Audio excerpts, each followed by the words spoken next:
Let's go live. Good morning. It being about 8:40 a.m. on Thursday, January 27th, 2022. I call this meeting, this joint budget summit of the Westborough Select Board and the Advisory Finance Committee to order. Pursuant to Chapter 20 of the Acts of 2021, this meeting will be conducted in person and via remote means in accordance with applicable law. This means that members of the public body, as well as members of the public, may access this meeting in person or via virtual means.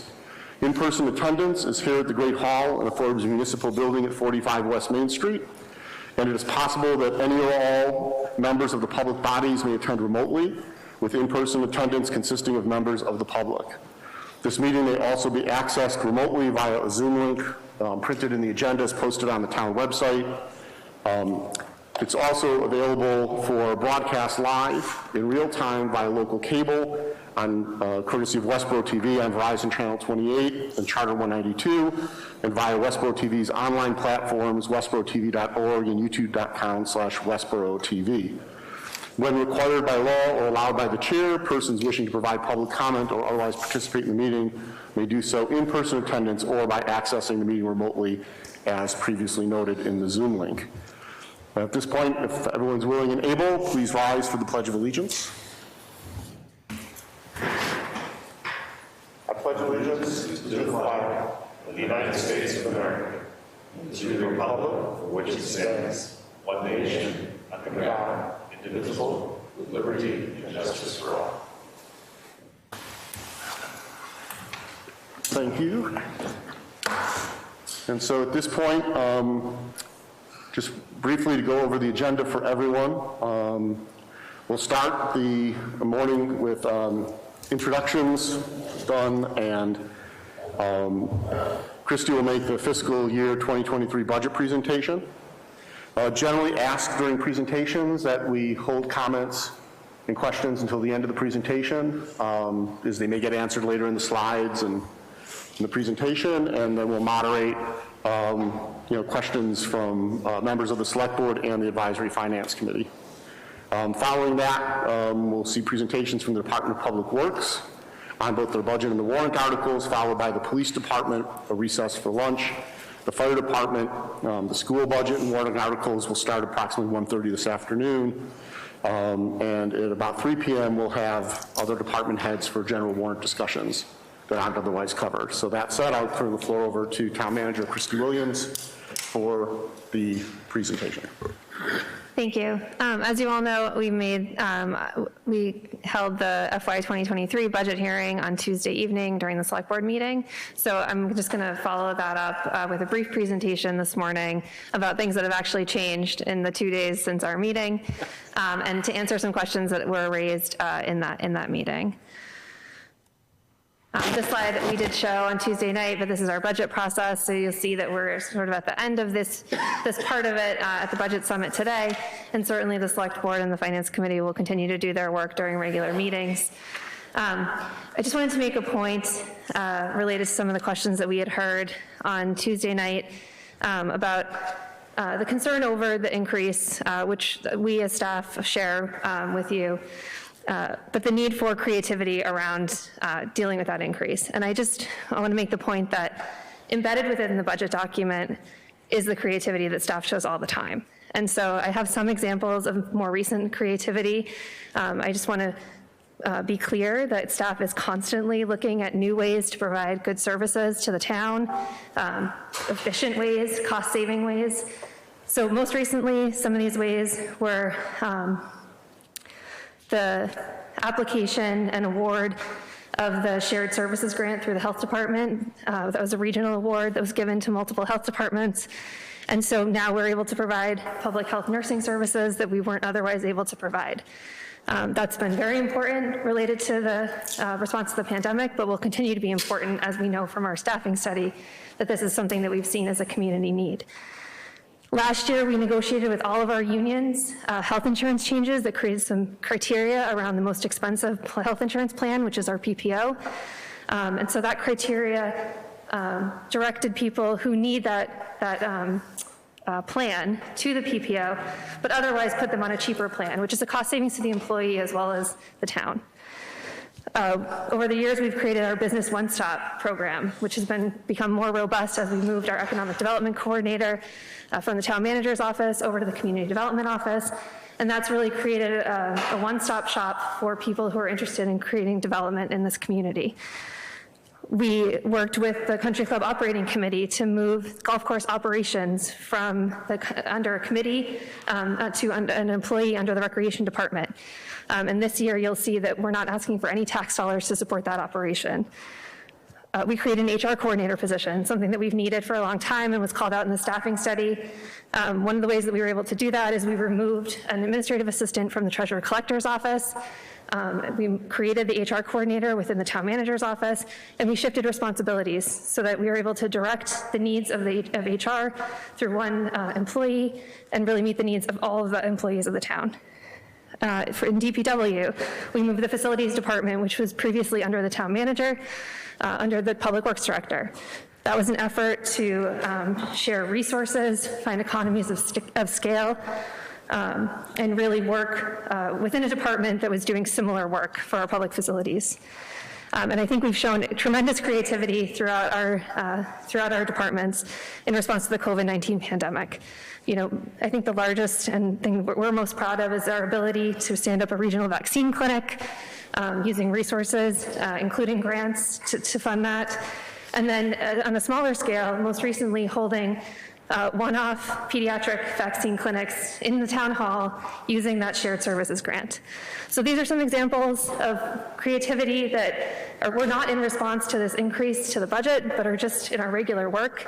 And I would invite you to ask all of the department heads that come before you to give examples, because I think that they'll have more.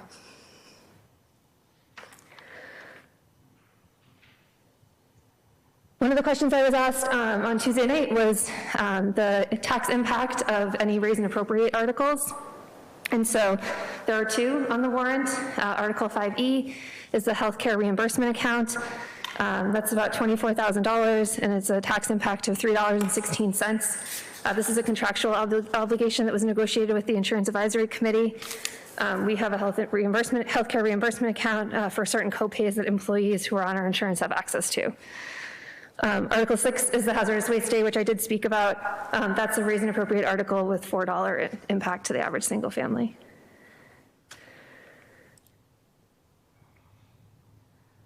I showed this slide on Tuesday, and so the numbers at the top haven't changed, but when you look at the blue, I've added in that $7 for the two raise and appropriate articles. And then yesterday at 4:45, the governor released our cherry sheet estimates, and we did see an increase of about $153,610 to the estimates that were previously in the budget. And so that would actually be a decrease of about $20 to the average single family. So when you add the raise and appropriate articles, all the budgets, with that decrease because of the increase in revenue, we're at $1,224. And then this is just the chart that shows that.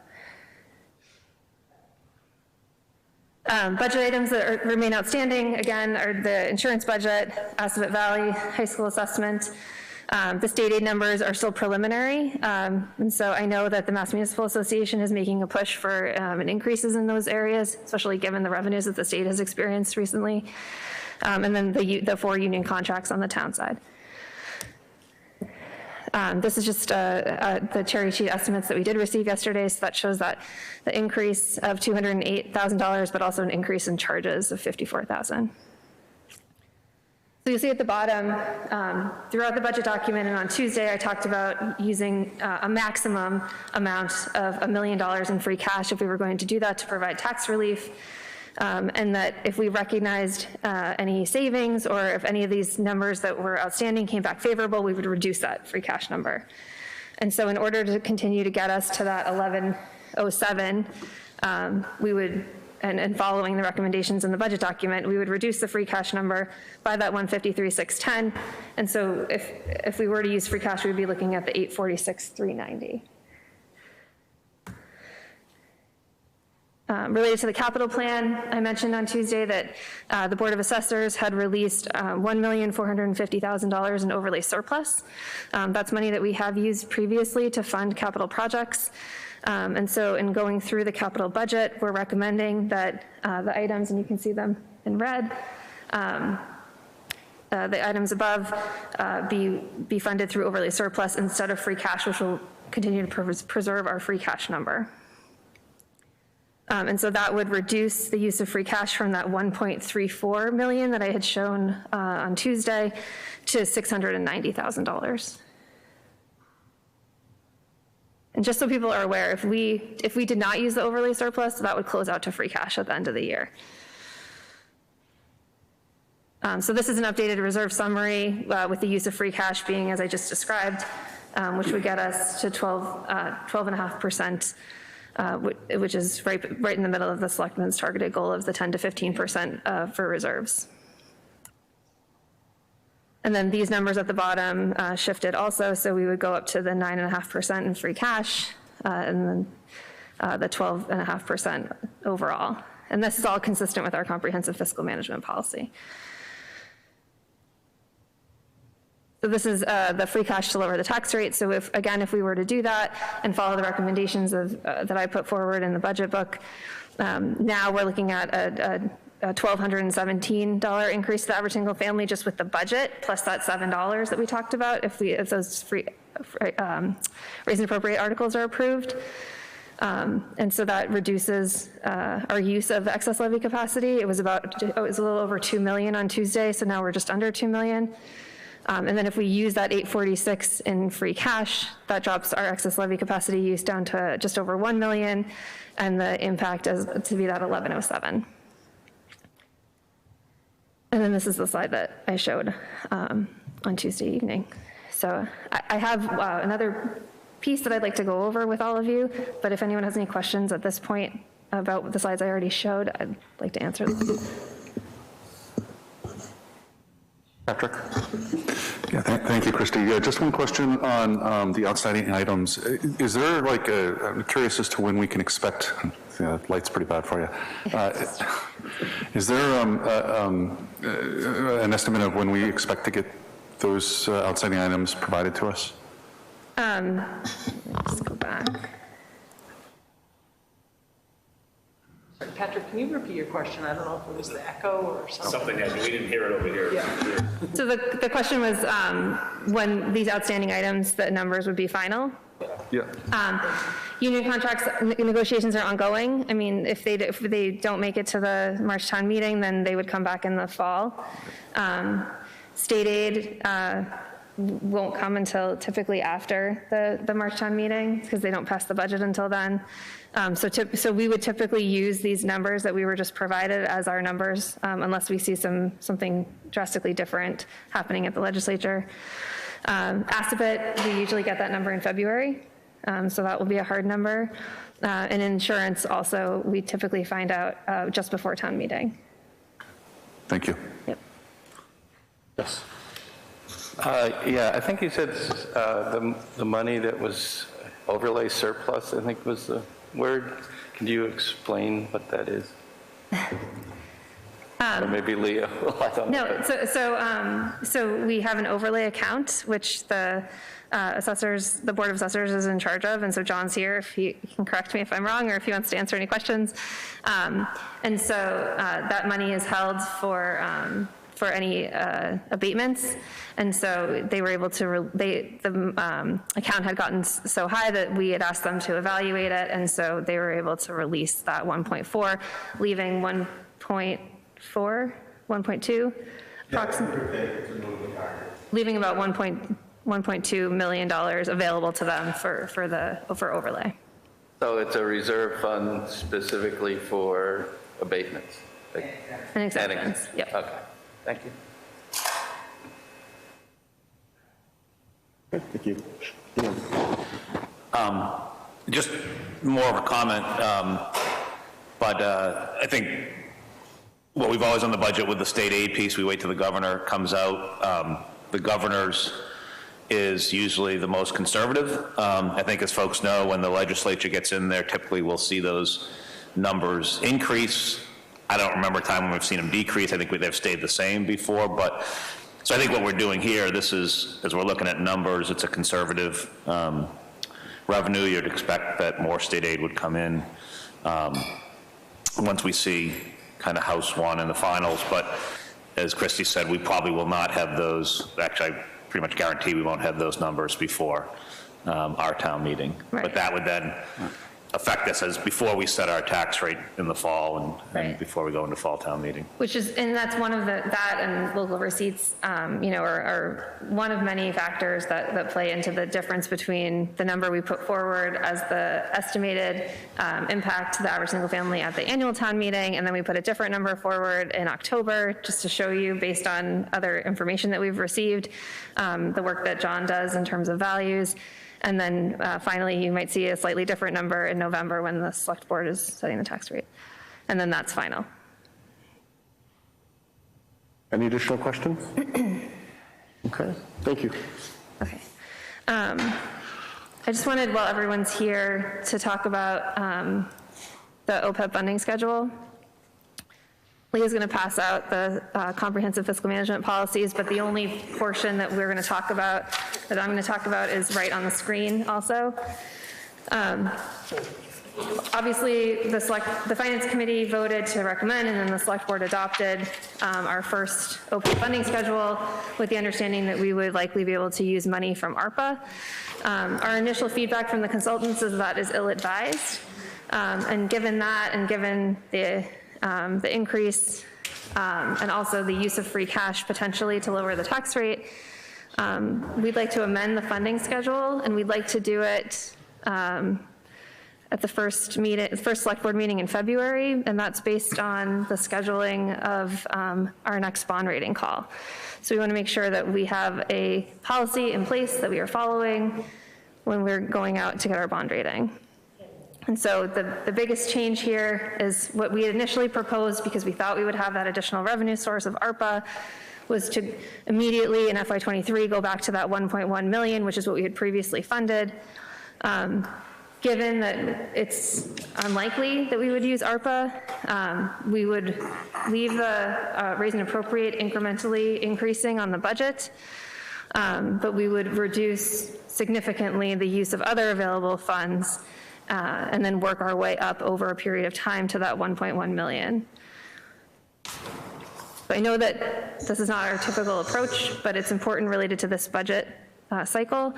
And so I wanted to put that out there and answer any questions as you look over it, so that the select board can be prepared to have the discussion. Sean? Question. And so it's post-employment benefits, Yes. right? And so I sort of think of it, and I guess this is suggesting a change maybe, and maybe we can talk about it. So I associate it then with the regular retirement commitment we make each year, right, to the Worcester Retirement Board. And should we think of those in totality? Like this year, the commitment to the Retirement Board went up $500,000 roughly, correct? So if we think of those as associated, and I guess we do, because we're saying once we finish making the payments to the Retirement Board, we'll shift that over to post-employment benefits. If we think of those two as associated and we allocate a total amount of funds to both each year that we then stick to, would that then allow us to smooth out our retirement commitment? So we went from 5 million last year to 5.5 million this year. If we just said we were going to pay, 6 million plus inflation every year towards retirement, and, I'm just making things up here, but I guess my question is, it's something we want to think of those as associated in how we manage them? And I'm throwing that out here, and it's probably a discussion for another meeting, but. Yeah. You can go ahead, but just before Leah jumps in, I would just say that our pension liability and our Worcester Regional assessment is based on actual requirement to fund, whereas the OPEB liability doesn't even fully fund our annual requirements, and because we don't have to right now.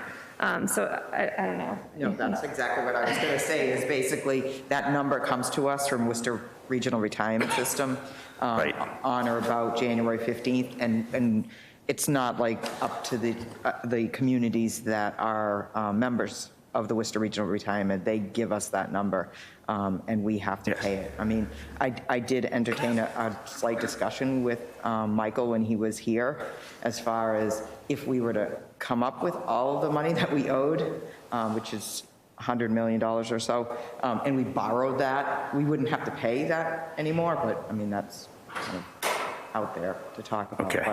But that 5.5 million is given to us by Worcester Regional. We can't just say, Right. we're only going to pay this, or No, yeah, so they're going to pay more. Yeah, my point more being that we could then adjust our OPEB payment by the amount of the increase in the Worcester retirement payment and sort of use that to kind of keep the total retirement commitment predictable. So something of that nature, but just a thought.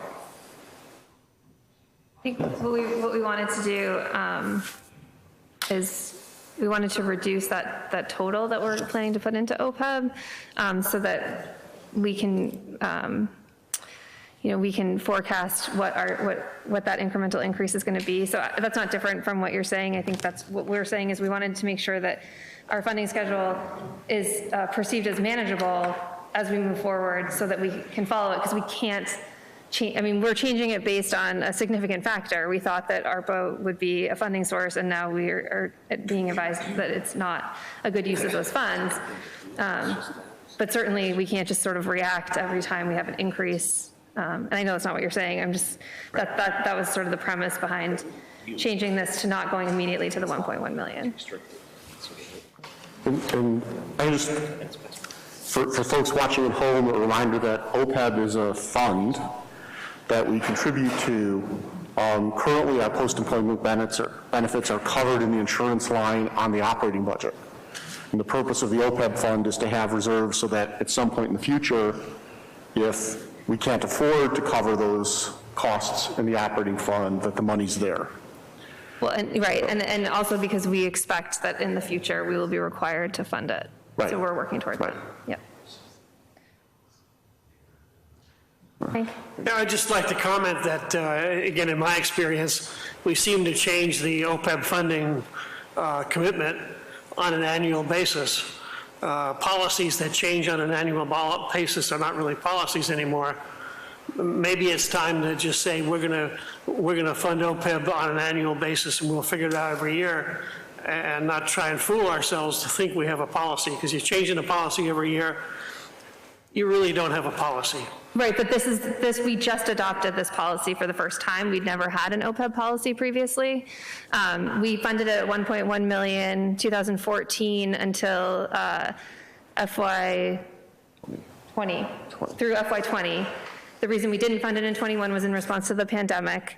We funded it at 600,000 in 22 using free cash in order to start restoration of that. And then we were also asked at the time to create a policy that inclusive of the funding schedule, which we've just created and have not implemented yet. And so that's what, so I agree with you that we should not be changing this, but it is new, and it does, and we do have a new piece of information that informs how we move forward. Any other questions? Sheila, are there any members of Finance Committee participating remotely? Yep, Mr. Hugel, Mr. Bradley are, I do not see their hands raised. Okay, thank you. So please let me know if I will. someone's raised their hand. Just give me some more. Okay, thank you. Okay. And well, that concludes my presentation, and so now you'll hear from department heads. Okay, great. Any other questions for Christy? Yes. Yes, this is a general topic, so I don't think it's department oriented, but every year we end up with some free cash at the end of the year, at least we have, I guess. Is there anywhere where we know that is that free cash, what percentage is coming from additional revenue, unexpected revenue, or money not spent in the budget because, you know, in effect over budgeting. Is that number captured somewhere and do you know what it is? Or it may be something that needs research, I don't know. But it's something I thought about the other day that Sure. it's like, okay, we seem to always be using free cash for things, but that comes from either budgeting stuff we didn't spend on or getting more money. So I think it'd be good to know in light of this year when we're looking at budgets, because if we're habitually over budgeting, that's an area you can look at. Well, Difficult yes. to do, I agree. Well, no, so we can provide that type of analysis, but I think two things. One is in the last 2 years, some of our budgets have not been fully spent just because of pullback on, you know, training and other things.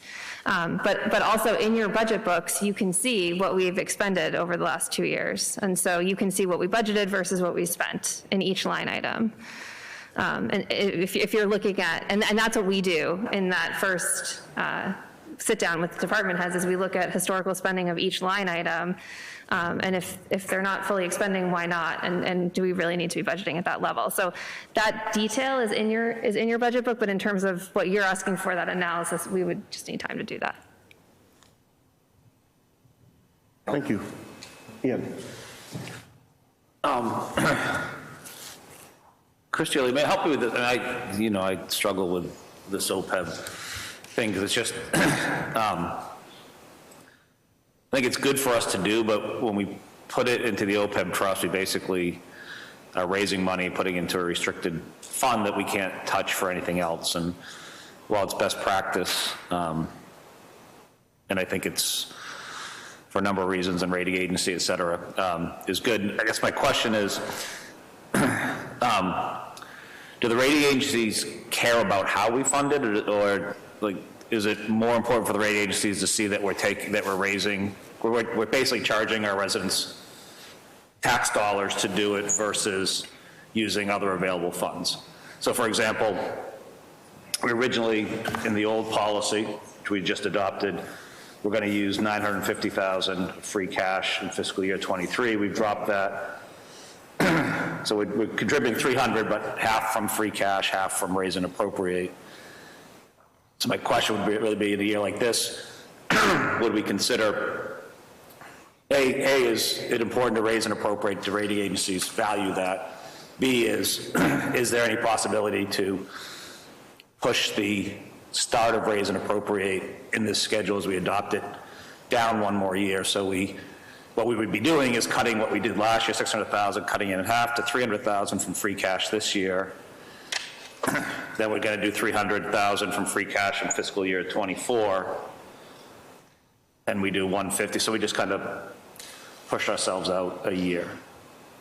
So rating agencies care that we're following our policy. So certainly if our funding schedule looked different, as long as we're following it, I think the bigger question is, we have always viewed this as an operating expense, and at some point we need to put it back in the budget. And so while there may be discussion about waiting one more year to do that, I think it's really important that we really start to work through, because then next year if we're following this schedule, next year maybe it's $300,000 is going, and that would be a significant increase. And so then we would have a conversation about, is that the right time? So yes, I think if we could do it. Yes, rating agencies will look at it and make sure we're following our policy. But given that we've accepted this as an operating expense, we think it should be in the budget. So I guess, sorry, if I just follow on. Do we have to be this specific then in our policy, or could we just put the total line and then as a town figure out each year based on where we are that how we fund it through those two? And part of thinking is we may come next year and commercial valuations may spike and we look and say, hey, this is a good time, we could fund all 600,000 through raise and appropriate, but the policy says 300. It's like, I'm just thinking, does that give us more flexibility Or again, you guys know better with the rating agencies, do they want this specific, because back to Hank's thing, it's set a policy, and if the policy is, this is what we're going to contribute, here's our thing, and then we have the flexibility, you don't have to change policy if we take it from different sources each year. Yeah, I mean, we could just put the total. I think we wanted to be transparent with the taxpayer about our expectation of how the budget would increase. Because I don't think what we want to do is every year put OPEB on the table and say, how do we want to get to the number we said we were going to get to? But I think, you could have a funding schedule, unless Leah tells me I'm wrong. You could have a funding schedule that just had the fiscal year and the total. Right, I mean, we certainly could in the body of this explanation, explain just that the town will make the decision or every year based on available revenues, but the total will be X. I think it's just important to note that at our last rating call, they were happy about everything except this. They really, they brought it up probably about 4 or 5 times. Our financial advisor, after we got off the call, emailed me and said, you guys, you have to focus on this. They really are looking for a funding source, a funding schedule, because of the fact that we have funded it in the past. Yep. And then we pulled that 1.1 back, which was a red flag for them. Yep. So therefore, we are, obviously we had already adopted this. You had already adopted this as a policy, and this is just our reaction to the fact that we can't use ARPA funds for that $950,000. Okay. And I think you're right. There's no reason why we can't. There is no funding schedule policy that says what your funding schedule looks like. This was more our reaction to try to get all of To be transparent. To be Yeah. transparent with everyone. Okay. Thank you. I just think, I like Christie, just to reiterate what she said, I think that the only thing is if we say that it's going to be 636, 759, we don't want to be, like Sean saying about going up and down and kind of being flatlined as far as if we can guarantee those increases as opposed to having spikes. Okay, Sean, and then Patrick, sorry. Do we mention in the policy that, I guess, as soon as our retirement commitment is complete, we're then going to use those funds for this mechanism? And I think the expected date of when our retirement commitment is complete is like 43 or something? 35. 35, so... It's I think number 5 in the policy. Okay, so, also if we're complete in 12 years, I think that says something, and then we're going to raise our commitment then, so hopefully, they'd be happy with that. And I think they're just happy with the funding schedule. Okay. There was recognition that it was in response to the pandemic, which they saw other communities doing. But as Leah said, it can't be, forever. And so we've never had the funding schedule, but we had funded it. Then we stopped funding it and no funding schedule. I think that's why the select board made that a goal, was for us, was to create the funding schedule. Okay. And just the reason why we bring this forward today is because we have a rating call in about 3 weeks, and and the first thing the financial advisor is going to ask me is for a copy of all of our updated policies. And so I don't want to give them the old policy and show that we're not following it, because the worst thing you can do is have a policy that you're not following. And it also relates specifically to the FY23 budget because it's showing a funding of 1.1 million with the 2 funding sources, so. Okay, follow up, well, Patrick had a question. Yeah, I guess 2 questions. Are they also, because the use of free cash, the use raise and appropriate, those are town warrant vote, those are town meeting votes to move that money, right? Or to utilize that money each year? It's it would be within the budget vote. Right, so my question, they are aware that each year those things could be, voted out or voted in, right? It's not a guarantee, but this is just our policy. No, they understand. Okay, and then the other question I had was just about... But it's not just if we need to put it forward, Sure. they would want to see that it was recommended. Sure. Obviously, the town meeting as a legislature can make those. Yeah, that makes sense. My other question was just the second to last red line at the top, paragraph there, at a minimum of $1 million. Does that need to change, considering that according to this schedule, for the first, 5 years or so, we're not hitting the 1.1 million? Does it need to say something to the effect of, with the goal of hitting 1.1 million by FY28? That's what it says. I'm sorry, did I miss it? Through raise and appropriate by FY29. Oh, geez, thank you. Okay, Ian?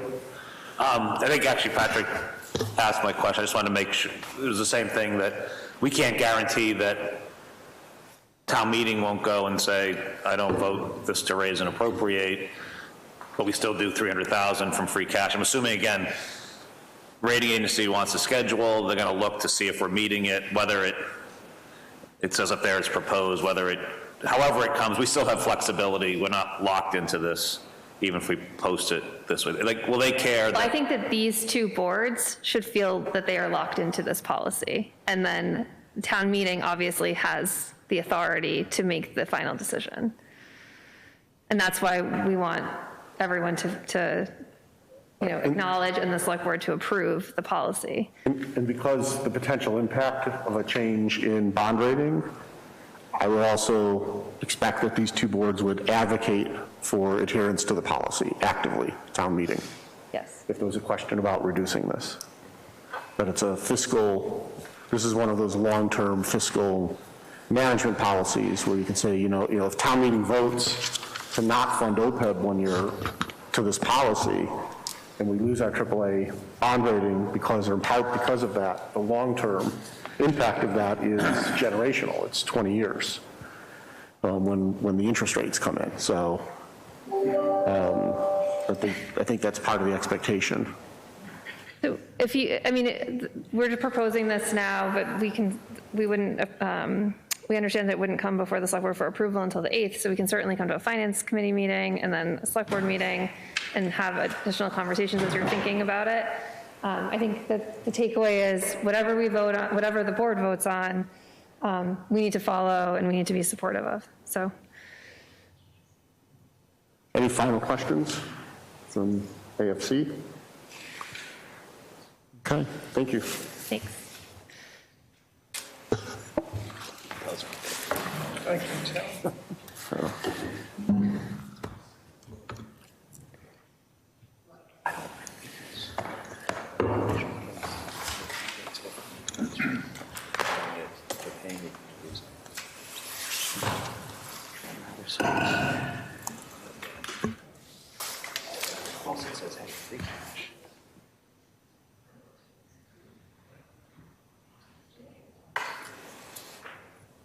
That's not okay. By doing it this way now you're getting that structural cost of the free. But if it's just a free cash, it's really not.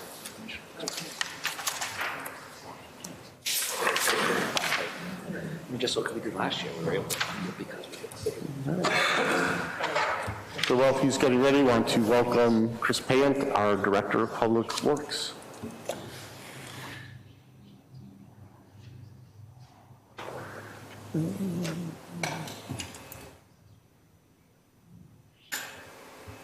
All right, good morning, everybody. Morning. Morning. Morning. I'll be talking about the Department of Public Works this morning and our preparation of the budget for FY23. In the back of the room is the crew that helped put this together.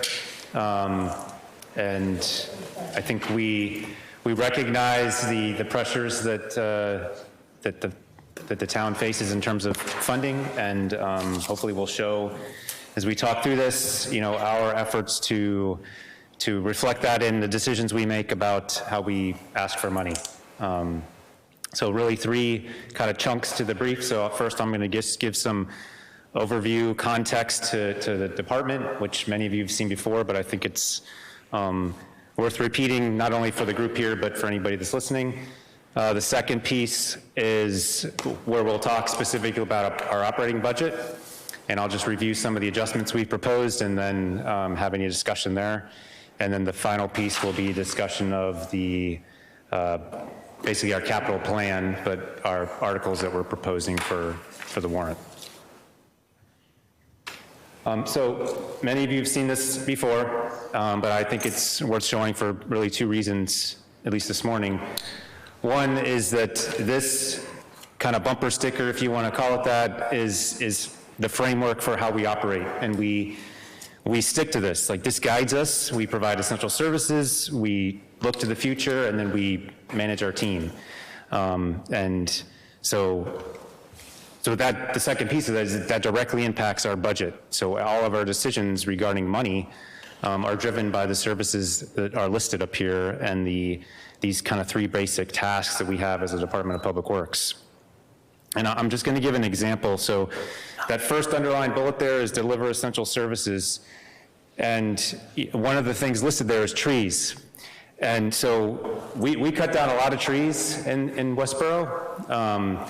And that's not because we like to cut down trees, that's because they're a hazard in some form or fashion to something, whether it's infrastructure or property or the potential to block roads during a storm or whatever the case may be. And we have a certified arborist who's our tree warden, who inspects those trees and makes the right decisions on how to handle those. But there's a cost to taking down a tree. So he goes out, he inspects trees, he documents them, he inventories them, then he sets up a crew to take them down.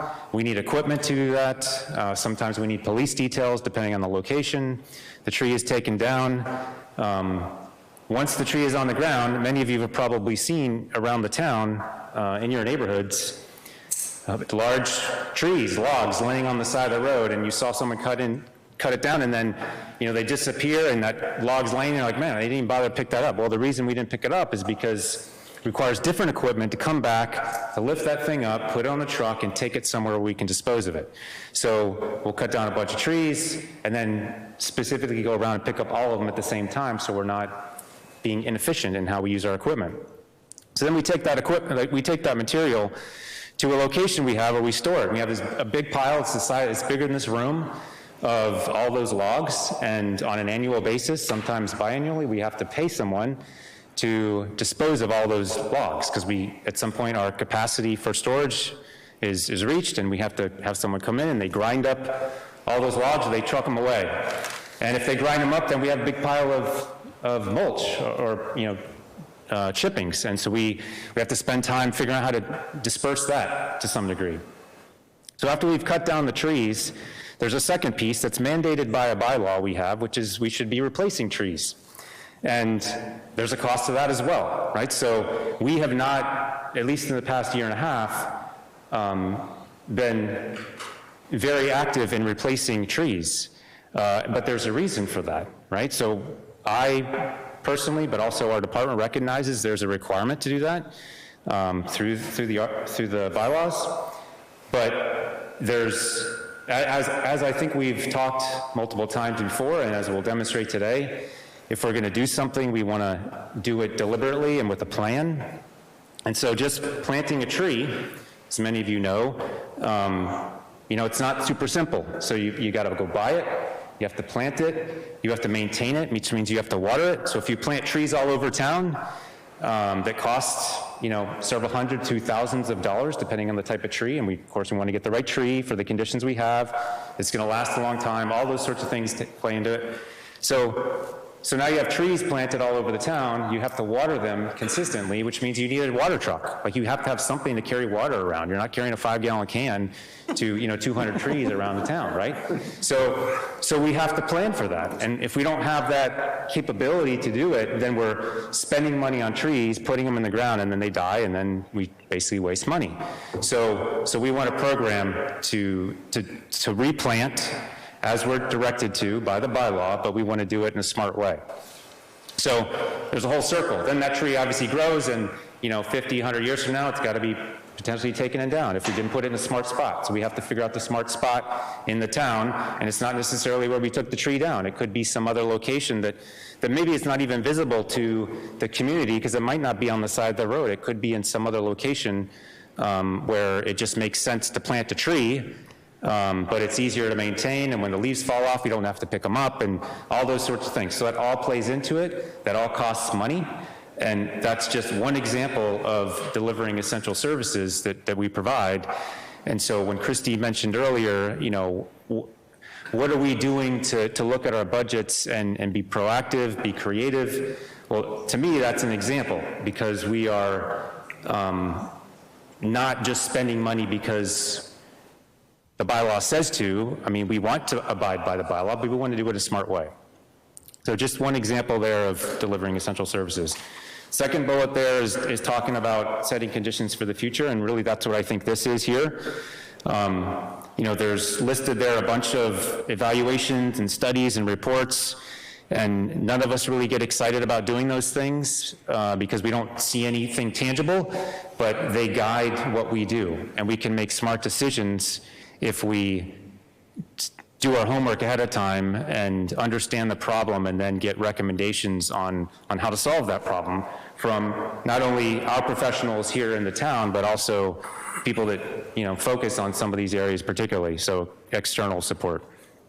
But talking about the future is critically important. We're going to talk about some projects in a few minutes that will set us up for the future and are important for us to be thinking about. And that life cycle chart, the picture in the center on the right, you know, that's not something we made up. I mean, that is the way assets are managed in really any functional area, and so we want to adopt that. I mean, that's proven.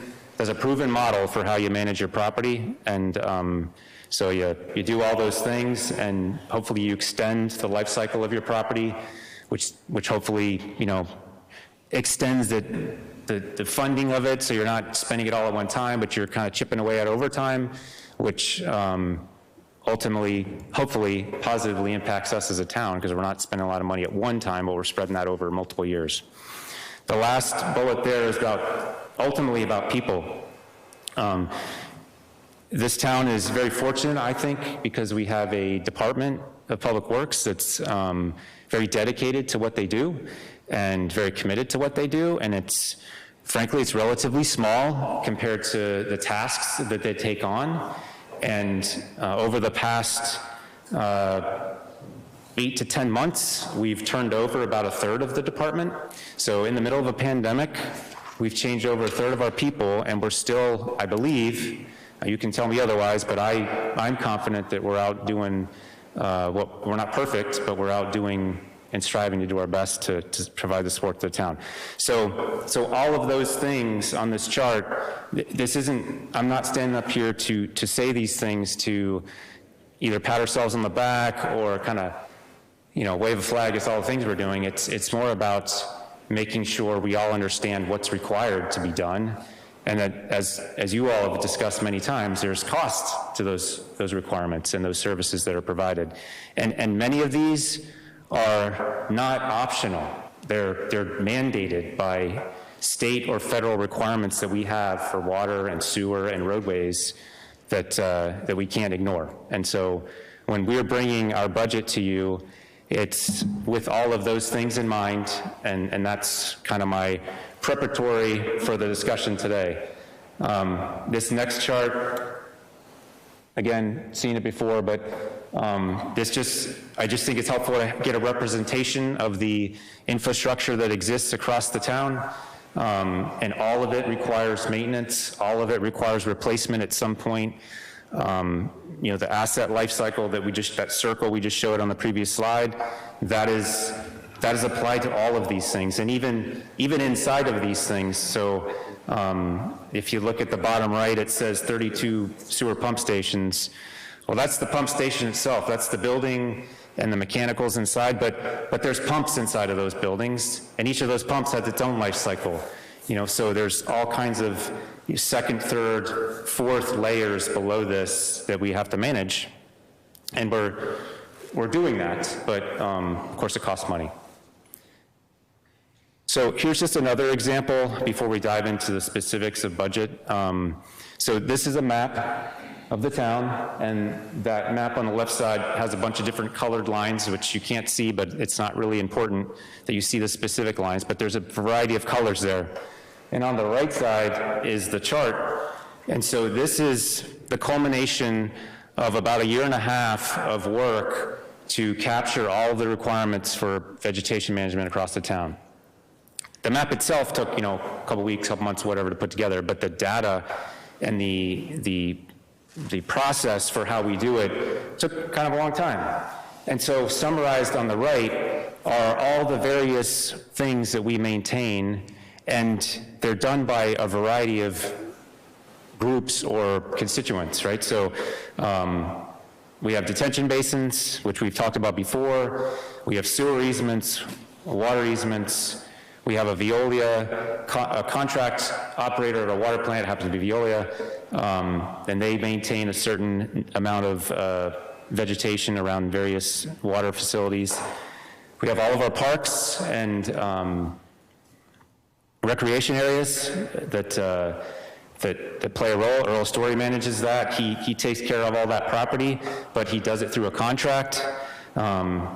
We have roadside mowing, so all those lines up there, many of them represent just roads across the town that we have to go mow. And so we need to understand where those are so we can plan our routes and be efficient and go out and get as much done at one time in a day, figure out what kind of equipment we need. All of these different sites, or many of them, it's not one lawn, like a single lawnmower that goes out and does them all. There's various types of equipment depending on the terrain and everything else associated with it. So then the final thing is our cemeteries, which you're familiar with. So we maintain all those, and that crew also goes out to various sites around the town, intersections, and others to maintain light of sight for visibility of traffic and all that sort of thing. So at the bottom, and the end state for this is, we've got over 200 acres and over 100 miles of area that we maintain. And again, my point for showing this is not to, oh, look at how much stuff they do. No, it's to show that there's a requirement out there. And it costs money to maintain that. And so what this shows, and it's a little bit hard to see, but these are 4 different pages from a book of all the stuff on the previous page. It's all mapped out individually. And so on the top left, this is an excerpt of a page. And so this blue line here, which is going across country, it's not following a road, it's like through the woods or over grass or somebody's yard. That's a water easement. There's a water line there, and we have an easement to access that blue line, essentially, through somebody's personal property or wherever it is. And this is an example of a sewer. So these green dots, these are manholes that are along a sewer line, and these are people's property lines, these red lines. So it's going across somebody's yard or the backside of somebody's yard. It's going through open space. And if something were to happen to one of those lines in one of those spaces, we need to be able to get in there to respond to whatever the issue is. And likely that means we have to get equipment, big trucks with pipes and whatever else to get in there and fix it.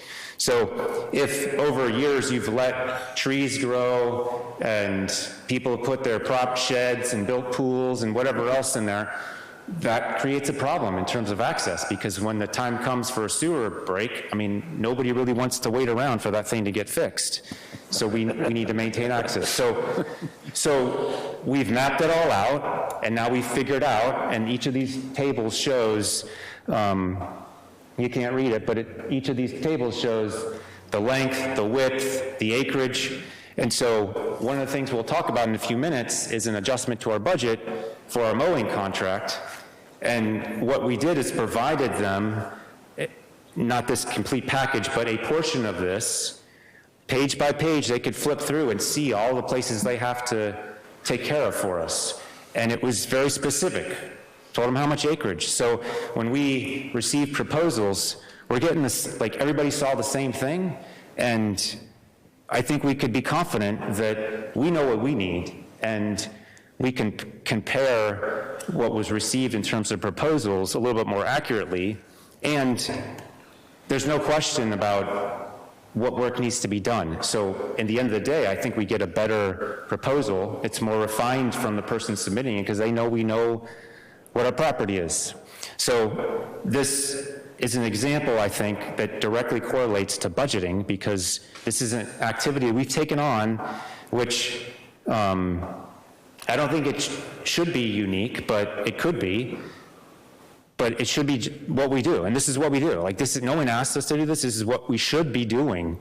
You should be expecting us to do this. to do this level of analysis to come up with the rationalization and the justification for why we need funding to do what we need to do. So I showed this really just to hopefully give you some confidence that we look hard at what we have to do, and there's a methodology for how we do it, and you know, at the end of the day, it costs money, and then we all decide, or you all decide, or the town decides how much money we want to spend to do what we need to do.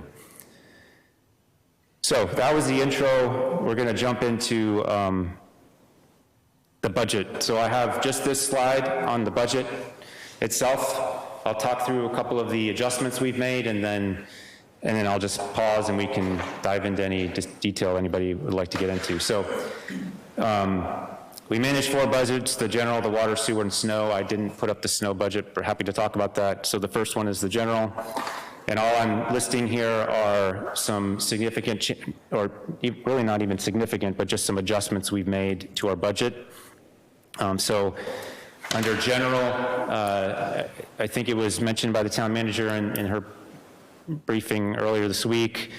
So again, this is an efficiency. So that first bullet's talking about fire department building maintenance. So there are some things that were done separate from the contracts we have by the fire department. It makes total sense. You know, Chief Purcell was happy to have the discussion. Actually, it was probably his initiative that led to this, to combine some of our contracts so that we're not paying for separate, like, why would we pay for an HVAC service for these group of buildings and pay a separate contract for the fire department? That doesn't really seem to make a lot of sense if potentially we could get cost savings by combining it all. So that's what that bullet refers to. There's a number of services that were done at the fire station that we've now rolled into our contract for other town buildings just to consolidate, and it makes, in my view, it makes total sense. I mentioned the new contract for ground maintenance. So we had a 3-year contract. It was last executed in 2019. So we expected that the cost would go up because the contractor was getting paid in 2022 from a rate that was set in 2019. And so it would make sense, I think, for most of us to expect that the cost would go up, and it did. So that was an adjustment we made. The MS4, that's related to stormwater, and we gave a presentation to the select board back in December identifying those requirements, but we have requirements associated with that stormwater management permit.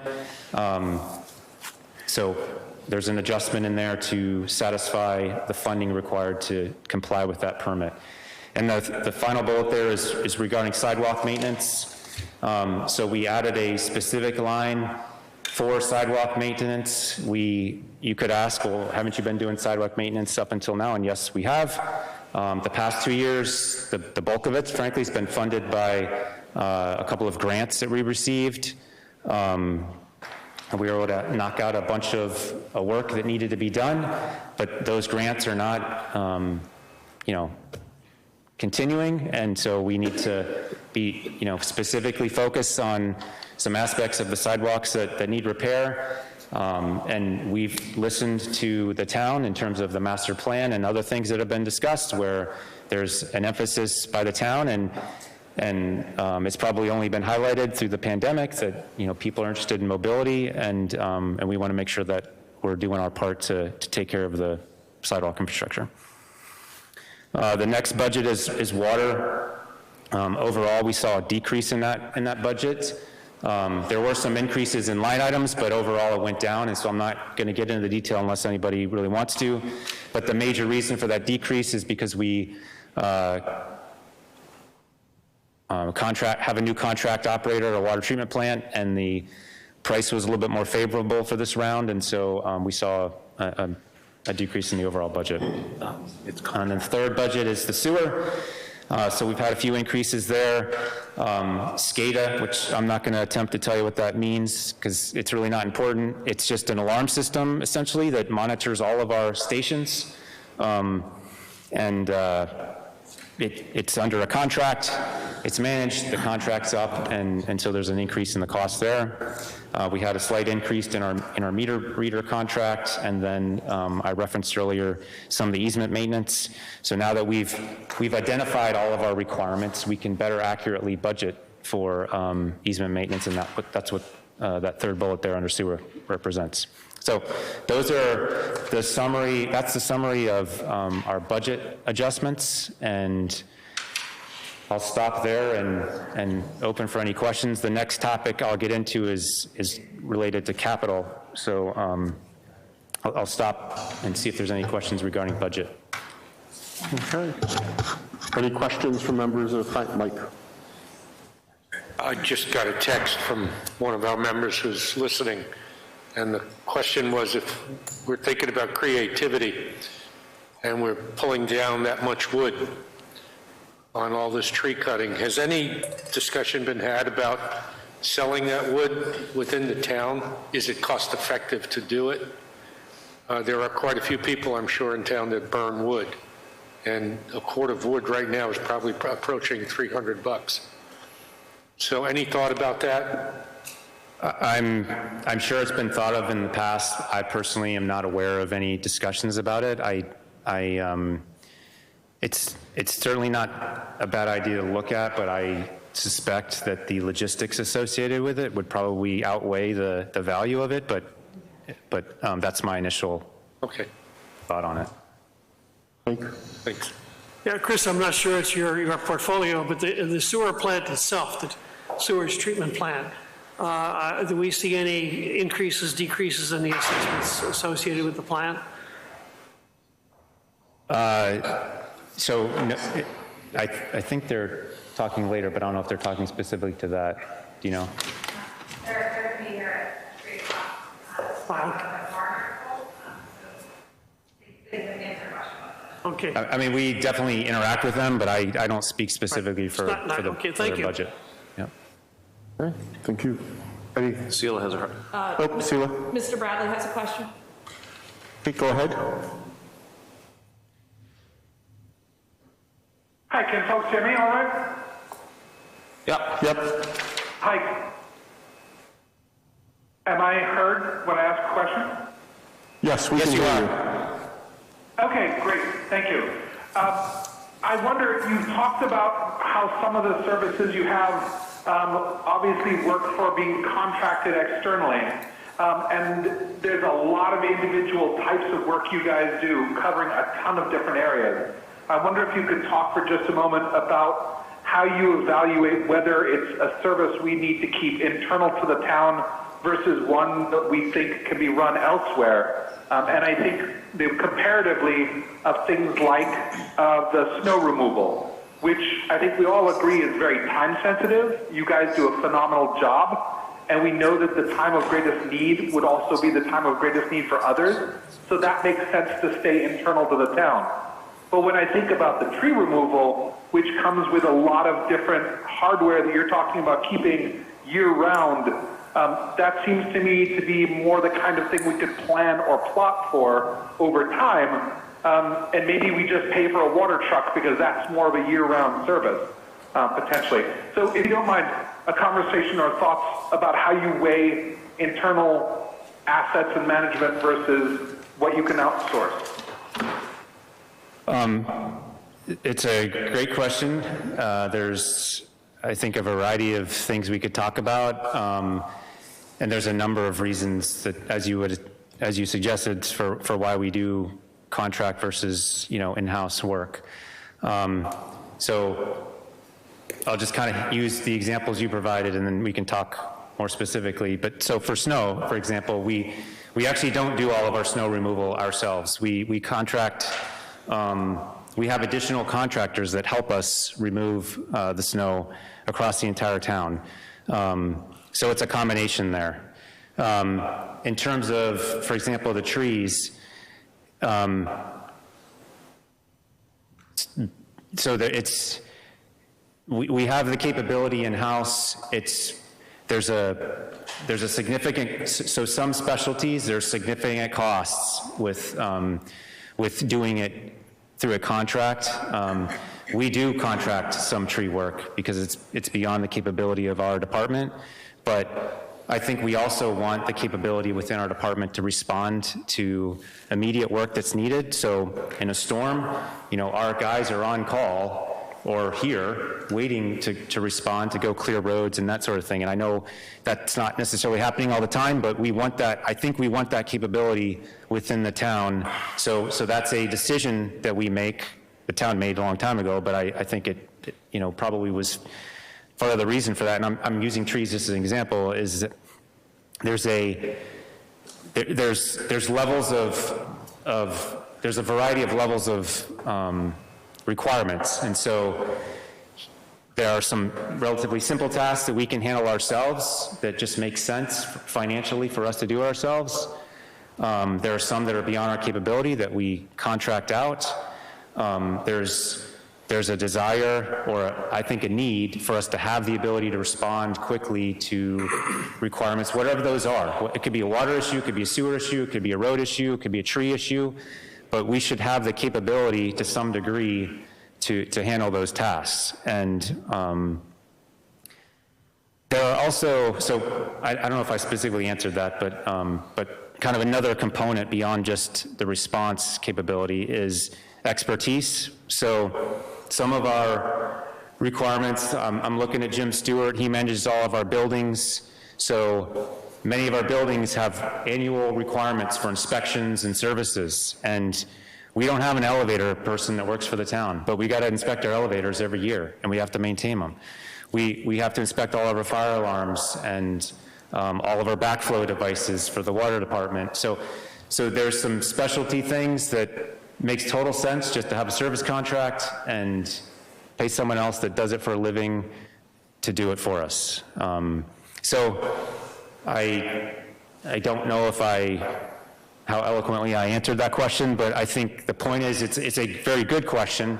There's definitely a balance in terms of what can be externally sourced and what can be internally sourced, but I think we're, right now, we're always re-looking it, but I think right now we have a good balance. Thank you. Chris presented before that in terms of all the tasks that we do in-house, they, Andrew made comments about capital. Chris has presented before that he's trying to create opportunities to purchase equipment that can fill multiple tasks. And I'm sure we'll use that in the slides, but all of that evaluation is constantly happening in terms of how it's permanent and all of our surveys. Yes, go ahead. Whomever was speaking was not audible on the mic. I'm afraid I didn't understand a thing that was said or what was being recorded.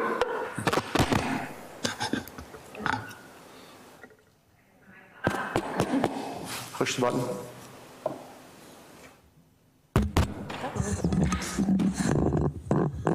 Oh, it just went green. I don't know. Maybe it wasn't a wire. So, Andrew, what I said was just that in addition, you had mentioned the opportunities for potentially reducing capital through contracting out, and that Chris has shown us before and, that he's looking for opportunities to be purchasing equipment that is able to meet multiple tasks, and he's been doing that evaluation since he got here. Thank you very much. Thank you. Yes. My name is Zafar Siddiqui. I'm part of the AFC.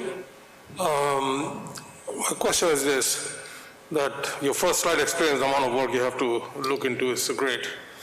But the second item, for example, when you outsource some big item in a particular year, there must be some thought before that this would be advantageous in terms of either, because then you don't have to have that much of manpower and machinery because you've outsourced.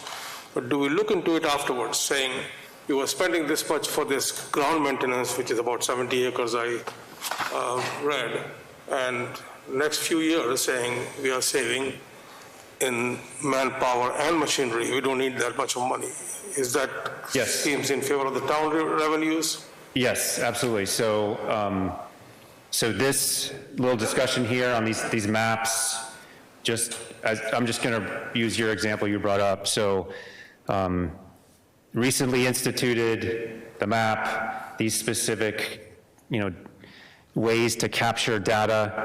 So now the next step is really for us, specific to this, is look at, how the next year plays out, and if are there opportunities for us to readjust that balance between contractor versus, internal support. So I think it's a constant, assessment of where it makes sense. Sometimes you hire somebody for a specific job, but they bring a capability that just because of some other skill set they've picked up that gives you a skill set that maybe you didn't have before, and now you don't need to go pay someone else to do it. So I think it's a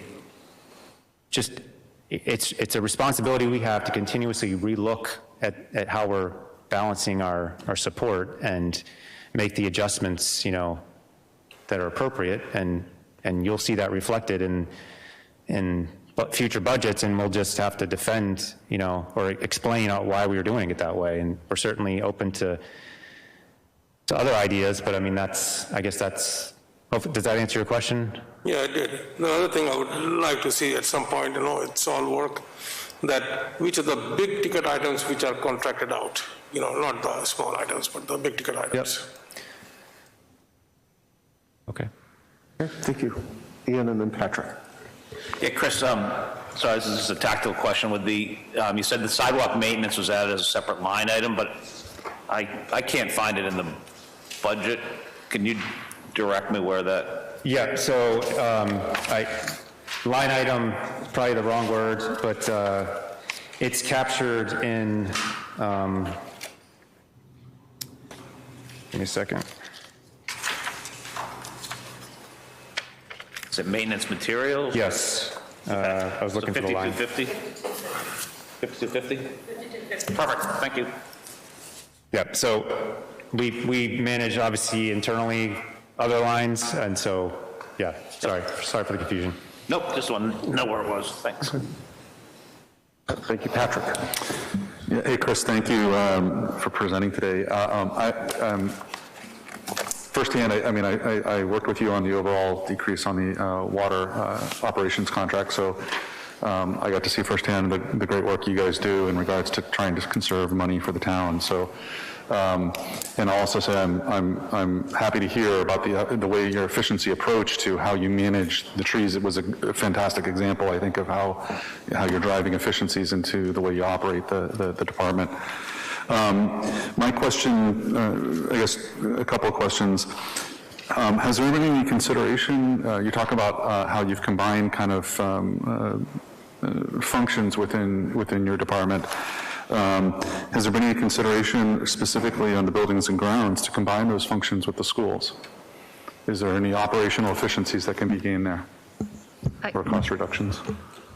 I can speak to that. I mean, so as you know, several years ago, there was a study done. We had a consultant come in who looked at human resources, information technology, and also facilities as 3 areas where the town and the school could combine effort and potentially departments. That report was completed and it was not implemented. That was done in maybe 2010. And so as we've discussed at the board level during your retreat, there could be opportunity for that further discussion. But that would be a discussion initially among the select board and the school committee.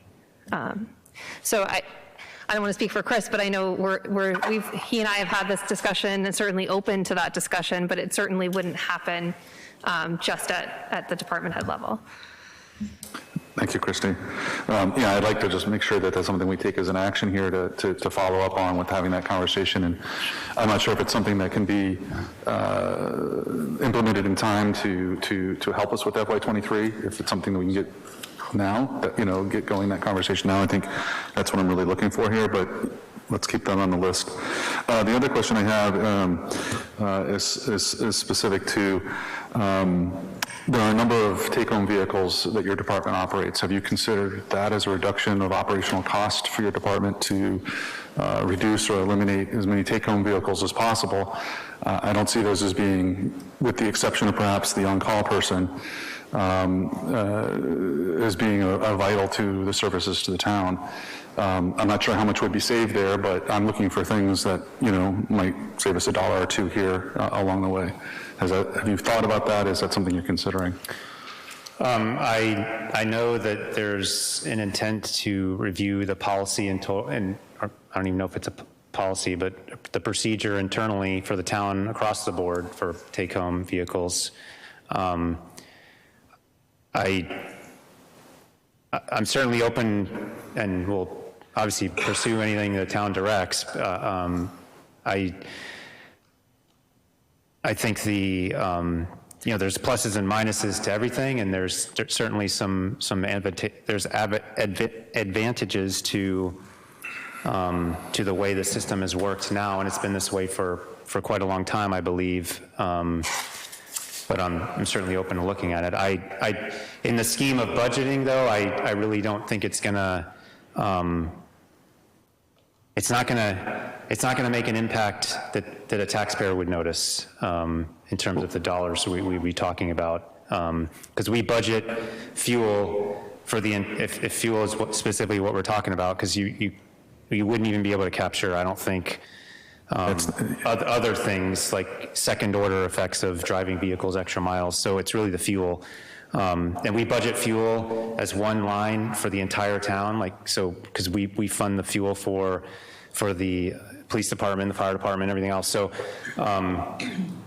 so I don't think we would change our budget request by $200 or I don't know the number, but whatever, because I just don't think it would play out. Yeah, I guess, to dive a little bit and be a little more succinct on the question is, two pieces to it. Do you see that that those vehicles are critical to the operations of maybe there's some that are, maybe there's some that aren't, right, as part of the assessment? And if there are that are not absolutely critical to the services being provided by the department, in fact, perhaps those are vehicles that could be eliminated off of the town's budget completely, right? Sold off, used as an asset, and returned back, and insurance can be reduced, and then not only the gas that could be reduced as well. Something to consider, and it's a question I'm going to ask across all the departments that have take-home vehicles. So I think that's an area that I'd like to see looked into a little bit more. Can I just add on to that? Sure. So it's really, I see kind of two things there. So one is the take-home vehicle, which is certainly something we can take a harder look at. But in terms of any potential reduction in vehicle fleet itself, which would not necessarily, isn't related to the take-home vehicles themselves. I'll talk about that later on. We talk capital projects, and I'll hopefully give you some confidence that we are doing that and looking at reducing our fleet in some ways. Okay. Can I just also speak to the take-home vehicles? So as Chris said, and as the board is aware, we're reviewing our personnel policies, and one thing that has not been written into policy but has been more practice is around take-home vehicles. So that's something that, as you're aware, we are working on being explicit about within the policy so that it's clear which positions are taking vehicles home. I would say, though, that the vehicles that are being taken home, not every vehicle in the DPW, but several of them have very specific equipment or functionality, and the purpose of that is to be able to respond to a scene. And so it's not just the advantage of sort of driving to and from work in a regular vehicle. It's having that quick access to respond to some of the things that Chris mentioned earlier. Yeah, and I guess that's why I made the statement saying what are the vehicles that are critical to those functions, to those services being enabled, right? If there's a vehicle, and this is a conversation not just around the DPW, but certainly the police department, the fire department as well, right? There are certain vehicles and certain positions that need to be able to respond in a quick fashion to deal with an issue with a particular vehicle of a particular kind. Are all the vehicles, do they all fall into that category? And if not, you know, those are the ones that I'm questioning. And if that's 10% or 20% of the vehicles, and that's outside of the policy itself. The policy itself makes sense to me that has to be refreshed to understand how the use of those vehicles. But on top of that, like what is our, the actual position to vehicle requirement, to do the job, so to speak. So I'm just. It's not actually outside of the policy. I'm sorry, say that again? It's outside of the current policy, that it's a vehicle use policy, yes. But it's not outside of what we're doing to amend the personnel policy so that it's clear which positions would require that. So that is all part of that work that's ongoing. Yep.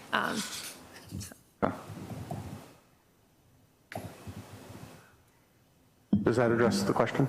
Yeah, and this is the first time I've been in this particular forum, and I just want to understand, I want to make sure I understand, like, what are the takeaways? How do we do that? When do we vote on whether or not there's a change to the budget that's been set forth? A lot of great work done here, but if we as a board or as boards see something that is, that we see as an opportunity, how do we make that adjustment? And in this particular case, on the vehicle piece, there's work, obviously, that's got to be done with the policy.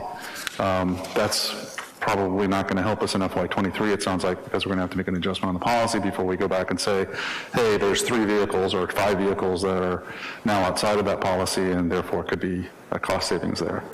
So just working through that process. So the policy work would be done in the next couple of months because it's a goal, and that's when the goals would be due.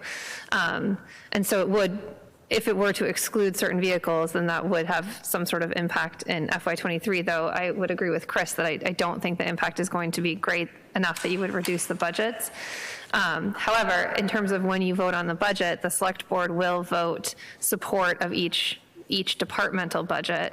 The actual budget that's voted on at the town meeting is actually the finance committee's budget. So if they were to put forward a different number, that would be their recommendation, and then the board would make their decision on whether or not to. Okay, thank you. And then one other question for you, Chris. How would the elimination of travel, like training travel, that type of thing, how would that affect your department if there was a policy or an implementation for cost savings to eliminate travel?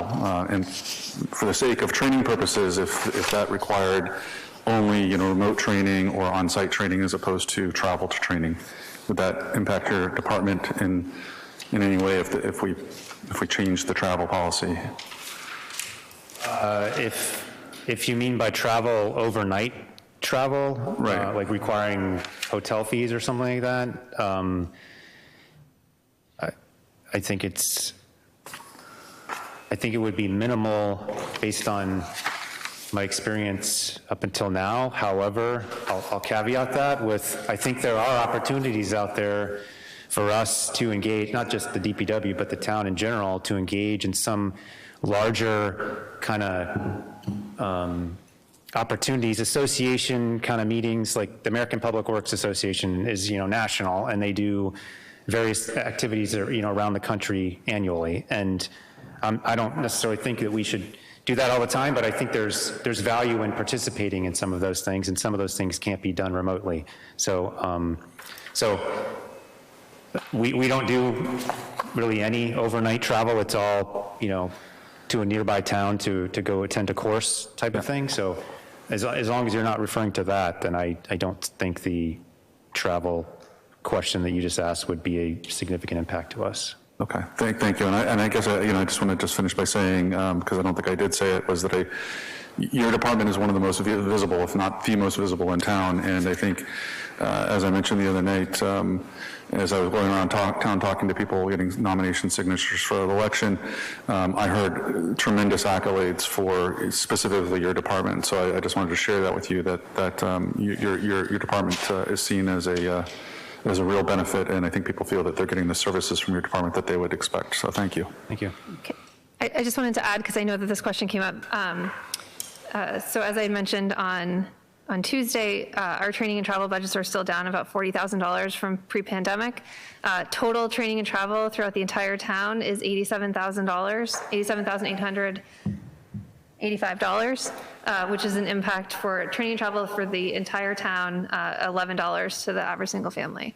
So And I would just reiterate what Chris said, pre-pandemic, the idea of these virtual conferences was not a reality. And so certainly, I think that won't completely go back. I'm sure that we'll see some adjustments going forward, but we can't expect that we will be able to access all of our training virtually. Thank you. Ian, you had a follow-up question?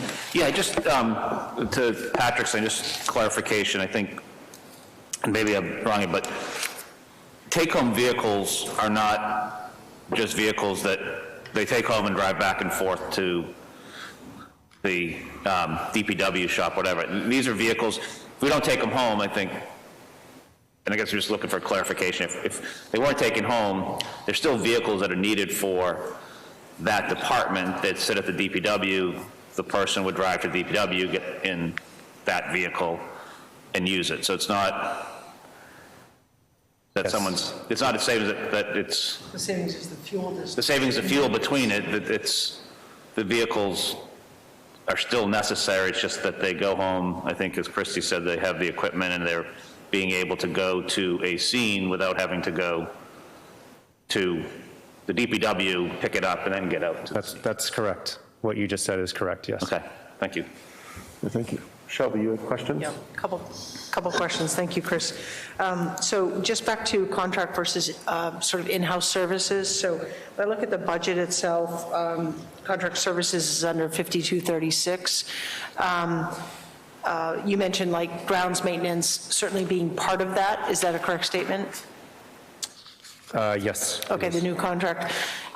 So are there other outsourced services that are embedded in that line item? Or for example, if you needed, I don't know, you needed someone to deal with detention basins, I don't know, would that be found in another line item, or is every contracted service in that line item? The general answer is yes. So yes, I'll give you that line. Yes, it's in that line item. Yes, I'll give you some examples. So grounds maintenance, detention maintenance, what you just mentioned. We fertilize all of our fields. Those are and the cemeteries. Those are contracts. Let's see. Line painting. Yeah, and I don't. So there's a variety of things there. Those are kind of the big ticket things that were mentioned earlier. So I'm thinking of like if we needed outside some sort of engineering help, as an example, would it be there too, or it could possibly be someplace else, but a much smaller percentage of your overall budget? Yeah, it could. It's potentially somewhere else. Okay. It kind of depends on what it is and kind of what bin it fits in, but. Okay. Yep, you've answered my question. Okay. Thank you. I have another one, if that's okay? Yes. All right.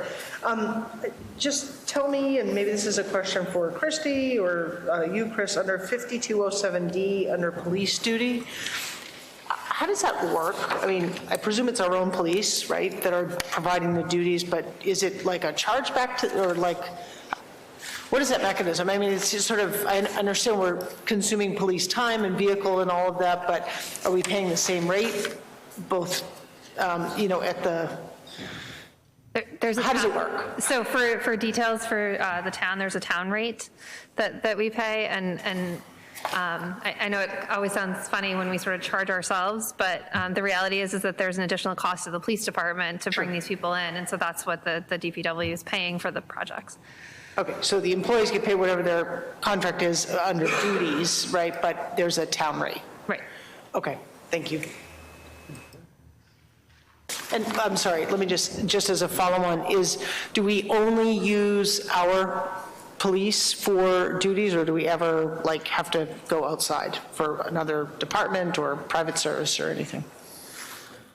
We submit our requirements to the police department.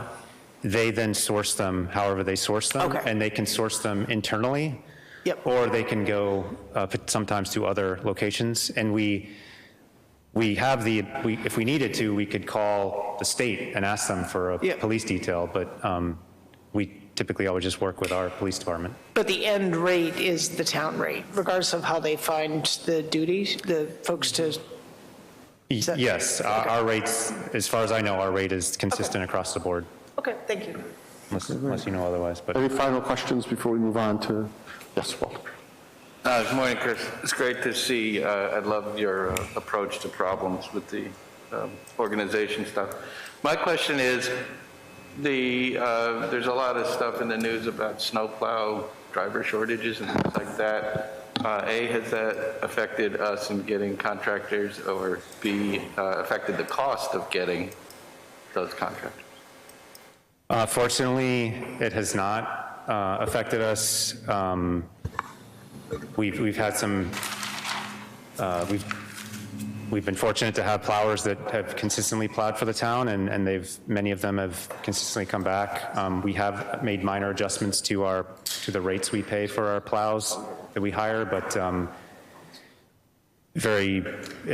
think pretty minimal in terms of those adjustments. And we interact with the other towns around us in terms of making sure nobody's kind of sending it up too high or anything like that. So it's pretty communal in terms of making sure everybody's being smart across multiple towns across the region. But fortunately for us, no, we haven't had a major impact on the shortage of plowers. Okay, and just a follow-up besides snow there, you mentioned other towns. Are there opportunities at all of sort of cross-town collaboration or some kind of equipment sharing or something that makes, our towns are pretty small sometimes, don't, a lot of specialty stuff. I know other departments might be thinking of that. Is that a thought in the DPW? I think it's definitely a thought. We haven't identified a specific area where that would be an opportunity, but we do interact routinely with other towns. We have mutual aid agreements with other towns, but in terms of any sort of shared use, there's nothing that we've identified right now. I just want to correct what I said to Shelby. So there actually there's a school rate for school functions, but the town rate is the regular detail rate. That's something you could look at? It would have to be negotiated. Right, yes. The union. Sorry, I don't understand. It's in the union contract. We have to negotiate the contract. It's a union contract. Thank you. Any final questions on the operating budget before Chris moves on to warrant articles? Okay, let's.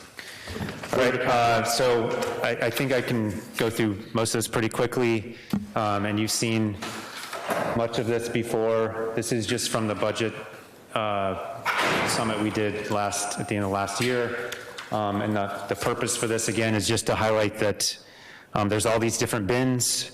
They all have their own life cycle of things inside of them, and each of them has their own plan, which is the CIP. So this is the summary of that. Again, the numbers I didn't change any of the numbers. It's the same chart that we showed back in December or November, whenever it was. And we'll talk about the bottom one, fleet and facilities, as we go through the vehicles. We'll talk about water when we hit some of the water projects that are coming up, but there are big numbers here, and you can see even in FY23, I mean, we're not asking for $11 million, but there are requirements out there that need to be met. But we're only going to bring something forward if we've got the homework done to justify the need, and we've exhausted all our opportunities for external funding. So in some cases, we can go to grants or other sources for funding, which is why all of this isn't coming right to the town, because first we want to exhaust those opportunities before we bring it to the town. So this is Article 8 of the warrant. I'm going to go through each one of these separately, but this is the list of items that apply to DPW in the Article 8. This is the information we presented to the Capital Expenditures Committee. I think this chart is just helpful just so you can understand that all of the things we ask for are funded It's not all coming out of the free cash bucket. There's multiple buckets, water and sewer included. Before we dive into that, I just want to revisit our vehicle fleet. So those dozen pictures or so up there are not every vehicle we have. These are representative of the fleet. And so we have, in this top left, these 1-ton trucks. Those are kind of the daily use trucks. Those are what you'll see pretty routinely around the town, responding to calls and taking care of services. On the top right here, these bigger trucks, those are primarily for hauling and plowing, and we're going to talk about those more specifically in a few minutes. These two here, backhoes and loaders, those are kind of workhorses. That's how we pick up logs around the town. We got to take a backhoe out and use it as something to lift up heavy logs. And then these three here are very specific vehicles, and there's more of them, but these are representative. So they have specific purposes. In many cases, they're very expensive, but they are a requirement for us to do what we need to do. So, any water main break, we clean, we jet pipes, so we clean out pipes using that jet truck. We have to clean catch basins, and that's a vac truck we use. We have sweepers, which we'll talk about in a few minutes. And then we have bucket trucks, so we have one for trees, which is a big one, and we have one for our electrician, and then we have a couple admin vehicles. I think the point that I really want to highlight here is we have 55 kind of key vehicles, but we have well over 80 if you include trailers and all kinds of little specialty things. There's a lot of equipment, and all of that equipment, as I've said before, has a life cycle to it. And what we've done the past 2 years is purchase 4 vehicles per year as part of our fleet improvement. And if you look at this here, just for these vehicles, I'm not including all the extra things that we take care of, just 4 vehicles a year is a 14-year life cycle. And what we'll see in a minute is that the typical life cycle for equipment is 7 to 10 years. We, as you'll see in a minute, we use the 10-year mark, so the edge of that mark as our limit, and we're replacing it at the 14-year mark if you just go off of this 4 vehicles per year. So we're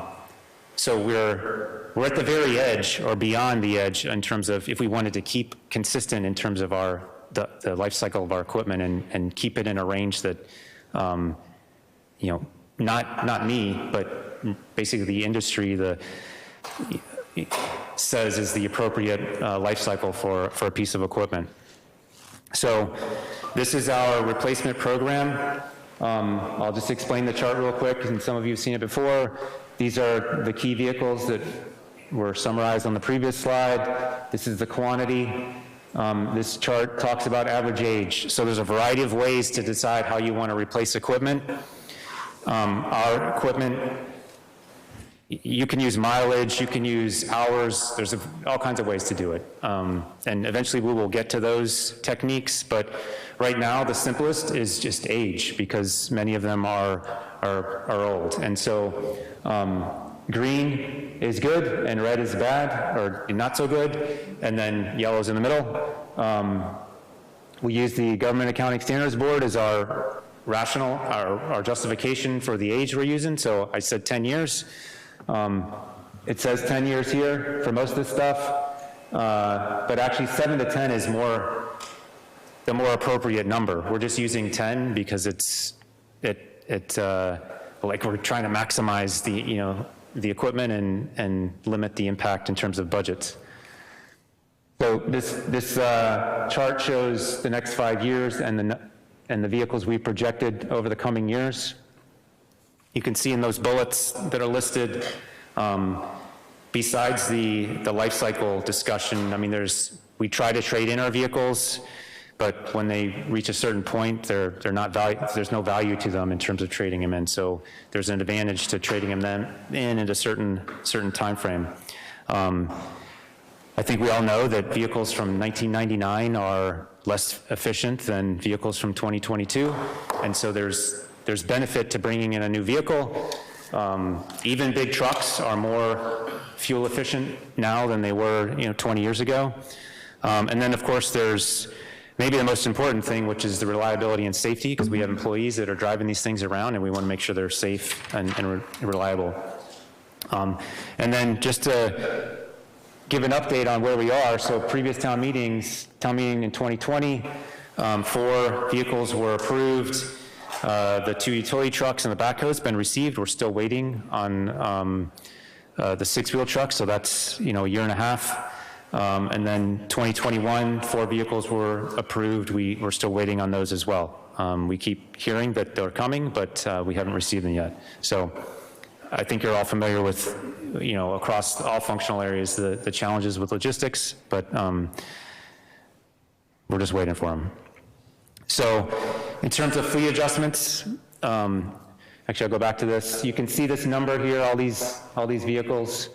I think there's some room, or we think as a department that there's some room to make some adjustments to the size of the fleet, and that's what we want to do. So we want to reconfigure to get versatility and add some capability, and that's what we're doing this round. So we're asking for a sweeper, or for funds to purchase a sweeper. We have 3 sweepers right now. We think we can, 2 is all we need. So we can trade in 2 sweepers, and now we're reduced to 2 sweepers instead of 1, or sorry, 3. So we've not only, we've done a number of things. We've created space in our garage, which we need. We've, reduced a vehicle off the insurance list, and we don't have a future expense that's taken off the table because we don't have to, replace a sweeper that we're getting rid of. Catch basin cleaners. So we have two of those trucks. We're proposing with, and I'll give you a picture in here in a minute, but the point is we have 2. We're proposing that we reduce to 1 truck, but we're going to add a capability because it's a swap loading truck, and I'll show you what that means. But the point is we're going to still have the ability to send 2 trucks out at the same time, but we're not paying for 2 trucks down the road. And I'll explain that. And then the last bullet here is the same thing. So we have, it's versatility. So we have a sidewalk plow right now that is in poor shape. We've had 2 storms we've used it in over the last month, and it broke down 5 times. And that's not just a frustration, you got to go out and fix something. That's hours of time that's wasted, that things aren't getting done, that's more people coming in to repair it. So it's something we want to address. But a sidewalk plow is only used, a few times a year whenever we have snow, and then it sits the rest of the time. That's not good for equipment to just sit. It needs to be used. And so if we can buy a plow that can also serve as a mower in the summertime, then we can use it year-round, which means we get more bang for our buck, and then back to contracting services. So if we now have a second mower, then potentially there's contracted service that we do now that in the future maybe we don't need to do because we can do it in-house because we have more capability with this mower. So here's the sweeper. It's the new one would replace a 20-year-old and a 9-year-old truck. These trucks, typically 7 years, because they're picking up all the stuff off the ground that's not good. And if you ever looked at one, you'd see how corrosive all this material is to the truck, which means the truck doesn't last as long. So we've had ours for much longer than 7 years. I'm gonna kind of breeze through these, and if we want to go back to any of them, we can. This is the 6-wheel truck. So this is a plow truck. This is the catch basin truck. It's hard to see, but there's a little gadget on the back that helps us clean out catch basins. So what we're proposing is we would get rid of both these trucks, and we would get, this is just a representation, but a truck like this, which has the ability to swap stuff off the back. So you'd get a catch basin, something to treat roads, a dump truck, you'd get the plow capabilities, you'd get all that in one vehicle, which I think helps us reduce that large truck fleet, which is probably too big, the fleet itself, because we only use them for certain things. If we can not have as many, but have one that does more stuff, I think we all see the value in that. So that's what we're proposing. This, the picture looks really nice, but if you look inside it, it's an old truck. This is what we use primarily for water main breaks. If you see a water main break, this is the truck you're going to see out front, and it has all the equipment necessary to do that sort of repair and many other things. But this truck is dated, and there's some structural issues with it. We need to replace it, and that's what we're proposing.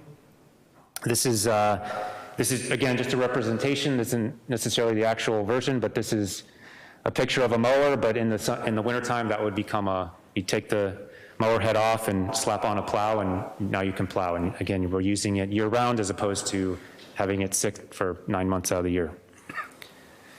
The last project or funding associated with this article is the town hall parking lot. So this is the town hall parking lot. There's the town hall. This is the parking lot. This is where there's a little convenience store and a pizza place. So we have some abutters who want to do some work to their parking lot, and the parking lot needs to be resurfaced.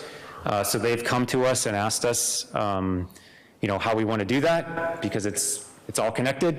And rather than piecemeal the parking lot and have a bunch of seams and really not do something that's smart, we want to work with them to figure out a way to tackle this. So before we can really have a true discussion, we got to know how much money we have in our pocket, I think, because we can't really negotiate anything if we don't know what we're negotiating with. And so that's why this is being put forward. Our next project is, the next several are related to water. So this was put forward as an ARPA project. Has to do with chlorine residual in our water system. The bottom line is it's all governed by DEP and EPA, but we've had some struggles maintaining the levels we're supposed to, and that was documented in a report or an assessment done by the DEP. So we tried some temporary fixes. We have some things in place now we're absolutely operating safely, but we need to fix it permanently. And so the permanent fix is to install a system that just feeds the chemical into the water properly and consistently. So we've got 2 water towers, and basically this is a plan. Here's the representation of a water tower, and then you have this 8 by 12 foot precast concrete building. Inside of it, you'd have this pumping system and metering system that does what it's supposed to do to control the chlorine residual. This is important because not only from a water quality standpoint and the fact that the DEP told us to do it, but because of one of the ways we mitigate this problem now is we use 2 of our wells more than we really want to. And so if you saw last summer, the reservoir was really high. In fact, before the winter came, because of icing, we had to let water out of the reservoir because we didn't want it to get too high. And I mean, that kills me because we know the value of water and yet we're sending it out of the reservoir, right? We don't want to do that. But we couldn't pull more water out of the reservoir because we needed to pull the water from these 2 wells that have the chlorine that mitigates our problem. So by fixing this problem, not only does it solve a problem that we know we need to fix, it had the second order effect is we can now potentially adjust the usage of our water. So if we ever have, like we had last summer, more water in our reservoir than we expect, we can just pull that water out and send it into our system instead of sending it to the next town down the road, which is what we don't want to do. So that's this project. The next one is, so these are the 2 wells I just spoke to. So Hopkinton and Moore Street. This is where there's some chemicals that get fed into the system in these 2 well sites. But we have a storage problem with one of those chemicals. And we need to address it. And again, this was identified in a survey done by the DEP. There's a storage issue and then containment if something were to spill. So we've tried some temporary things, or maybe not temporary, but some kind of low-cost methods to fix the problem. Those aren't functional and it's not working, and so we just need to solve the problem, which means we're probably going to add a space onto these two buildings and create a bulk tank, and the truck comes in, delivers the material into a tank, and then it's dispersed, whereas right now it's in these 55-gallon drums that guys have to wheel around, and that's not the safest thing for us. And so this project is to address that issue. This was also a candidate for ARPA funding. And then this one is kind of a standard one for us. So we have water mains across the town. We have to have a cycle to replace them. And so step one to replacing them is to design or figure out how we want to replace or repair. And so this money associated with this article is to fund an engineer to do the design for the work that needs to be done. So this is a multi-year project. This is just step one to do the design work, to tell us what we can do, what we need to do, and how much it's going to cost us for the actual construction. But that's what this is doing for us. But if we kick this down the road, then the replacements kick down 2 or 3 more years. And so we have to have some sort of consistent approach to repairing or replacing our water mains, and that's what this is part of. So if you think back to the budget summary where I listed, the $11 million for FY23 and future years, kind of the work that's behind that number is this kind of work, which is the design of water mains, the construction of water mains, and that sort of thing. And so we did the same thing 2 years ago for a water main on Flanders Road that's hopefully this summer going to be replaced. So we got the design, then last year town meeting funded the construction, and we're hoping that this summer the actual work happens, and this is kind of the next version of that. This is the last article here. I'm sorry, I'm going to go back to this one real quick. There's a subset to this. There's 2 other additional articles, Article 22 and 23. Those are zoning articles. And because of the location of these future buildings, we have to get some approval through the planning board and the town meeting to put these buildings in place. I don't think that's an issue, but it is a subsequent article, and I just want to, they're connected to this. And the last article here is, again, related to water. So we had a risk assessment done of all of our infrastructure last summer, identified some things we need to address, and I'm speaking specifically to physical security of our infrastructure. So this funding would help us better protect that infrastructure that is out around our town in terms of cameras or fencing or other like I'm talking physical security of it. The cyber aspect is a whole different subject, and we're doing things in that arena as well, but this is particularly focused on physical infrastructure improvements at some water sites. So I'm conscious of the time, so I try to speed through that, but that's all I have, and I'm happy to go back to anything and talk specifically about any of these. Yeah, thank you very much. Look to my right towards Advisory Finance Committee. Any questions regarding the warrant articles at this point? Or from the remote view of SELA? Mr. Bradley would like to ask a question. Go ahead. Thank you. I noticed that the funding for a number of these projects is based on borrowings, potentially, or even potentially specifically about the water projects. Is there any reason that these projects don't end up getting funded out of water reserves instead, and adjusting prices for water going forward to be able to account for this? Yes. So we don't have the money in the reserves to fund all of these projects based on the costs. We are currently doing a rate assessment, comprehensive rate assessment, to help us plan for future funding, and the idea would be, yes, I believe, to be able to do what you just said, which is not have to borrow, but we're not in that position right now, and I don't think, it's not my recommendation that we not do anything while we wait for that to happen. We're going to have to keep doing stuff while we figure that second part out. I don't know if you have anything to add to that, but Leah, but so yes, we want to get to the point where we could fund it out of reserves, but we're not there yet. And in the meantime, we need to do the work, which is why we submitted as ARPA. Okay, thank you. Thank you.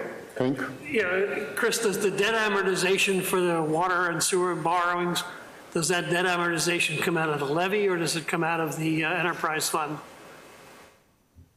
Enterprise fund. The debt authorization for water projects would come out of the enterprise fund. Yep. So it won't hit the taxes, it's going to hit the ratepayers. Right. Correct. Okay, thank you. Patrick? Yeah, just a couple questions, Chris. If you can go back to that slide that had, it was earlier in the presentation, that had the funding for each one of the articles. Yeah, right there. Ooh. Yes, I just wanted to make sure I understood. The bucket truck replacement, is that on here?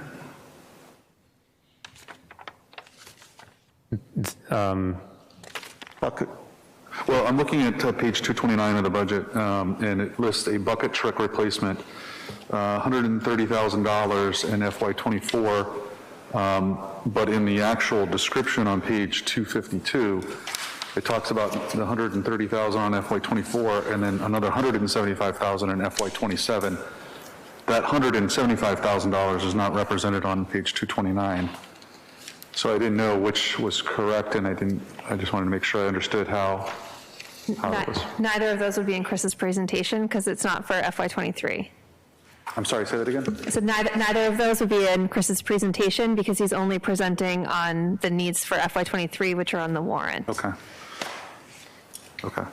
But that still can be fixed, right, in the, if that's it. And what was your question? On page 229, it's just missing all of the other requests. Yeah, so it doesn't impact this discussion, but you had pointed that out to me before, and Yeah. so I had told you that I had pointed it out to. Okay, just want to make sure it was. And then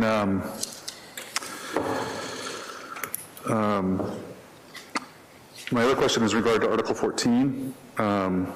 I noticed that yes, this right here, I noticed that goes through Otis Street, and the board right now, we are certainly have made our state representatives aware that we are interested in rehabbing or redoing the Otis intersection.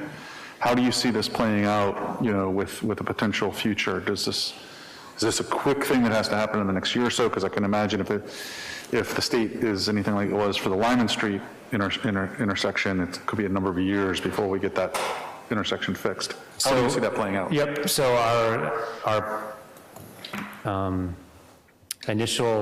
our going in position is that we're going to approach this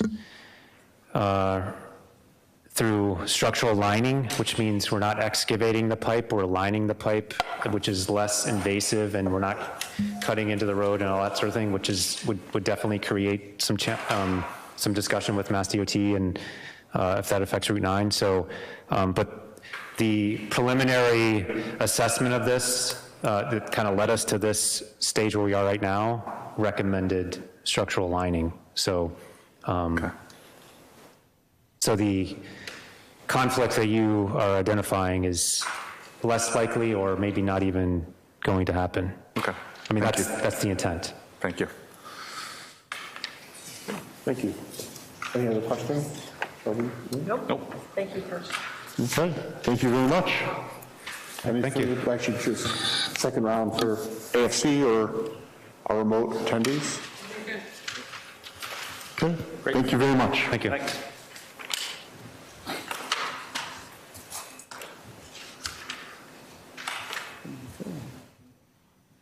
Okay, next up will be the police department budget and warrant articles.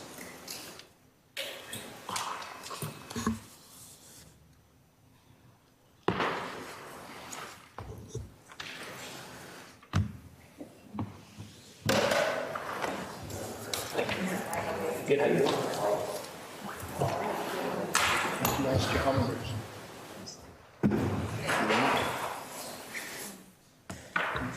Okay,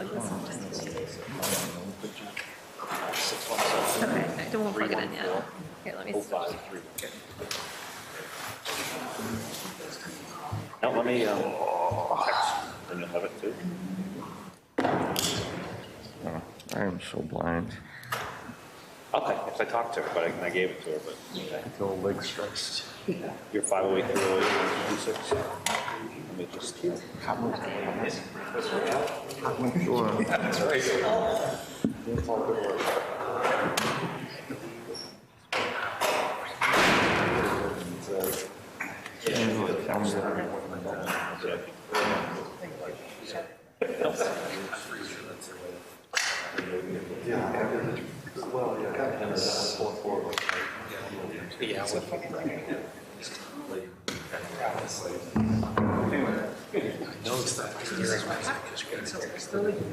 Yeah, but you don't have the names. You have contacts. I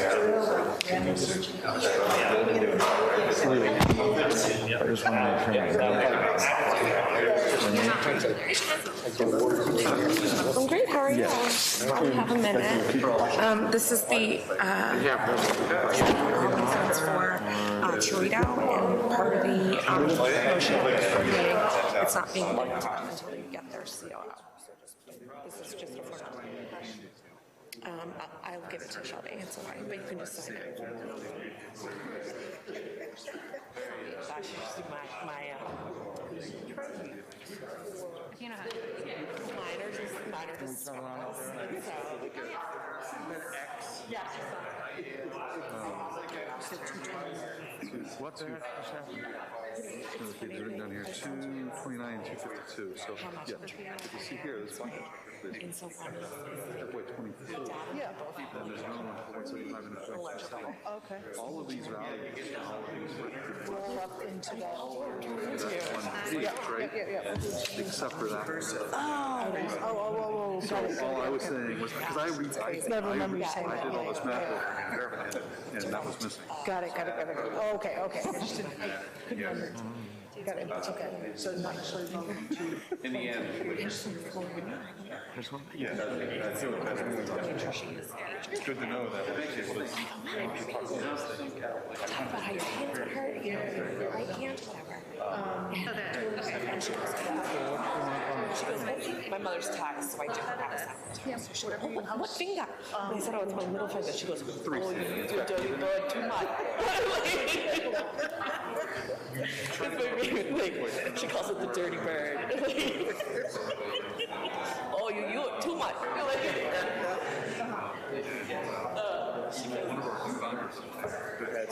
Yeah, because I was like, was it your right hand? And I was like, was it your right? She's like, yeah, it was your right hand. And her started. And so I was like, oh, mine's in my middle finger.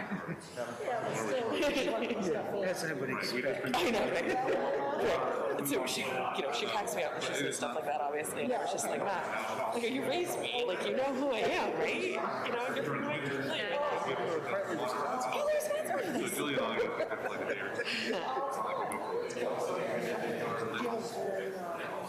I think my house is a kerosene container, and it takes about 2 hours. What I'm hoping is, I'll show you pictures.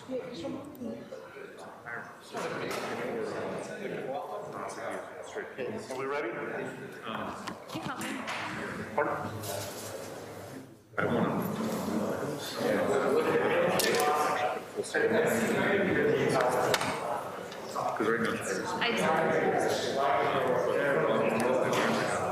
Okay, so you want to do slideshow setup?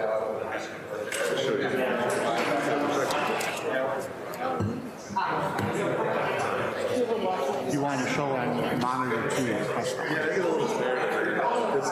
And if you do from the beginning. That's very creative.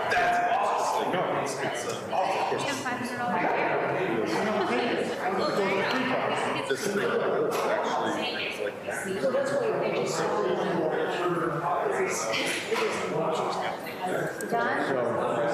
So all you gotta do is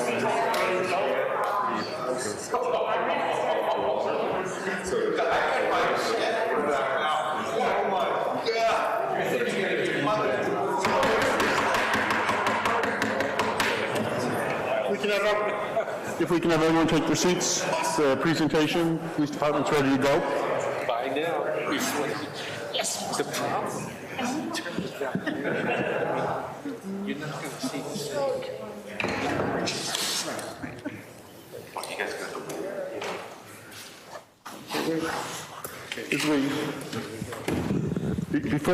the quick thing before we move into presentation from the police department, a request reminding that with our masks, it can be very hard to hear for the microphones to pick up for within the room as well as Westborough TV. So even when we're talking, if we look down and talk, as you can hear, it gets lost. So if everyone can please focus on, really being comfortable and friendly with the microphone and directly into it, we're good to go. Ready? Okay, thank you. So thank you for having us. I'm gonna lead off, and Deputy Chief Minardi was gonna provide you with a PowerPoint presentation. But I wanted to kind of speak to you briefly about what we believe the priorities of the police department are and some of the things we're facing. And we're extremely cognizant of the fact that, taxes are going up, there's a big increase in that, there's concerns from the residents, officer safety, public safety, and level of service. So I'm going to share with you some things, and I want to preface by saying Westborough's a safe town, but I'm going to share with you some things that we've been dealing with over just the last 10 days, and we really have turned into a really reactive police department, and there are so many things, and I'm going to share a few examples where I believe we need to be proactive. And even now, the traffic officer position, that has been shelved just because of the sheer call volume we're facing, and also dealing with COVID and the safety of your officers. So I get the budget considerations, and I understand, and the deputy's going to present 3 different budgets where we need to be in the beginning, and it's not actually where we need to be and where we are now. But I wanted to share, what are we doing as your police department, thinking outside the box to try to alleviate some of the burden on the taxpayer? What are we doing? And I think in the 4 years that the deputy and I have been running the show for your police department, we've done a decent job. You'll see in my town reports, you'll see this year we brought in over $170,000 in grants. If you add 2020 and 2021, we brought in over $350,000 in grants. That's a clinician riding with our officers, providing mental health services, jail diversion program, body-worn camera grants and initiatives that are going to be implemented soon, and traffic grants. We utilized $11,400 from our asset forfeiture. This is money that was seized from drug investigations to fix our floor in our garage because it was an ice rink when it was wet, and we didn't want to see someone get hurt, so we had an epoxy floor put in. That was $11,400 that did not come out of the budget. We made that a priority. We had a cruiser that was totaled. It was a sedan, and the makeup cost, because we purchased a hybrid, we didn't come to the town for that. We went into asset forfeiture, and we made up those funds. On our police range, shooting range, we used half the money to purchase our Conex box that has an office in it, and it stores all our equipment. We basically used asset forfeiture money for half of that, which was thousands of dollars. We received a very substantial gift from a woman who had passed away. She left us $60,000.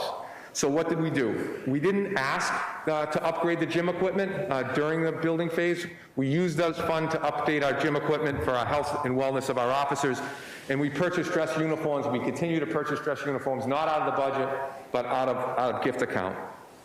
We wrote another grant recently, critical intervention training teams. And what this is tools for our officers to be able to identify people that are in crisis and mental health and better serve those in need. We partnered with Westborough Behavioral and the Department of Mental Health, and this program was fully funded outside of the budget. Another big thing, we utilized asset forfeiture. We have a long-range capital project to update our range, which we think should be a priority. But those renderings, we again used out of asset forfeiture. If you ever get a chance and you want to make an appointment with me, you know, we obviously advocate hard for our staff. I call it the Hall of Honor in our back hallway. When the officers are going out to their cruisers, they're greeted with, on one side of the wall, current photos of our officers, on the other side, our history. All of that money to date has come out of the gift account. I have not used any money from inside the budget to facilitate that, and it's important. I want people to feel proud of their organization and what we do, and that's the big thing. I'll tell you, this presentation, we actually presented this at roll call yesterday. Well, why? Practice makes perfect. But also to show our staff that we're advocating for them. And the end result is, the things I'm going to talk about, we're advocating for you folks. We're trying to provide an enhanced level of service that is second to none. And some of the things that we're doing now are being emulated, and I think that's the greatest form of, you know, we're doing something right. So what are our priorities moving forward? Did we cut any money out of training this year? No, but we did last year. Our training budget was $34,000, which I still think is a little low. Because of COVID and everything else, we cut it to $25,000.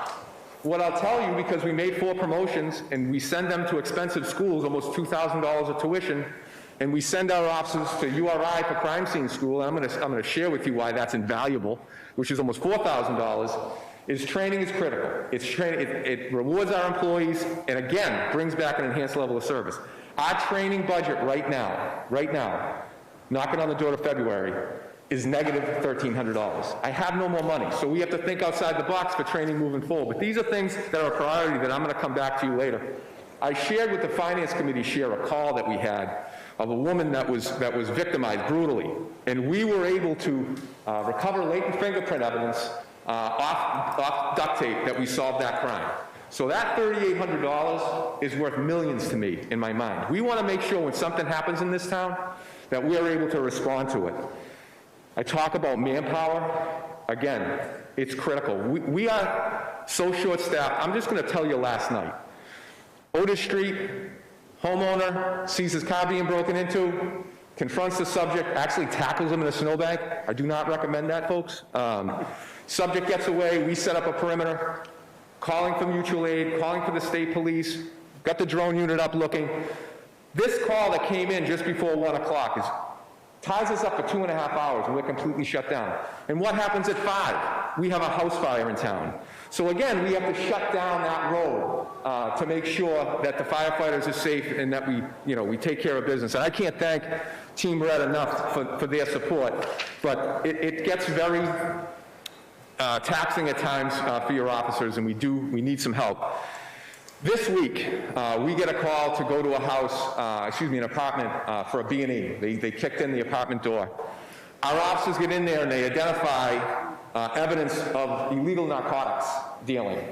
So we have to secure that apartment. We have to have detectives come in. They write a search warrant, and we recovered 38 grams of heroin. I want to be more proactive in those areas. As I talked to Mr. Beretti about this serious crime at one of our hotels, I want to look into human trafficking. I want to do proactive policing to try to prevent victimization. So I'm hoping, I can tell you, over the last week, we've Narcan 3 individuals. Multiple doses of Narcan, we're almost out right now. And one involves CPR. And I can't, again, thank Team Red enough for their response with us on that. And I don't know if that search warrant that yielded that 38 grams of heroin, I don't know if maybe we prevented another overdose. And that's what your police department is really trying to accomplish. We want to provide a very high level of service. And if you look at our fire department, they're in the upper 40s, looking to hire more, and we're at 37. And I know Groundhog Day is right around the corner in that movie, but it feels like Groundhog Day, where we're constantly talking about the staffing study and what they stated we needed to be in the 40s. And I'll tell you, we're getting busier. You'll see in the PowerPoint presentation, we've crushed, what their projections were, our calls. And this is COVID. When we come out of this, because we're trying right now to limit contact to keep our officers safe. I have an officer out now with COVID. We have an officer out injured on duty. We have another officer out extended sick. And we're trying to fill some positions now. So, for us, it gets frustrating, and we don't want to see a burnout, and we don't want to see morale issues. But we were supposed to be in FY23, we were supposed to be at 42. That was the goal, and we lost 3 last year. We're at 37, and we're not working with 37. As I stated, we're out, and things happen. I'm going to touch briefly on this, and then the deputy will get into his presentation, but our capital request. We originally asked for 4 cruisers. Right now, we have 5 cars down. 4 were rear-ended, 3 of them are totaled, and one of our hybrids, it's acting up. We're still evaluating these hybrids. We had a car that's got 20-something thousand miles on it. We had to replace the tires. We believe the weight of the battery. So we don't know if an all hybrid fleet is going to work. We're still evaluating all this. But right now, we're utilizing the pickup truck for patrol. We had one of our take-home vehicles I submitted. It's no longer a take-home. It's back in patrol because we're so short cars. And we will have 8 hybrids when we replace the 3 total cruisers. I don't know a department our size that has embraced this initiative like the Westborough Police Department has. And I can't tell you as a chief, how proud I am to walk in this building this morning just before 4:30 and see what these officers and supervisors are doing on a daily basis. I mean, we have hired extremely hard. We have great people, and it's real easy for the deputy and I to stand up here and advocate for them. And hopefully we have your support, but I will tell you, I have concerns about our ability to do proactive police work and even at times respond to calls. And I've upped the minimum manning, and I'd like to do that again because we're seeing a huge trend increase. And I would ask that you let the deputy finish his slides, and then if you have any questions, and then we can get into capital, and I'd like to just briefly present the ACO, because that falls under the police department, and I promise you that will be super quick. But I thank you for your time, I thank you for the opportunity, and I turn it over to my illustrious Deputy Chief, Todd Minardi. Thank you, Chief. Always a tough act to follow, no doubt, but I get to cover the exciting part of the presentation, which is budget numbers. So, without further ado, I put this slide in here in the beginning just to show basically, how our budget breaks down. These are the numbers that are presented currently. Clearly, 94% of the budget is salary. So obviously, that's a driving factor of our budget. That not only includes what our staffing numbers are, it also includes our contractual requirements, through our agreements, through the collective bargaining agreements. And, I'll talk a little bit about that more in some of the future slides as we progress. But presently, that's where we're at. So, first what I wanted to do was touch a little bit on the ARPA proposal that was presented back in, I believe it was September, in front of the Select Board. I included a couple of slides from that. They've been updated a little bit. But I think it's important to touch on that when we go through the budget process, and you'll see a little bit later on how that process progressed for us as far as what our staffing needs, were looked at. But so back from the ARPA proposal, and as you've seen in the town's budget document already, it does talk about some of the plans and studies that the town's already undertaken, and we know the 2018 strategic plan report, one of the top priorities, to evaluate and implement recommendations in the public safety needs assessment studies, and the critical success factor was proactive public safety. You've heard the chief already talk about proactive policing. We feel that it's critically important. And what that really breaks down to is, we react to crimes, we go and investigate it, we deal with the victims after the fact. The best type of public safety service you can provide is preventing someone from becoming a victim. And that's really what proactive public safety is about. We also know that there's the 2021 master plan. It was a draft back in September when I spoke about it. It's now obviously been accepted, and one of the One of the goals and recommended actions was to continue to implement the findings of the strategic plan as well as the follow-on staffing studies. Again, we've spoken about this multiple times, but I'm gonna try to get through this quick. We know that there was MRI did a staffing study, the police department. This was focused solely on uniform patrol level positions. It was very comprehensive. It looked at a lot of different issues about the policing environment, service population, but what we really looked at was to really provide a pretty clear picture without a lot of confusion was calls per officer. And we also understand that when they presented their findings, they recommended hiring 5 immediately and a total of 15 through FY24. So we presented this back to the select board, again, back in, I think it was September. This has been updated now that 2021 has ended. At that time, I was projecting 23,640 calls for calendar year 21.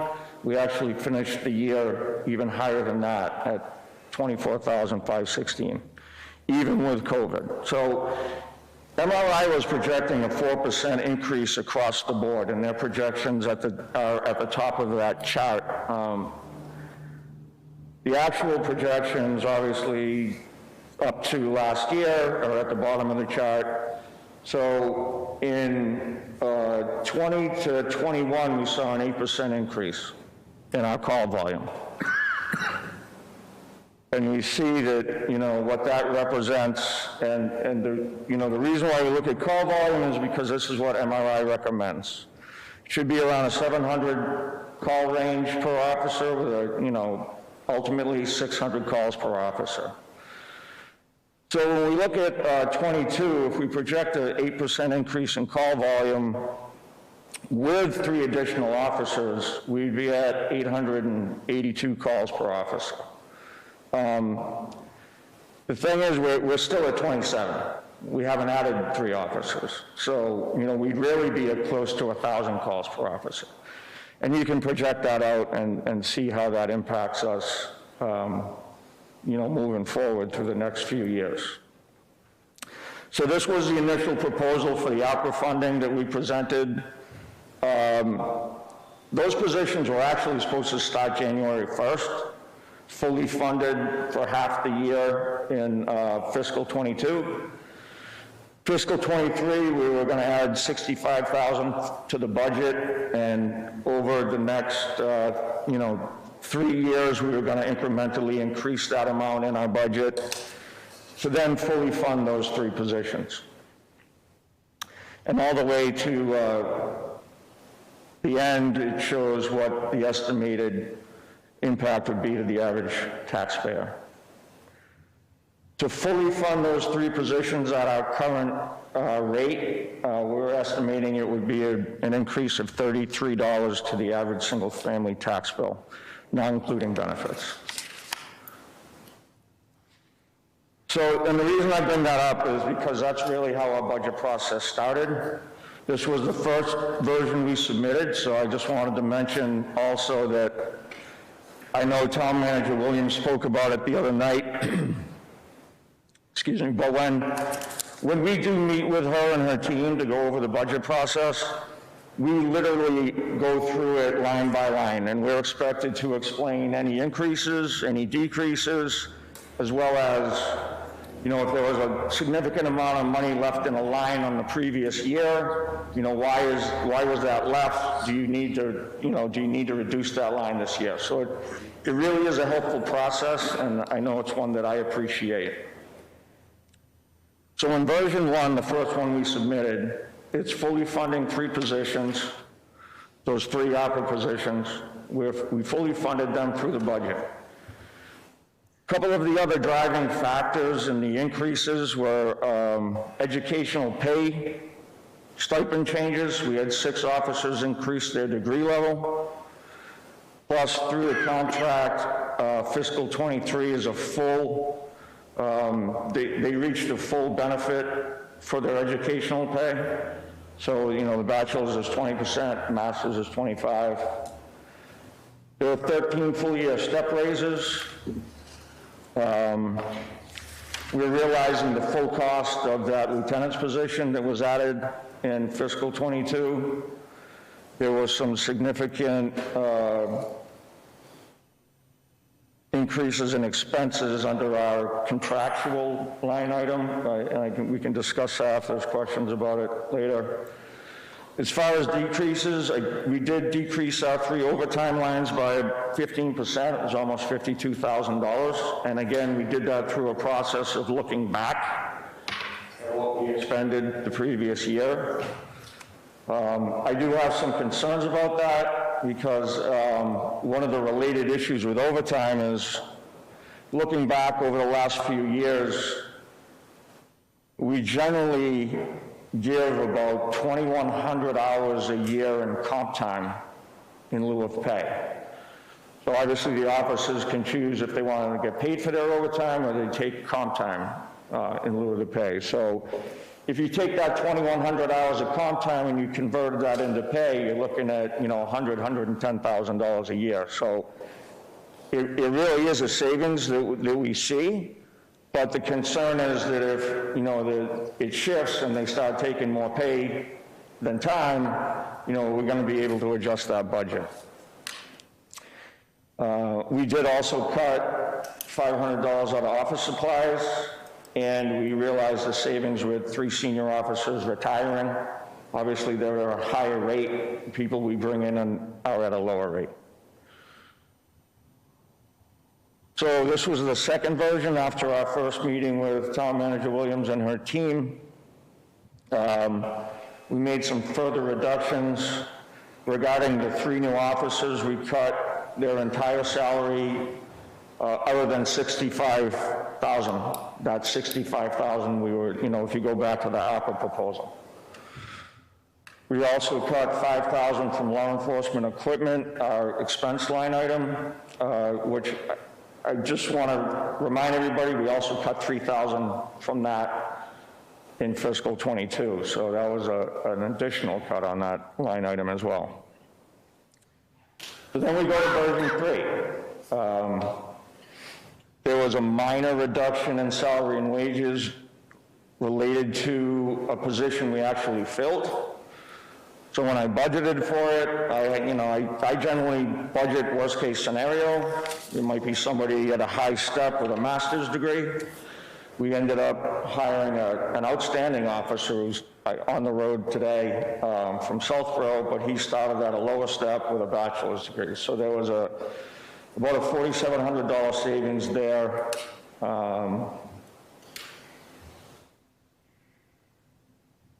Sorry, did I just go backwards? Oh, I'm sorry, I missed one. What happened? Then there was another $10,000 cut from our law enforcement equipment line item. And we zeroed out out-of-state travel, so that went back to, that was a cut of $3,000. We then move on to version 4, which is our current version with the town manager's recommendations. We removed the $65,000 that was that salary for those 3 new positions. So that was a total of, related to those 3 positions, again, it was a total of $254.89 that was taken out of the budget. And again, we project that to be about a $33 increase if that was funded per the average single-family tax. So just to kind of recap, that's where we are in fiscal '22. We started fiscal '23, and this includes the 15% reduction in overtime as well as the $500 in office supplies. We cut again, and that's where we're at today. That's actually only an increase of $53,000 over our fiscal '22 budget. So, just as a kind of end note to our budget discussion, future considerations, obviously, we have 2 CBAs that need to be finalized and what impact that's going to have. We still don't know what's going to happen with the ARPA money. Obviously, the chief and I are obviously very concerned with our staffing. And based on what happens this year, we may be looking to replace some of those overtime and equipment cuts that happened this year. I know Town Manager Williams talked about structural deficits. Well, by cutting some of those lines, hopefully we're not creating structural deficits where next year we have to go back and ask for that money back again, thereby increasing our percentages even farther than they would be normally. But I'll leave it to the chief for any questions that anyone might have. So, and just to kind of expand that out-of-state travel, that $3,000, because the team comes before us, right? That's basically, we was scheduled to go to Dallas to the International Association of Chiefs of Police Conference and Training. It's outstanding. I've been. But there's, in good conscience, we can't take care of ourselves, and we need to take care of our staff, because they're the tires that meet the road we take care of. And I talked to you before, this is our log from midnight to 8 a.m. this morning. This is 7 pages. It's really busy.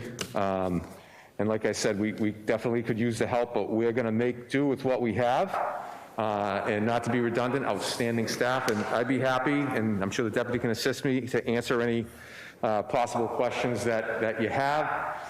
But really, this is just the cost of doing business to hopefully get through this pandemic in FY23.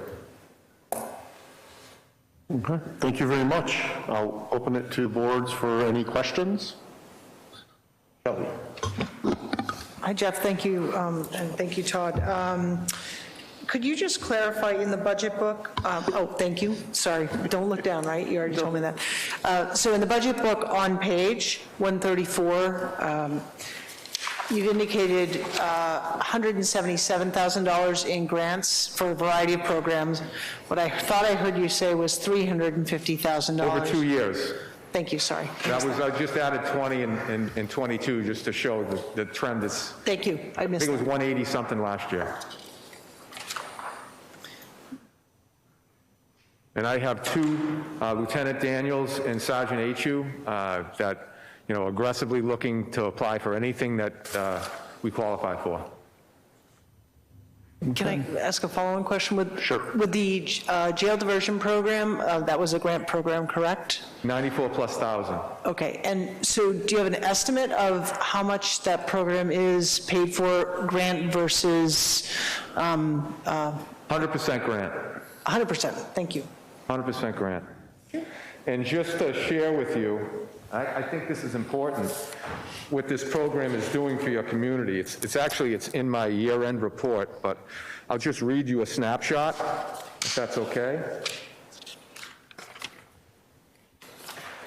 So Westborough Police referred a total of 155 cases to the jail diversion clinician during this time frame.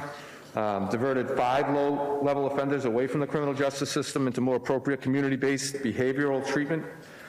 Represented an estimated savings of $12,600. Additionally, the Advocates Jail Diversion Program diverted 26 individuals from the local hospital emergency department, representing an estimated cost savings of $104,000. So together in 2021, it's $116,000. So really, you know, what this person, and she's phenomenal, great part of our team. And I can tell you, we could easily justify having her just here in Westborough. Sharing her with Northborough and Southborough is painful. She's in town today, and she will be nonstop.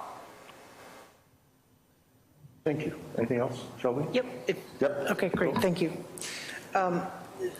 If you could provide an update on the body-worn camera initiative, where that stands, when it will be fully implemented, and then second question is accreditation. Where does that process stand? I know it's a 2-step process. Thank you. So the good news, well, I should say this first. Let me thank recently retired Glenn McLeod, who retired due to an injury he received on duty. I want to publicly thank him for his service. And Lieutenant Michael Daniels, again, last week was promoted to the rank of lieutenant. We have a field training sergeant program, so the sergeant that was promoted was in the FTO program for 2 weeks. That ends now. Lieutenant Daniels will now come to days. He was still covering his other shift, and that is, as he clearly knows, he's probably watching us right now, that is the #1 priority. So I'm hoping in the spring that I'll be able to come tell you that A, the Body-worn camera initiative is up and running, and B, we're in line to be certified, and then hopefully fully accredited by this time next year in the fall. That's my goal. And COVID and not having Lieutenant McLeod, he was an absolutely crucial part of our organization. I will miss him, but that position that town meeting approved is going to allow us to get these goals completed in the next 12 months.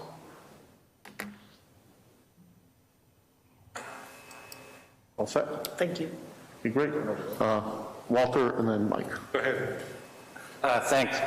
Just a clarification on comp time versus pay. If somebody's out on comp time, do you run short-staffed, or are you paying someone else to be in on that time? I didn't quite understand how that works. So it's long been a debate within our organization whether comp time was costing us money or it was saving us money. So the scheduling system we have, it's a web-based scheduling system, and it's amazing. It tracks everything that goes on in our schedule. That's how all our overtimes are approved and everything. So I ran a report recently based on 2 years of data because I felt 2 years was enough data to have some statistical significance. And what I found was, over that 2-year period, we awarded about 4,200 hours of comp time for overtime services instead of paying them. We paid 600 hours of overtime to cover when people used comp time. So the delta in that is huge. There's a big difference in what the comp time actually saves us, if that answers your question. So, big savings. Okay, thank you. Mike. Chief, thank you for your candor in our conversations. I'm the liaison from the Finance Committee to the Police Department, and I've had access to information which has been very helpful to us in trying to understand how we provide policing services and how it wraps into the budget and ultimately the cost to the taxpayer. I'd like to preference my first comments and then questions to the chief by saying that at any government level, national, state, or municipal, the #1 responsibility of the government is the safety of its citizens. And here in Westborough, we do a very good job of that. And it's not just from the police and the fire, but it's DPW maintaining our roads in a safe condition. It's Department of Health, and I'm sure there are other departments that contribute to the safety of our citizens. But when it comes to safety in general, the thoughts generally focus immediately on the police department. I've been concerned about the staffing in the police department, as have several others of the members of the AFC. We recognize that there have been impacts imposed on us by COVID, and that's what happens. Everybody has been subject to them. But I've been aware, based on the conversations I've had with the chief and the deputy, of some of the issues that are now going on in our town, particularly along the Route 9 corridor, and some of the other issues with respect to staffing. And my first question, Chief, is you have 37 active patrol officers. No. You have how many? We have 37 sworn. So basically, we have 27. You have 27 active patrol. And they have to understand, too, that some of those are in investigative positions where they're not in uniform. Okay. So of the officers that are in the cars and their supervisor At any given point during the day, how many do we have patrolling Westborough, and how many supervisors are involved? So today, I'll give you a snapshot of today. There are 3 patrolmen on the road, and Lieutenant Daniels is overseeing the shift. This was his scheduled supervisor day. He, like I said, he goes on an admin schedule Monday. He's still in the rotation. This FTO is just ending with Sergeant Holt. We could have as many, on 4 to 12s is pretty much our stack shift. You could have, if everyone shows up, don't forget, we have to give people time off, vacation, people are sick. So there could be, on some of those days, 5 patrolmen and a supervisor, 6 patrolmen and a supervisor. Very rarely does that happen. In fact, right now, if it does happen, we don't have enough cars. So, you know, and the other issue I want to bring up too that really, really bothers me is that when I leave today, 4 or 5 o'clock, there's no one on that front desk. You know, it's very rarely. We try to man the desk, like I said, when the shifts have, but A, between busy, and B, we just don't have the manpower to do it. And last night on the midnight shift, you can imagine 3 patrolmen and a sergeant running up 7 pages, and that one call alone, that B&E to motor vehicles, and it wasn't just one B&E, there was a slew of them, you know? And we have identified the individual responsible, you know, and we'll find him. But it's a concern. You know, it's a real concern that, you know, I think, honestly, minimum on days and on 4 to 12s, there should be 5 patrolmen and a supervisor, you know? And like I said, we have no traffic position right now. So there's another concern. You know, traffic has really picked up. I can tell you, in 2020 versus 2021, 3,800 citations were written in 2020 during COVID, and last year over 6,000. Because our patrol, when they don't have calls for service, they're given traffic assignments now. We're trying to still meet the needs of the people we're trying to serve. So it just shows, as people were coming out of COVID, more and more traffic. If you look in my annual report, you'll see accidents going from 300 and something accidents the year before to over 500, you know, this year. And like I said, even us, I mean, lights are on and everything else, and people are slamming into us, either drunk or having a medical episode. You know, it's been really, really busy. And on the 4 to 12 shift, is it the same 3 plus the supervisor? Minimum staffing on all 3 shifts is 3 plus a supervisor, and I really, it's total react mode. Make yourself available, you know, and our offices, they want to go out and do proactive work. They want to do traffic enforcement. They want to do some of the areas that you're talking about. You know, I mean, we have probably more hotels in the city of Worcester.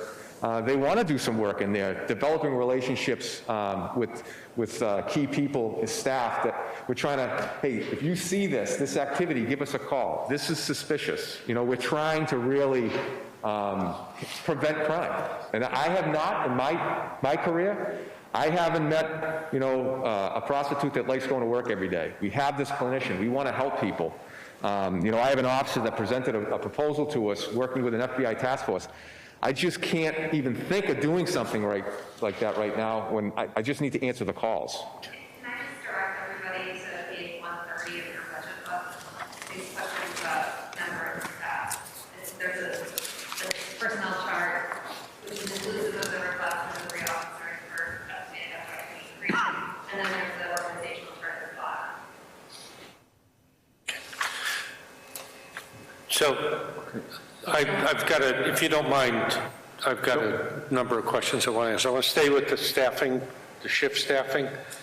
So I'm looking at your performance measures on page 132, and I'm seeing a trending increase. Let's just take arrests, which look like they're, you know, not one a day, but maybe one every 3 days. How many officers generally are involved in making an arrest? So minimum 2 doing the booking, then you may have an officer that's doing the report. And then once that person is placed in a holding cell, we have to have an officer come off the road in the station to monitor the safety of that person. So there's a period of time when there's essentially one officer on patrol if an arrest is being made. It's very possible. Right. And at night, if we get an alarm call from one of the industrial or commercial buildings, How many officers generally get involved? We like to send 2 to those types of calls, just in case it is a B&E in progress. And that's when mutual aid comes into play. How frequently do you call on mutual aid, Chief? Quite frequently. Quite frequently? Yeah. Yep.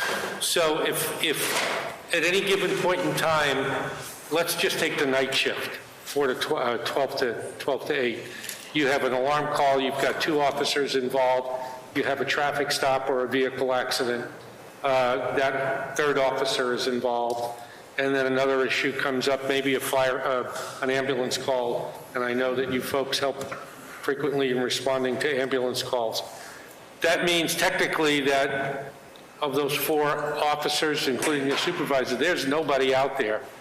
It happens. Covering the town. Yeah, it happens. Any idea how frequently that happens? I'd have to really kind of research that a little bit, but it definitely happens. Is it a concern to you? Oh, it's a huge concern. And we're doing everything we can right now to utilize the summons method. I mean, some people we have to arrest. There's no 2 ways about it, depending on the crime. But because of COVID and everything else, I believe when we come out of this, you're going to see what you see the arrests now, they're going to double.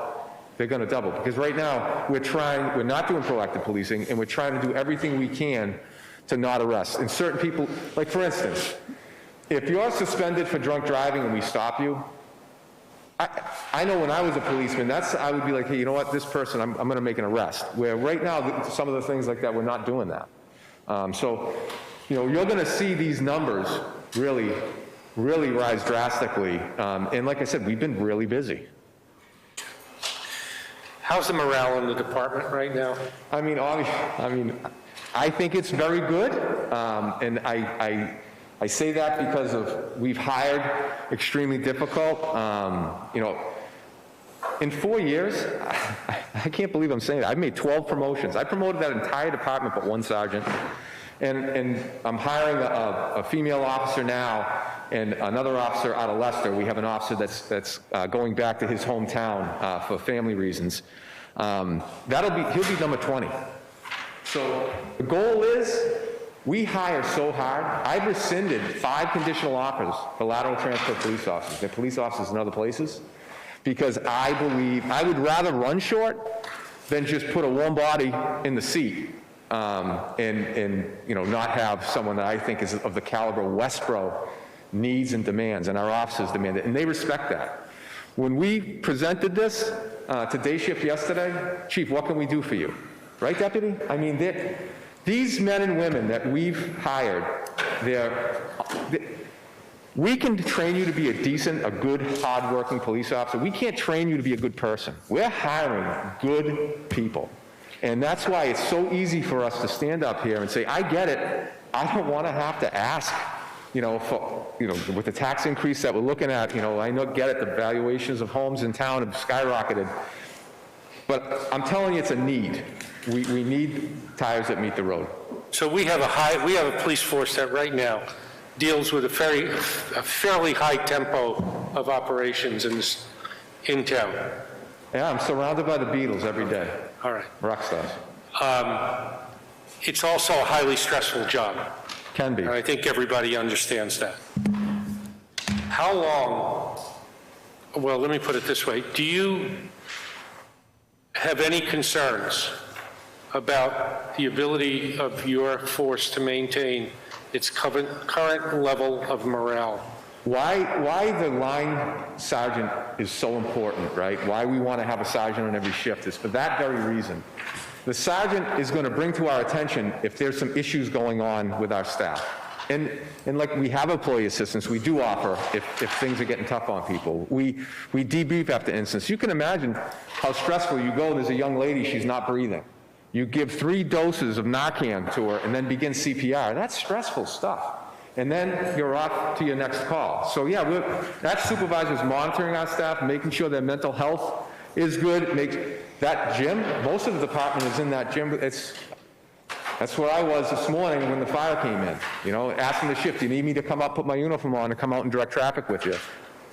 You know, it's an amazing group of people, and it's not us.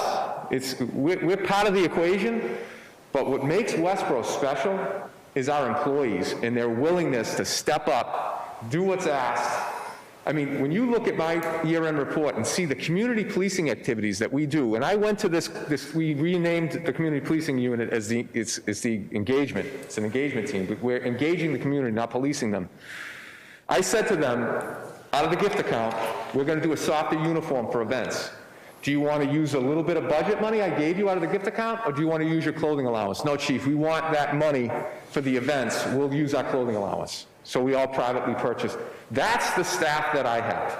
That's the staff that we have. It's just, they're giving back, and they're not supposed to. They have a contract, but their events, people will show up for. They don't even put in for comp time, you know, and it really is an honor and a privilege for as long as I'm your police chief to be a part of this, you know, organization. And that's why, not to be redundant, it's so easy to stand up here and say, hey, we need help.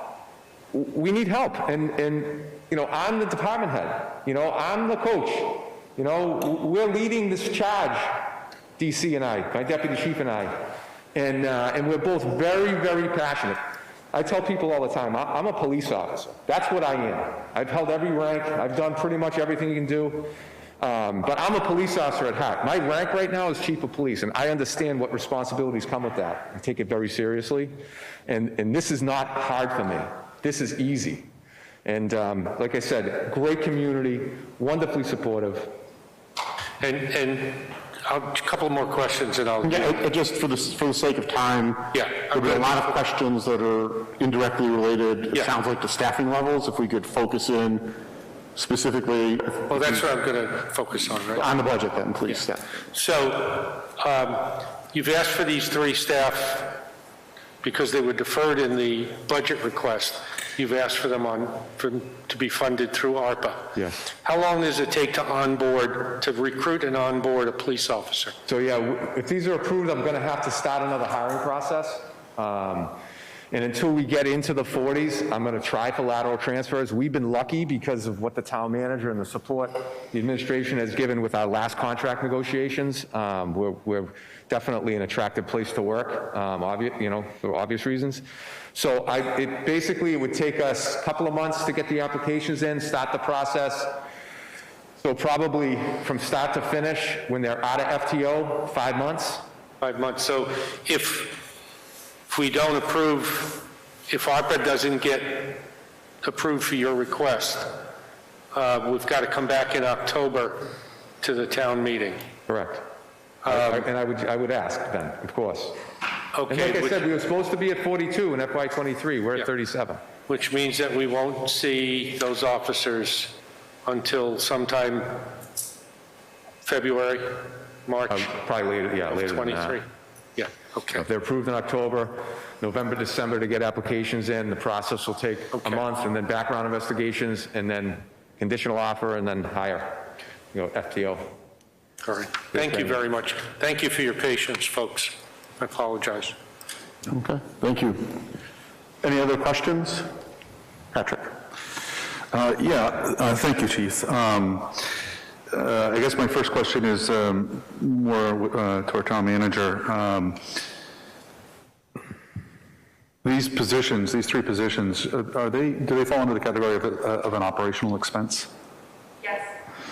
So with that in mind, and if I understand correctly, using the analogy of free cash and use of free cash for operational expense, when we use free cash for operational expenses, we create a structural deficit, correct? If we use ARPA funds in a similar way, do we create a structural deficit? Yes. I mean, you'd be funding operational expense using a one-time revenue source. The proposal, though. Christy, I don't know if you're... Yeah, you really need to be friendly with them. Yes, it is. So I'll just go back. Yes, it is an operational expense to add these 3 police officers. Yes, if you use free cash to fund operating expenses, it creates a structural deficit. The proposal to use ARPA funds was to structure it in a way that would be similar to the SAFER grant, where you would incrementally increase the budget to fully fund the officers within 3 or 4 years on the budget. And the way that we had discussed it, the way the chief and I had discussed it, was that in the interim, while those were coming on, similar to the fire department, we would not be asking for additional positions. Okay. And I just want to make sure I understand the math correctly here. The $33 to the average taxpayer, was that per position or for all three positions? For all three. For all three positions. Chief, I definitely want to say that I support your department. As you know, I have family in the police, local police forces, and definitely recognize the value, and I certainly have been keeping my ear to the ground in regards to how the community perceives the police department. And honestly, I hear nothing, as far as problems. So that's a good thing, and that's a testament to your work and your team's work. So please take these next questions with that in mind. Okay, I fully support you. Have you considered, again, going back to the, Christy talked at the very beginning about creativity, and I think that's a point that I've been raising all along over the last several weeks around the creativity. Have you, I brought up the shooting range on Tuesday. My understanding is that the shooting range is used not only by the town of Westborough Police Force, but also by other towns that will come in and use it. Is that correct? Yes. Do we charge fees to those other towns for use of that shooting range? Right now, we don't. The deputy's been working on a policy where we would try to adopt something like that, especially if our capital project in time does come to fruition. Right now, we let like Northborough and Southborough use the range. The environmental police, I mean, it's not a huge use, and don't forget, there's really no cost and upkeep to the range. We stand on dirt and we shoot into dirt, so there's no real charge. Now, if we were to develop that site like we want to have state-of-the-art training for our officers, yes, then we would be charging a fee, but right now it's just the department will go up for a couple of hours, they'll qualify, and they'll leave. There's really, no cost to it. In fact, Shrewsbury PD recently asked me if we would assist them with firearms, and they actually said, we're willing to pay a fee. So there is people out there willing to do it, and we will research that when we feel, when it's appropriate. Thank you. My understanding is there are some neighboring communities that also use private shooting range, such as the Rod and Gun Club over in Hopkinton. Is that something that you've considered to eliminate the cost? Because while you're standing on dirt and shooting into dirt, I'm assuming that there is a cost associated with insuring and running the range. No, there's no additional cost to the town. I'm getting those from the town manager. Yeah, there's no real cost to it, and it's a very, Westborough's location is why so much business is in town. And I don't want to have to send officers out of town for training when we can do it right here. Where, again, overtime's down, it will be less, and, no travel time, and it really is a nice facility for what it is. Sure. The deputy and the current firearms instructors, do an absolutely phenomenal job. And I would be opposed to closing it and sending us to the Hopkinton Rod and Gun Club, and then we would probably most likely have to pay a fee. Right. Where right now, there is no additional insurance. Okay, so it's a free resource. That's great to hear. So that's good information. If we can go back to your slide that had the numbers of calls to the ratio of number of officers for a moment.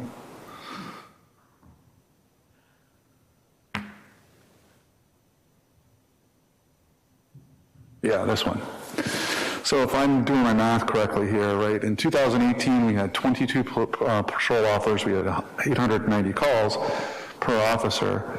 2023, you're projecting with 35 officers, 708, which gets us very close to the threshold that the DC talked about. I think it was between 600 and 700 was what the recommendation of the study was.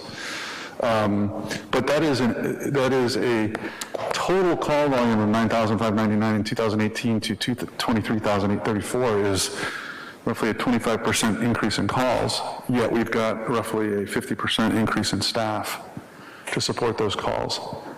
I get the go ahead. You look at the projections, not the actuals. Sorry. so the actual calls per service was projected by MRI. Yeah, I was looking, I'm sorry, I didn't see And the then actual. calls per officer that they're actually doing. right now. And that's wwhy the deputy updated the data to say, hey, we actually had 24,516. When he projected 23,640, MRI projected 22,926. And like I said, when we're out of COVID, I see our call volume, quite frankly, increasing. When you start adding, these new construction, Amazon facilities and different things, when they're all up and running, more traffic, more calls for service, more issues. You got Brigham and Women's coming. Is that going to affect, ambulance runs for the fire department and the police department? We do respond. We had a medical call with them in an apartment complex the other day. And I'm telling my officers, unless you have to go in, don't go in, because I don't want you to get sick. Well, as he's outside by the ambulance, someone comes out of the apartment complex choking, not breathing. He was able to give the Heimlich maneuver and save this man's life. And I think I mentioned we're going to be having a team award with the DA's office February 10th at 2 o'clock here at Forbes if you want to attend. We go on those calls too. And if it's someone like we have to Narcan and start CPR because we're on the road, we get there first, that's what we do. I really don't see our call volume decreasing. You explained. I mean, it makes more sense. And Ian, thank you for pointing out the actuals. I didn't pick up on that, so thank you. You mentioned, you've talked about Narcan and the use of it in the town, so it just made me immediately think, I'm not sure where those situations occurred, but it made me think about the Spectrum House. Do we charge, if there's a call to Spectrum, do we charge them for those calls? No. No, we don't. And they're great partners, by the way. They call us whenever there's a walkaway. And what we've seen as a decrease, and we did have a stolen car recently out of a house on our walkaway there, but we saw those stolen cars go down, larcenies go down, B&Es go down, because they call us and we're able to, again, get them transportation where they need to go. And that relationship, I mean, it's priceless. Yeah, having been a victim of larceny, from a homeless family a few years ago, breaking into my car down at my house, I just wanted to understand that situation a little bit better. So, let's see. And I just want to ask a question, the same question I asked the DPW, use of take-home vehicles. Have you looked at the use of take-home vehicles? Is there any opportunity in the take-home vehicles to reduce that use and save money? I think our take-home vehicle fleet actually saves money over time because that cruiser is just driven by that particular investigator or administrator. Everyone that has a take-home vehicle, there's a need for it. For instance, we acquired our K-9 vehicle through Homeland Security. Didn't cost the taxpayers of Westborough anything. He is on call, so he has to have a vehicle that's conducive for his dog.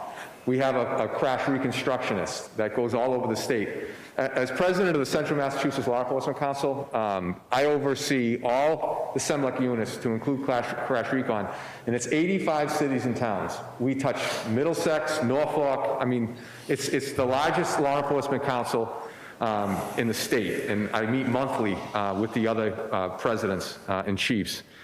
Our detectives, when I talk about, okay, we go to a house break, they can respond right to the scene, when we have something critical. And sometimes it's not the scene. We had something that came in the other day, it was a sex assault. The detective responds to the hospital. So, we believe that, right now we have 9. I did submit 10, but because the cars are down, there is another officer that has a take-home for his specialty assignment with SEMLEC, and he's also part of the crime scene unit. I think we have a healthy the deputy and we have to respond. The lieutenants have to respond. So, my opinion, I think our program is excellent, and I think, like I said, our cars are going to be with us for many, many, many years, unlike our patrol vehicles. Yeah, just one final comment on the vehicles. So I would just like to say thank you for adopting the hybrid program. As you know, and I think most people here are aware, that while there is a higher upfront cost, the overall cost of running hybrids in our town will save the town money over the years.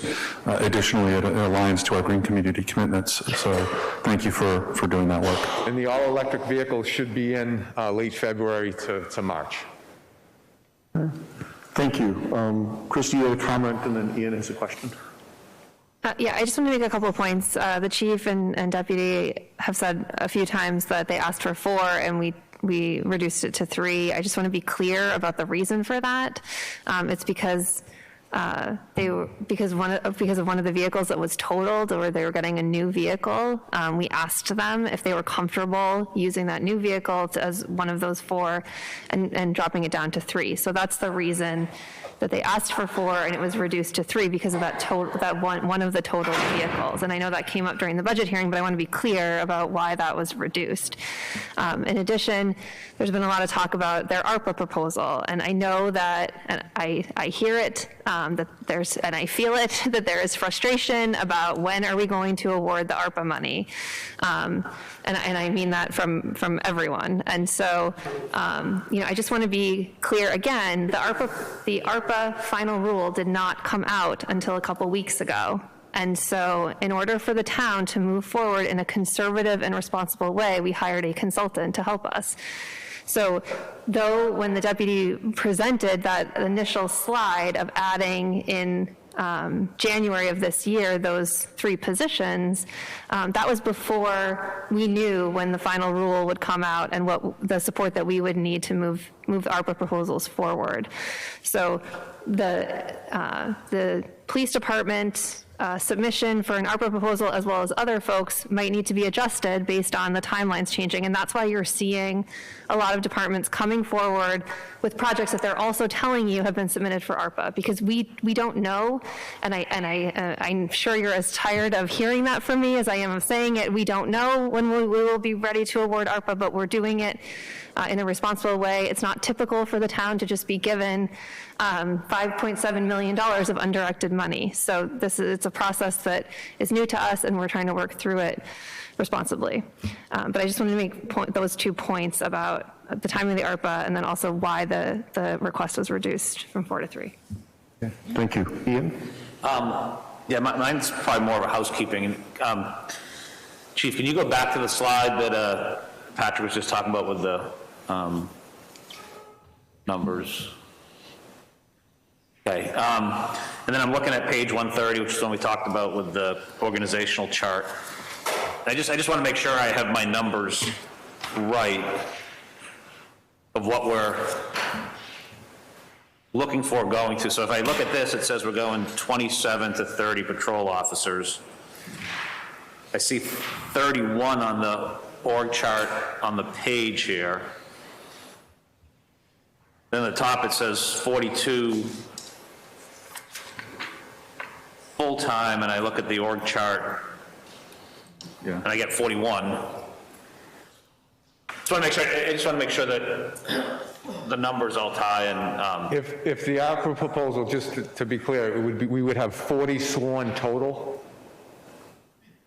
and then you would take basically the command staff out of that mix and the detectives. Okay, so but I guess probably most importantly, the patrol officers here, is it 30 or is it 31 that's shown in the org chart on page 130?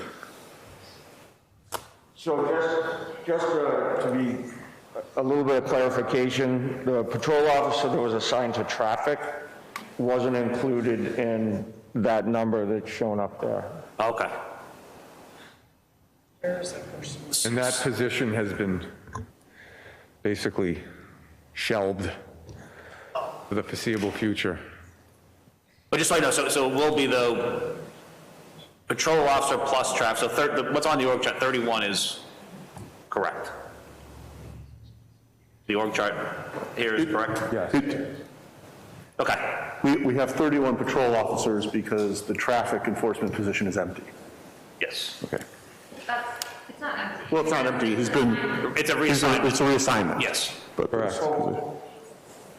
So that chart talks about calls per officer. So the traffic officer was assigned to just do traffic. Yep. So when we talk about responding to calls, that wasn't included in the mix. Yeah, that makes sense now, so this is call, yep.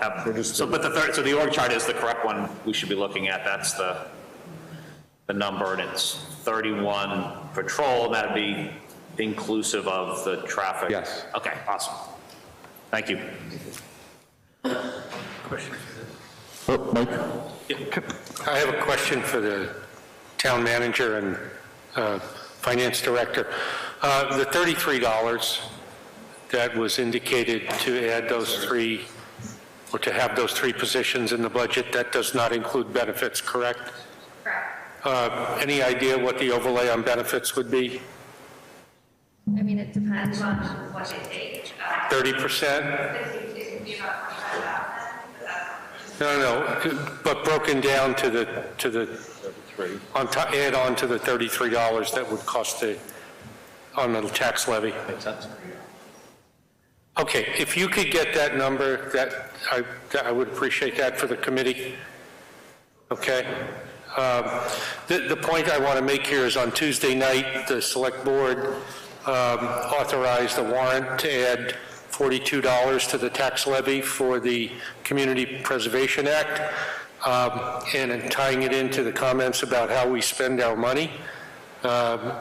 We have to make some choices. I think the taxpayers are going to have to make some choices, and I think it's appropriate if we're going to give them the option to choose adding $42 for the CPA. We should also put back the money for the police officers and give them the option to add the $33 plus benefits to increase the police staff this year, or fiscal '23. Is there a process for putting that money back into the budget? It's the finance committee's budget that you recommend to town meetings, and you can put that in your number. I'm sorry, Christy, the mask is doing the... It's the finance committee's budget that's recommended at town meeting. So if the finance committee votes to put that in their budget, then that would be what was considered at town meeting. Okay, fine, thank you. Okay. Patrick and then Walter. Yeah, I just had a follow-up to Ian's question in regards to the, you know, come back to me. I'm going to get my thoughts straight. Okay. Walter.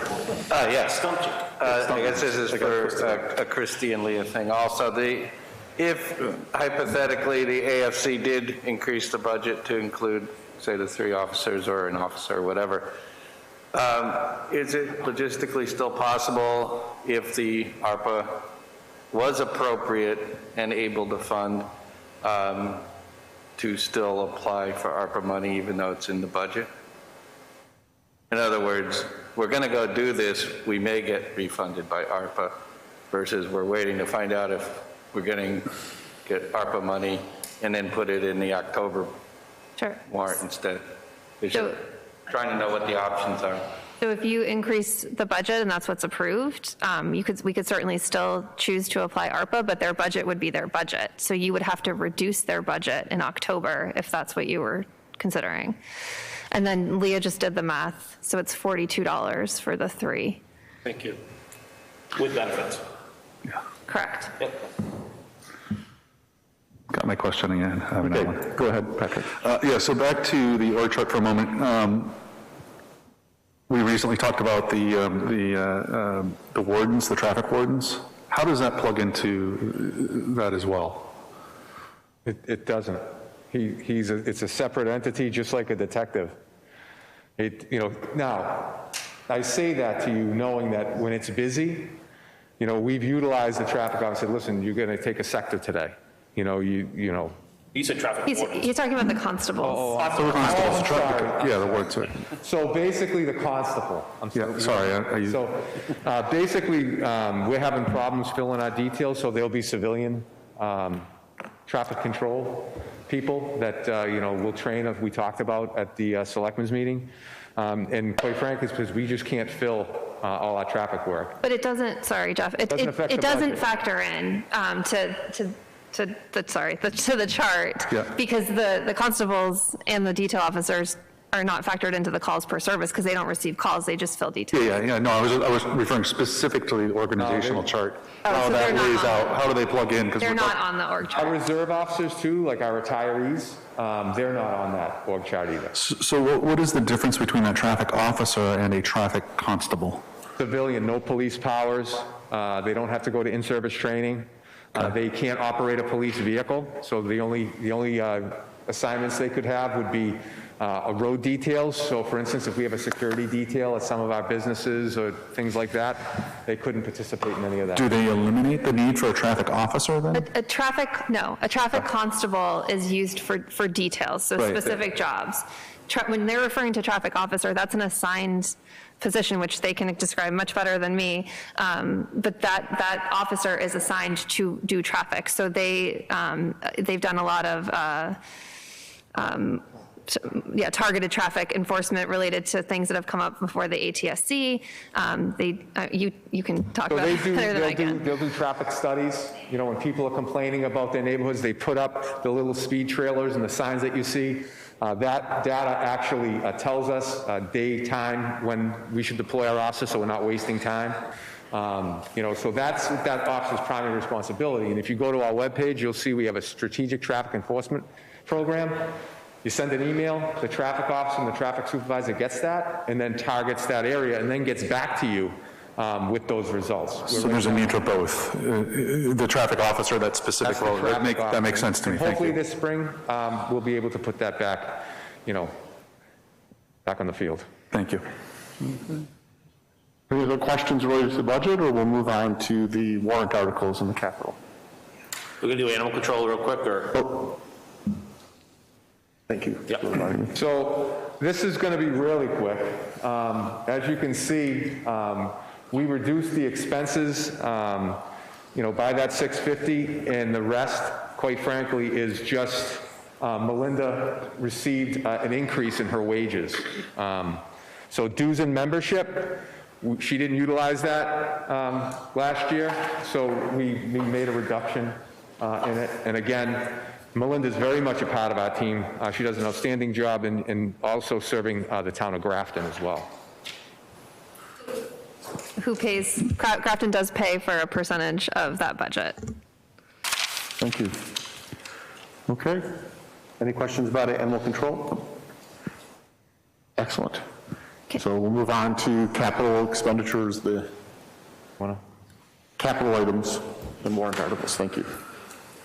Before you do that, I just wanted to make the point that all of the personnel requests were increases in hours and also positions were fully deferred, similar to how we did a hiring freeze in response to the impacts of COVID-19. If you were to add in all of those requests, just for salary, it's $61.64 to the average single family, if you were to add back in all of those deferred personnel costs. 6164? 61.64. Yes, without benefits, so it's just salary.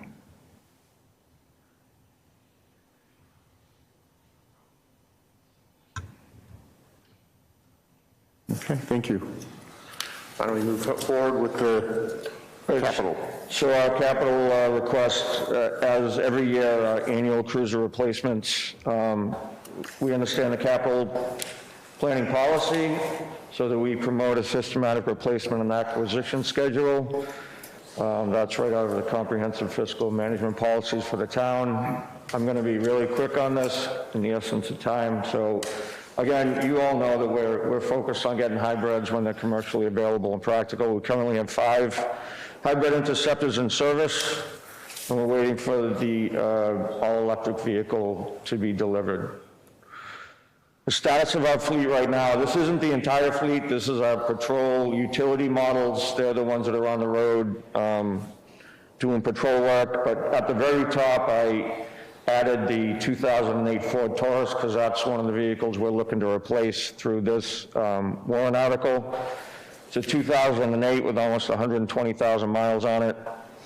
If you look at the 3 below that, the 2017s, those were the other 3 we were looking to replace. We did work with Assistant Town Manager Foster on our capital plan. We We feel confident that we can save one of those for another year and defer that replacement. That's why we reduced it to 3, but I just do want to add that last year for fiscal '22, we also cut 1 cruiser out of our replacement schedule. So as you can see, as the mileage drops down, you know, what our replacement schedule would look like, but you can also see that 132 was totaled. There was car number 124 is totaled, car number 120 is totaled. So all 3 of those are going to ultimately get replaced, hopefully this year. In working with our distributor MHQ, they basically said the 3 quickest we can get you are all hybrids. So that would give us a total of 8 hybrid vehicles in our fleet. That will most likely impact, those vehicles were scheduled to be replaced in fiscal '24 and also in '25. So that will have an impact in the future. But we also have the K9 vehicle that the chief said was donated. It's got 103,000 miles on it. We're going to have to realize the cost in replacing that. We have Detective's Jeep with 88,000 miles, the Detective's Durango with 71,000 miles. So those also have to factor into this plan as we move forward. So again, we initially requested 4, we reduced that to 3, and that's really the status of the warrant article. Okay, thank you. I'll open the floor to questions. Shelby? Thank you very much. If you could just pull, well, you don't need to. Just as a general comment, and Christy, I'll direct this actually to you, it would be great if we could have some consistency as it relates to fleet inventory asset management and how the slides are presented, because, and I do love the colors and I love the information, but, you know, looking at kind of, for example, the way DPW presented it, you know, number of, you know, age and all of that is different than the way these slides are presented and may be different than other slides that we see. So I think that consistency would be, I know, certainly helpful to me, and I think the, because then you're kind of looking at kind of apples to apples with the same language, just as feedback, because I think it really gives us a long-term view of what are we looking at, and you know, for future costs. So just as a comment. Kim's noting that as part of the capital planning. So, yep. Yep. Thank you. Thank you. Hank.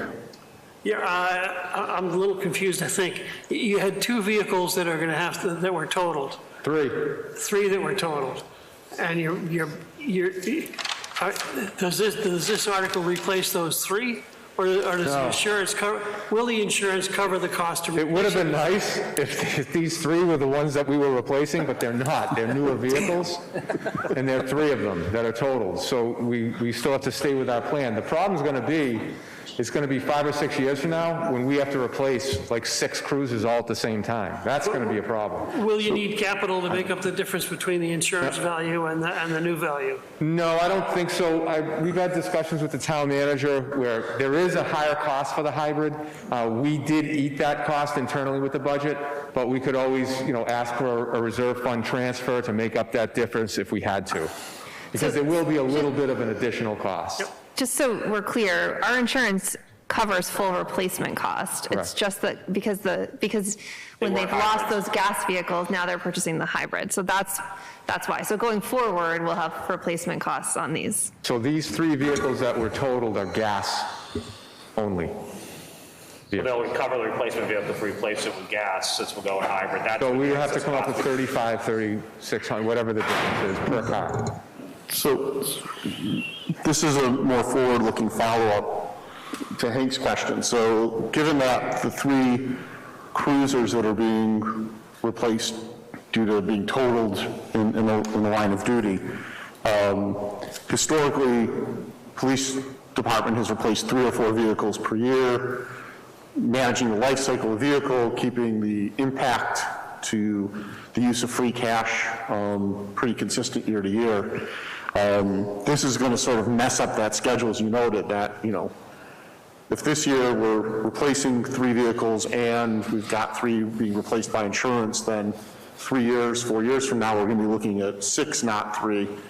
The fire department has been in a similar situation with their apparatus, and to counter that, created a stabilization fund that, through the capital planning process, gets contributed to each year, so that when you get the year with the extraordinary large expense, just because of the timing of purchase, there are other funds available. Is there thought at this point for the police department to use that fund or do something similar to keep the annual burden more consistent, rather than having peaks and valleys? So the problem that you just described in terms of replacing 6 vehicles this year is why we reduced the request by the 1, because it was 7. And so, as they've noted, they still need to reduce them, but that doesn't mean that in however many years they have to replace them all. I'm sure that they'll work through. I mean, the police department has historically had a very strong fleet replacement schedule, and I'm sure that they'll work those additional needs through as they get older. But in terms of the capital stabilization, the purpose of that for the fire apparatus is the significant cost associated with purchasing an engine or a ladder truck. And we've been lucky that we've been able to purchase the ladder truck as well as the upcoming engine potentially out of overlay surplus. And so, but that was the point for this capital stabilization. I mean, we know that we are going to have recurring costs. Chris has them in the DPW, just like he showed you. And so we wouldn't, we're not planning to sort of every year put the money away when the money is, when we need the money to fund current year capital needs. So we can manage the peaks and valleys that are sort of. Right. Yeah. Just to follow up on that, we're obviously going to be aware of the situation with the fleet and having all those vehicles, around the same year. So our goal will be moving forward to try to manage their use so that hopefully in 4 or 5 years, we can still hold on to a couple of them and only replace a few so that we can manage that over time so that we don't have that same event occurring. And I've never seen in my career this happen where we have all these cars totaled, at the same time within days of each other or months. Okay. Shelby? Yeah, just to follow on comment, Chief, you had said that I think that there may be some hiccups with at least our current experience with hybrids. And Deputy Chief, you just said that the best available right now are the hybrids. Little concerning, maybe they're available because, because of user experience. I don't know, you guys know because you drive them and use them. While I fully support our community's commitment to being a green community, should we be looking to gas vehicles and factoring in that longer lead time? We're going to need more time to continue to evaluate. Like I said, the concern with the tires I shared with you, that's just me being transparent.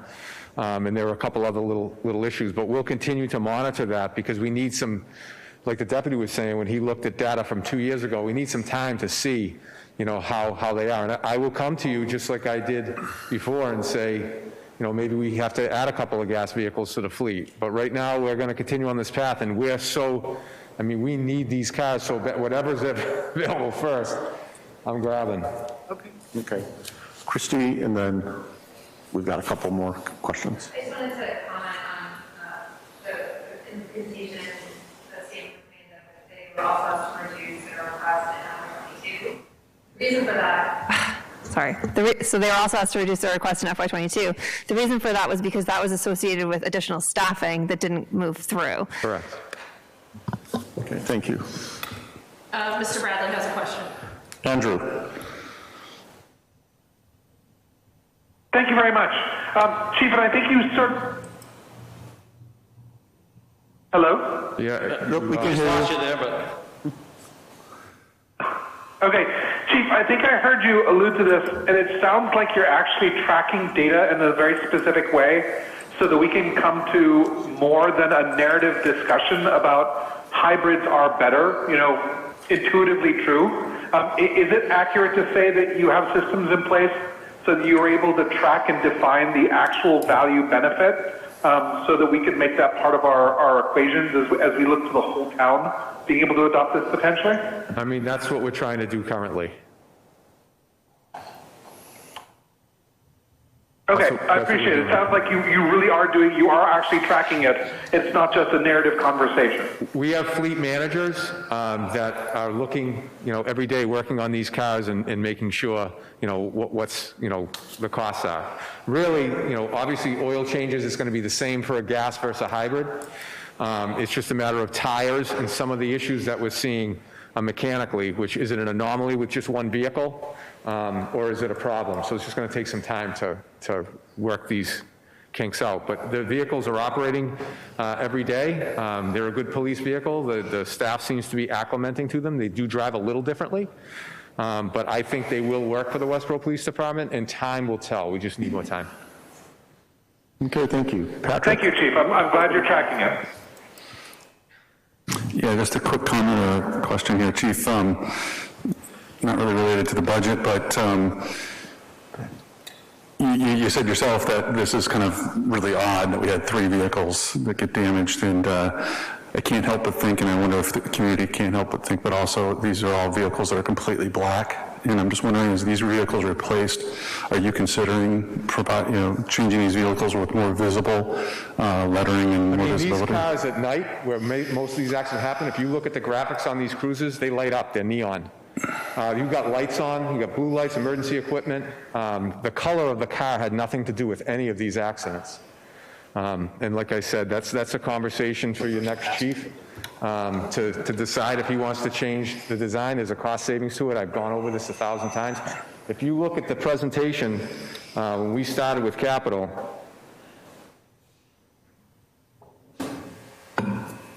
this is the slide you're seeing.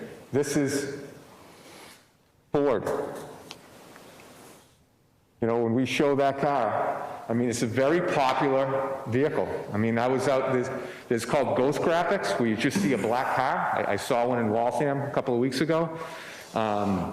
We don't have that. These cars, if you look at them at night, they light up. They're actually reflectors.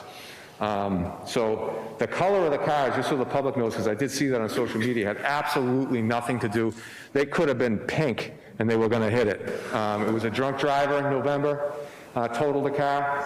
It was a Route 9 daytime traffic, stopped at a light, smashed into the back of the police officer's car, and then on Route 9 at a DMV, while 2 officers were at an accident who watched it, gentleman never hit his brakes, was having a medical condition, and just hit one of the cars, pushing it into another car. So 4 cars out of service right now due to those incidents that happened just a couple of weeks ago, and we're waiting for the other vehicle as well.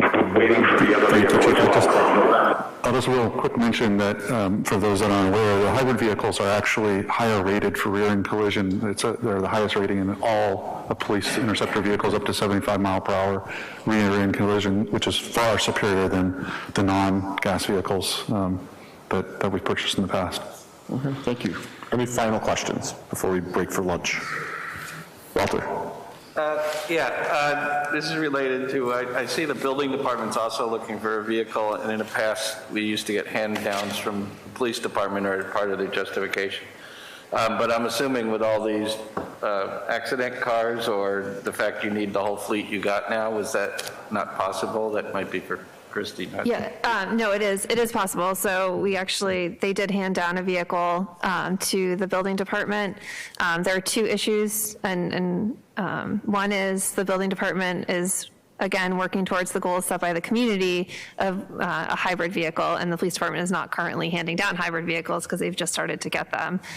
The other is that based on the green community criteria, you can only hand down a vehicle that is more energy efficient than the vehicle that's being replaced. And Kim has done the analysis on that, and we're not quite there, or right on the line. So those are 2 issues that we have now in terms of handing down vehicles. Okay, because that's a concern, because that's a $40-something thousand thing that we could potentially use a vehicle we own, and in terms of real conservation, not recycling is usually better than new, more efficient things. So just so you know, so this afternoon I've asked the building commissioner or the community development director to come to the meeting to talk about his article, and so we can further that discussion. Sounds good. Okay, thank you. If there are no further questions, we will take a recess for lunch, reconvening promptly at 12:30. Thank you, everybody. Thank you. Thank you.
interesting thing. Westborough TV? Scary. Okay. The sign from, we've gotten the sign from above, It's like here. so it's about 12:38. We will reconvene the joint budget summit with the Westborough Select Board and the Advisory Finance Committee. Our first presentation this afternoon is the Fire Department budget and warrant articles. Chief Purcell, welcome.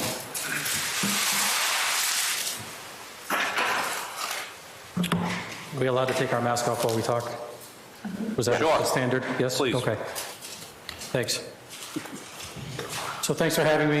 If you don't know who I am, my name is Patrick Purcell, and I proudly serve as your fire chief here in the town of Westborough.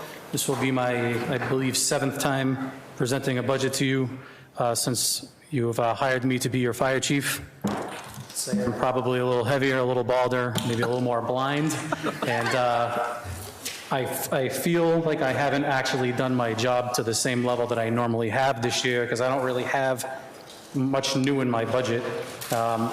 I was going to talk about a couple of things that I've been asked about in prior speaking engagements I had relative to like overtime a little bit, if I could. But going forward, I don't really have anything new in my budget. I had originally proposed an administrative captain, which was part of the strategic plan and help us fill some of those goals. That was pulled back for now, and some administrative help with regard to a part-time administrative assistant that would work primarily in fire prevention. That's been pulled back now for a short time as well. I hope for a short time. So just to recap on who we are your fire department, but we're not just the department that puts out fires. We have fire suppression responsibilities, inspectional services responsibilities, technical rescue, emergency medical services, public safety communications, which means I am probably the only fire chief in Massachusetts that manages a 911 center. We respond to hazardous materials incident. I am your emergency management director, and the department supports me in the role for emergency management. We do public education and community outreach. I always like to do a report card of ourselves, and it's this is going to be for fiscal year 21 because that's the last complete year that we have.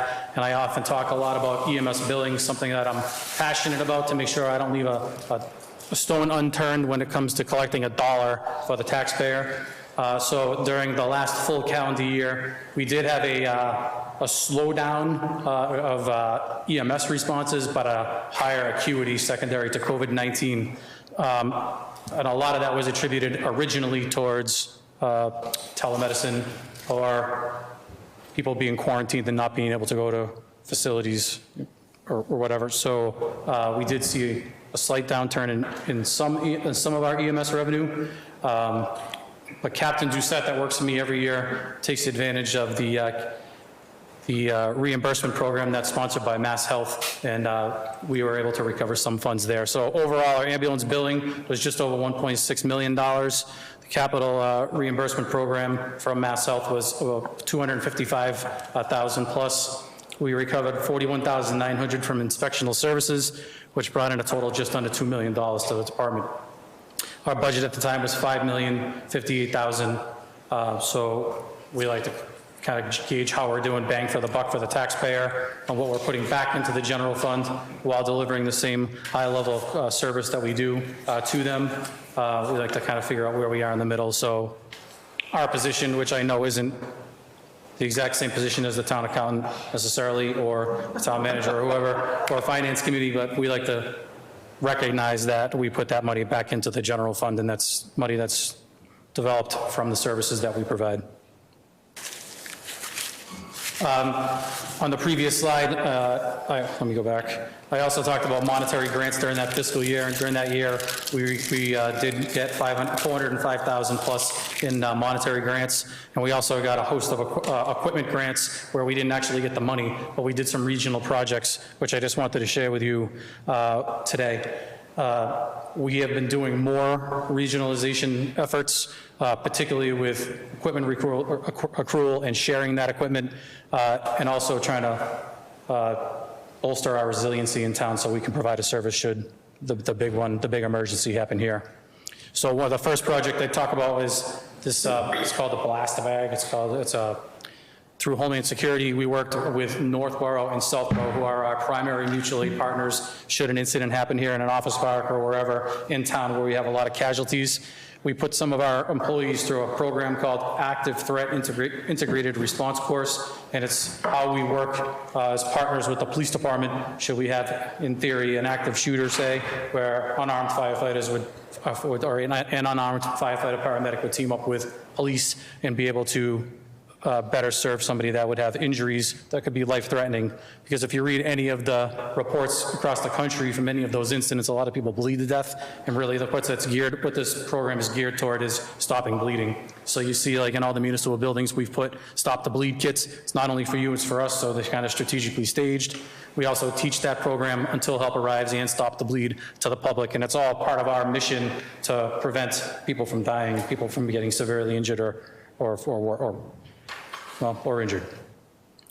So overall, this bag, it's not just one bag that we got. We actually have one for every piece of apparatus, and as does Northborough and Southborough. So to put a monetary value, it was a $50,000 project, which Homeland Security supported 100% of. We also were able to acquire a new boat. So on the picture on your right, the small red inflatable boat, that's what we have used for 20 years, and it's a good product, but it's just not capable of transporting an operator, a tender, and 2 divers, which is what we require for our standard dive operation. That is a regional project also that's shared with 6 communities. It would be Shrewsbury, Southborough, Northborough, Westborough, Hopedale, and Milford. And one thing that we did to be resourceful is we got a twin tow trailer. So we put our small boat on top, and it comes up very easily, so it only takes 1 person to tow 2 boats instead of 2 people to tow 2 boats. So we kind of free up a person so they can get mission ready on the way to a call.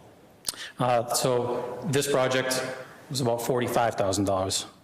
The boat, I'm happy to say, is equipped with side sonar and a lot of other technology. Jay's a boat guy, I'm really not. A lot of technology that's been advantageous for us in the recovery of people. On a sad note, we had put it into service on actual calls a couple of times now and made recoveries. Another project that we did with Homeland Security is we sought funding for a cybersecurity audit, and like always, we don't always just look at the fire department, we look at the other municipal departments in our town, as well as our neighboring partners. This one went beyond the towns that I just highlighted and also extended into the town of Auburn as well, and we secured money for the IT departments to look at cybersecurity here in Westborough, particularly with regard to public safety, finance, and protecting our water source and water supply, water filtration plant. So that is evolving as we speak. I think that had a price tag of about $70,000 on it, and I wrote the project. I secured the funding, but then I turned it over to Mark Stockman, and he's been working with MAPC and Homeland Security to get the ball rolling on that, and you should hear more about that as we go forward. So with regard to our budget, I have some highlighted colors up here. Those are specific to overtime, and so like I said, I was hired in 2015 as your fire chief, and I worked hard with the then assistant town manager, now town manager, to really drill down into our budget and really spell out what was required, what wasn't, what we were doing, what we weren't. We found that we were budgeting for some things that we don't do and not budgeting for things that we do. So when you look back over the years, you'll actually see that our overtime budget has gone down.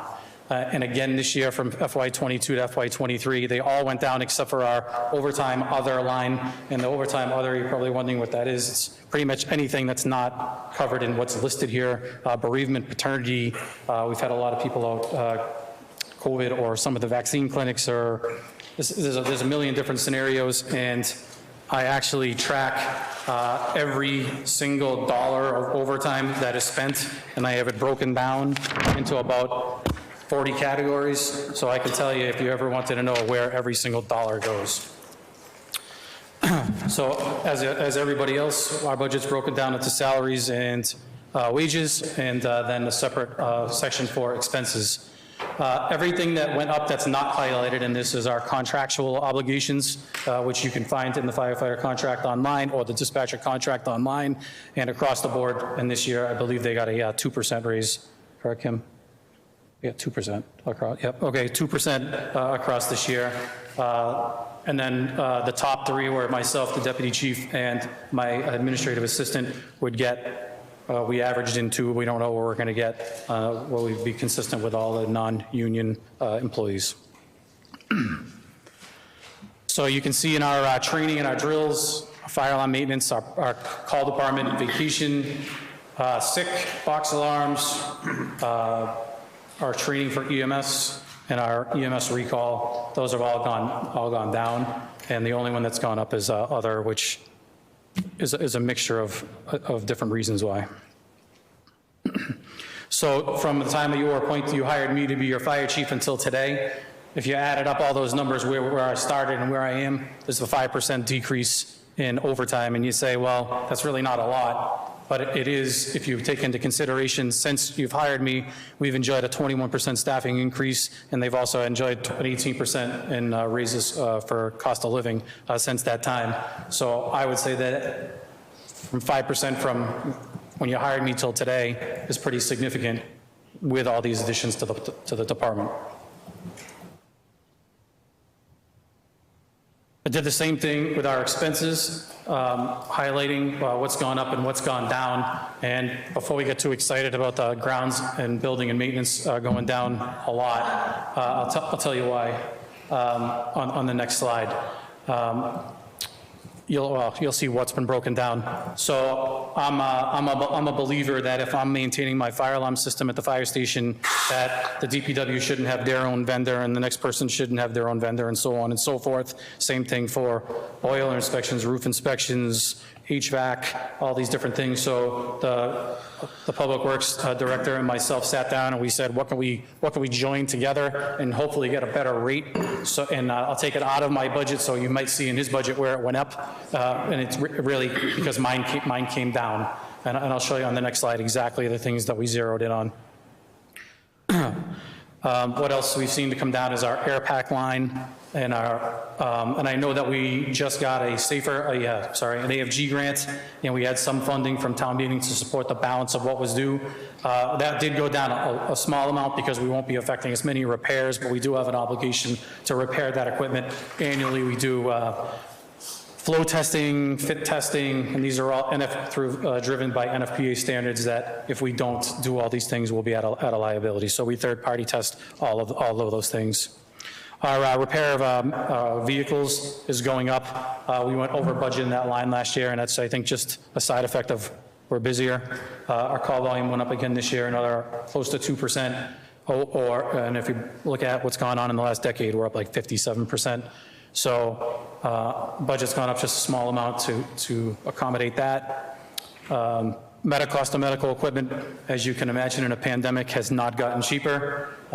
So we overspent last year, and we raised our budget to accommodate that. Turnout gear line has come down some, and when I have a separate presentation if you wanted to see that, just a 3-slider after. When we talk about turnout gear, it's for all of our personal protective equipment. It's not just fire gear. We wear a ton of different suits or costumes or whatever, however you want to term that, dependent upon the environment that we're working in. And I took a pretty good photo. I made them all dress up into different ones just to give a sampling of some of the things that we maintain with that money.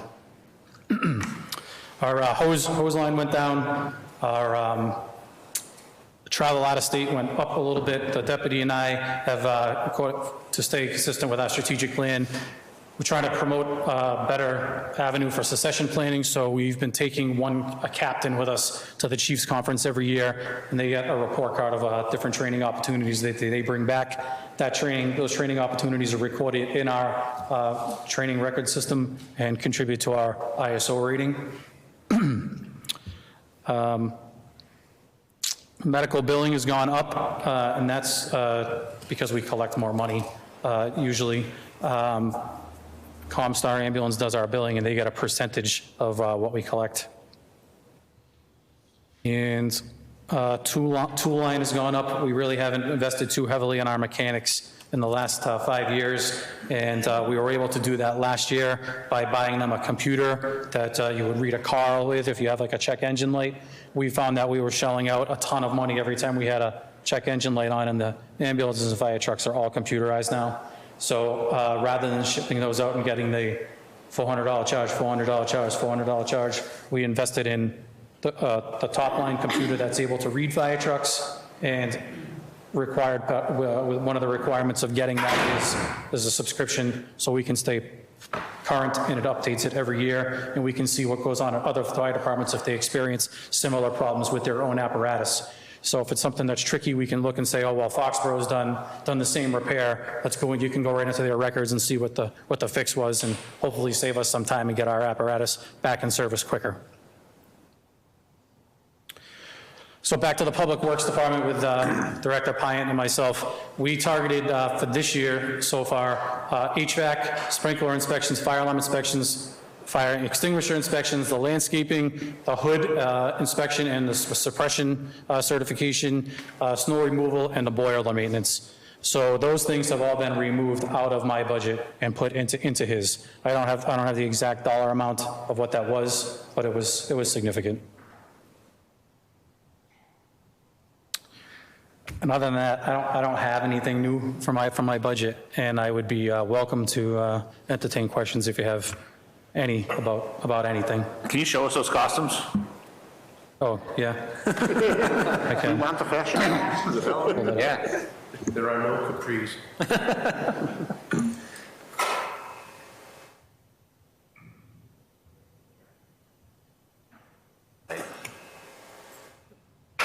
Well, this is just some of the things that we pay for, and we paid for, and we manage, and if we get new employees, you know, some stuff we can share, some stuff we can't.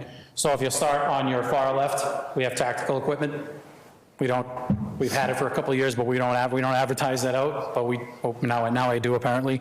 So we carry ballistic vests, level 3 ballistics equipment, and we carry helmets, and that contributes back to that blast bag that you saw at the beginning, so that our personnel are protected if we have a hostile event. The second one, we are ripping through PPE. As recently as this week, the Department of Health came out with more standards, and it's not like they left us some discretion on what we were wearing it for. There's really no discretion now on what we're wearing and when we're wearing it. So we are, not only do we rip through it for ourselves, but we're also looking out for our other departments in our town. We have been supportive of the police department, the library, the senior center, the election workers, you name it. We've been securing funding either through our budget or through writing grants to make sure that we're taking care of everybody. Structural firefighting equipment to the third person. Every firefighter has 2 sets now. Actually, because of a shortage, we're still not there. We secured the money at town meeting. It's still on order. We ordered it like the next day, and it is still not here. But an interesting thing that I'll share with you, you'll see soon when it comes in, the Department of Fire Services is going to come to our station when we get it. So a lesson about this turnout gear is one of its most dangerous states is when we take delivery of it because of the PFAS that they use to treat it and coat it. So when ours comes in, we're stripping all three layers apart, and the Department of Fire Services has a large truck with the ability to clean all this equipment that they use at the fire academy. They're going to come here and clean all of our new sets of gear in one shot, and then they're going to collect all the water, and they're going to do sampling with that just to find out the extent of PFAS in brand new turnout gear versus what happens as it ages. So we're going to be part of that study. The third would just be our standard uniform and traffic vests and stuff and raincoats. Fire investigators have another set of turnout gear that they're required to wear. So you see the guy with his back, fire investigation unit. We can't put out a structure fire and turnout gear that we wear to put a fire out and then go investigate it in the same gear. We have to change, because if it is an arson and we wear contaminated gear from a call 5 ago, in court, that case would be thrown out because they would think that something came off of our original turnout gear. So these guys have to wash their gear, pack it up, seal it, and then when they do a fire investigation, put on new stuff. We use cold water suits, and the person in the yellow, and then we have full scuba equipment. And then beyond that, we have stuff for high angle, low angle, collapse, we have a ton of different kinds of equipment that we manage. That's if it's nice out. So then we have to deal with this. So then we have a whole other ensemble we have for nights. We had a house fire at 5 o'clock this morning and it was 2 degrees. So this is what we end up looking like. So we have a ton of equipment out of that $26,000 that we manage for 45 people.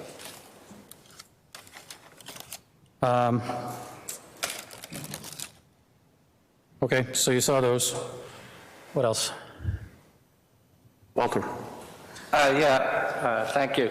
I was wondering if you could illuminate a little more on the overtime savings. Is that because we have more regular, we've added some employees, so there's less need? Are you being more clever? We don't need it for some other reason? I mean, it didn't just drop randomly. You must have good ideas why. So we used to do, we used to recall a lot more. We still do a small amount of time. If we're committed to like a work and fire or a significant crash, we're going to be tied up for a long time. We used to recall 2 to 3 times a day. Now we're recalling 2 to 3 times, maybe a month. So that was. You say recall? Bring people from their home, from their home back to cover the town of Westborough. That's one thing.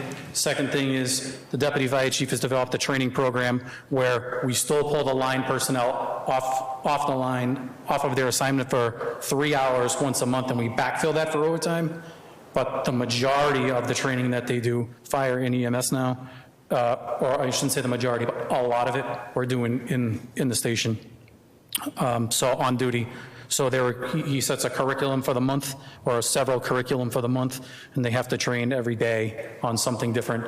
And we target a lot like low frequency, high risk type things, and also things that are driven towards renewing their license for their paramedic certification. So those things I think have helped and contributed, but really the recall is big, and it's a lot more reliable instead of people coming from their houses wherever they live. Like a lot of the times they would get here and we'd be wrapping up something and we were throwing money away for no reason. Yeah, thank you. It's our ultimate goal to not have to recall at all someday, but we're not quite there yet. Okay. Additional questions? Sean? Question. Chief, on the EMS billing and things, I heard this anecdotally, maybe you can help me out here. That for a lot of this billing, there's multiple groups that could be trying to submit for some of these, it's not just the ambulance, it's other services, and it's kind of sometimes first in gets the money. And I'm wondering, you can talk a little bit about your policy on submissions for that and sort of your success. Sure. So that is very true. Medical billing is very complex. Not everybody is billed the same. Some are billed according to statute. Some can't be balance billed, some can be balance billed, and some people elect to have high deductible insurance to get a lower premium, and those are people that usually have a problem with a bill, that are angry about a bill, versus people that pay a higher premium with a lower deductible, and so on and so forth. With regard to the deductible, in healthcare world, the deductible resets every year on January 1st. And municipalities often are not dependent, if you will, on medical billing to support payroll. So a lot of ambulance service that are municipally driven just do the ambulance call and then they send it into the billing company. What happens is, an example is if I have chest pain today and I'm on Fallon, and it's January, whatever, and I have sought out no health care this year so far, if whoever gets their bill in first is going to get nailed with a deductible. So a lot of places hold bills back for a short time, and we from time to time have done that in January and February and March to let others get their bills in. Something that probably a hospital or a doctor's office wants to hear, but they're certainly doing it back to everybody else. So sometimes we hold them back, but there's also a window on how long we have to bill a patient, and it's typically 120 days. So we don't hold on to them too long, but we try not to be first. So try not to be first. The deputy raises a great point, except for car insurance. See, it gets twisted up, or workers' comp. So when I do a car accident, I almost want to send mine off immediately because UMass is going to, and then you have so much PIP on your health insurance that first in, first paid, everybody else, see you later.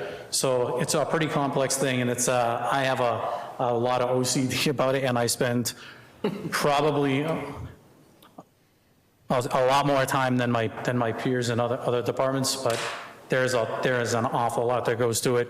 We try to stay middle of the road with our billing rates, so every year we research what the billing rates are, and we find the 50% mark, and we try to hang there because we know we won't expect any problems. I believe in the conservative approach with this. I don't want to push an envelope, but we also gradually increase our rates annually depending on what the governmental health index says that we should go up, and we try to stay consistent with that. Oh, thank you very much. Yeah, I had heard about sort of the second case where you sort of needed to be in there first. I didn't realize that it kind of went both ways. It depends. You have to look at each situation individually. So Yeah, thank you very much that you do. Okay. Any additional questions about the fire department budget? Okay, why don't we, oh, yes. On page 143, performance measures, the ISO rating for calendar year 2022 estimated to be 1. So that's as soon as this year will be a ISO 1? I don't know. I'm trying. So that's my goal. That's where I want to be. ISO is done every 5 years. Are you familiar with our ISO? What process would happen before? So we went from a 4 to a 2 last year, which is almost unheard of. They regularly evaluate fire departments every 5 years unless you special request. We were right there. We were 8 points short of ISO 1. You have already supported us at the last town meeting for that software. That software is 75% up and 50 to 75% up and running. We immediately upon doing that 50%, have that company has tapped into the assessor's office records, and we had immediate pre-plan on every single occupancy in this town, every single fire hydrant in this town. So if I called them back today, which I'm not ready for, we might actually be closer to the 1 than we think, than the 8 points, because we got close to 0 on pre-planning before, because we didn't have the conduit to take blueprints or whatever from the building department or the assessor and get it into the fire truck, into the mobile data terminals. Now we do. As a matter of fact, we took it one step further. What you let us buy is internet driven, so every single person has that, that works for us, has that on their telephone, so we can pull up first due on our phones. I can show you, like, they're at a fire call right now. Yeah, we can show it up here. So I'll show you this, want to show this morning's.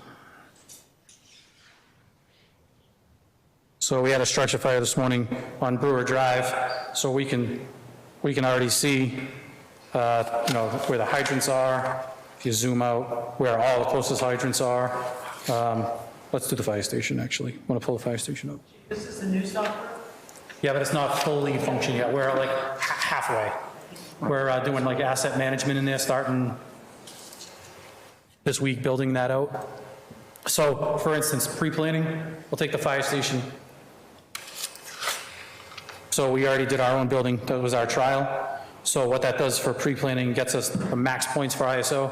Here's the aerial view of the fire station. You see Phillip Street on your left, Milk Street up there on your right. You can see, all the way in, you can see the white with the red heart over there. It shows there's an AED in the building. Tells you what it is. There's an AED in the building. You can see the biohazard, which is where our biohazard room is. You can see the fire department connection, you know, right there. Tells us all of the stuff. Fire alarm control panel. So every occupancy in this town will be eventually loaded in here.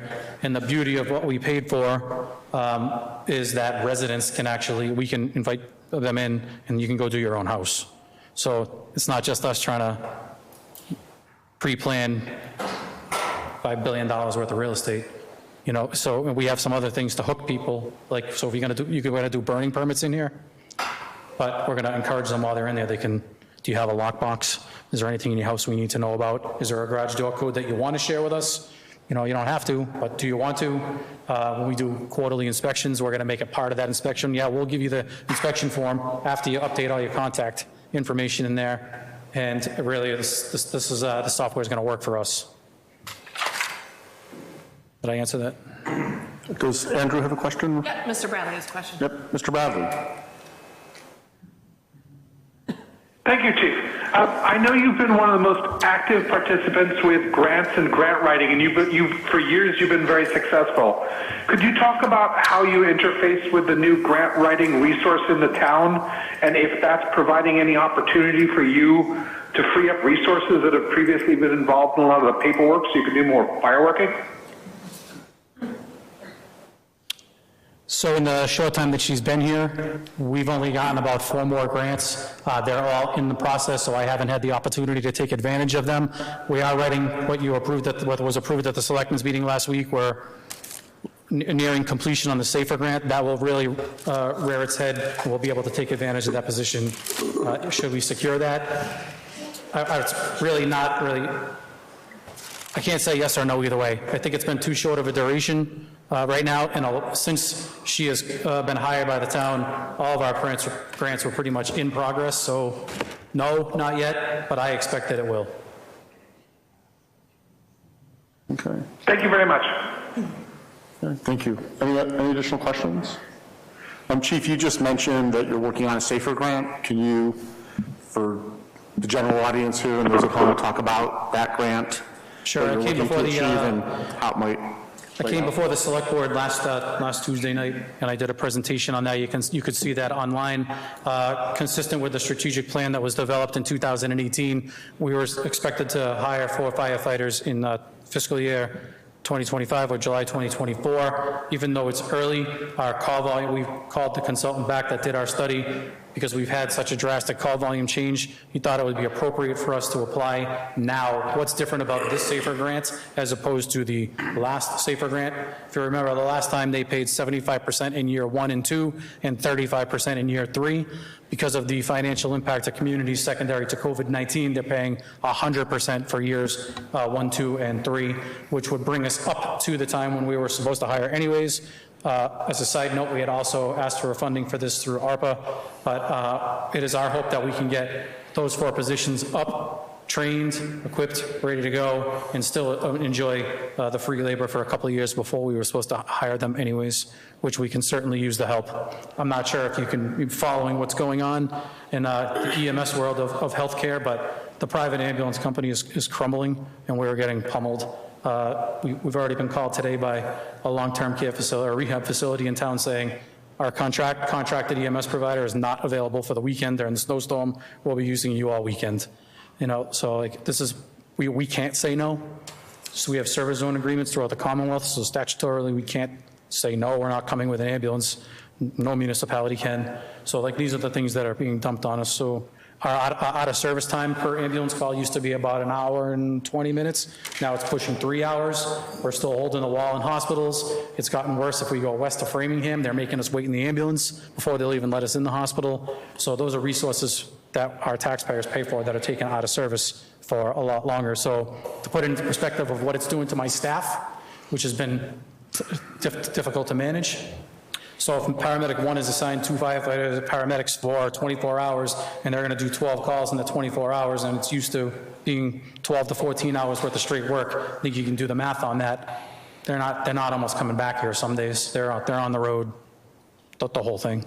Our mutual aid has gone up almost 100% because some of our budding communities that have private ambulance companies can't even support their own contract due to worker shortages. I could tell you last year we did another close to 200 calls in the town of Shrewsbury for ambulances, you know, and that's just Shrewsbury. So we're feeling it. Okay, thank you. Patrick. Yeah, first of all, Chief, I'd just like to say thank you to you and your team. You're doing a great job. My question is, I think, to Christy, Town Manager, in regards to the SAFER grant. I know we talked about this last week, but just want to understand, in context of the conversation we had just earlier today about the police and the positions, with the use of the ARPA money potentially for that. Is the logic going to be the same with the SAFER grant, which is 100%? What is the strategy to phase off of that over time, similar to what you described with the police? Well, unlike the ARPA grant for the police officers that we talked about, we have no control over the sort of incrementally bringing those firefighters onto the budget. My understanding from the chief and how he presented it is that it's 100% for 3 years.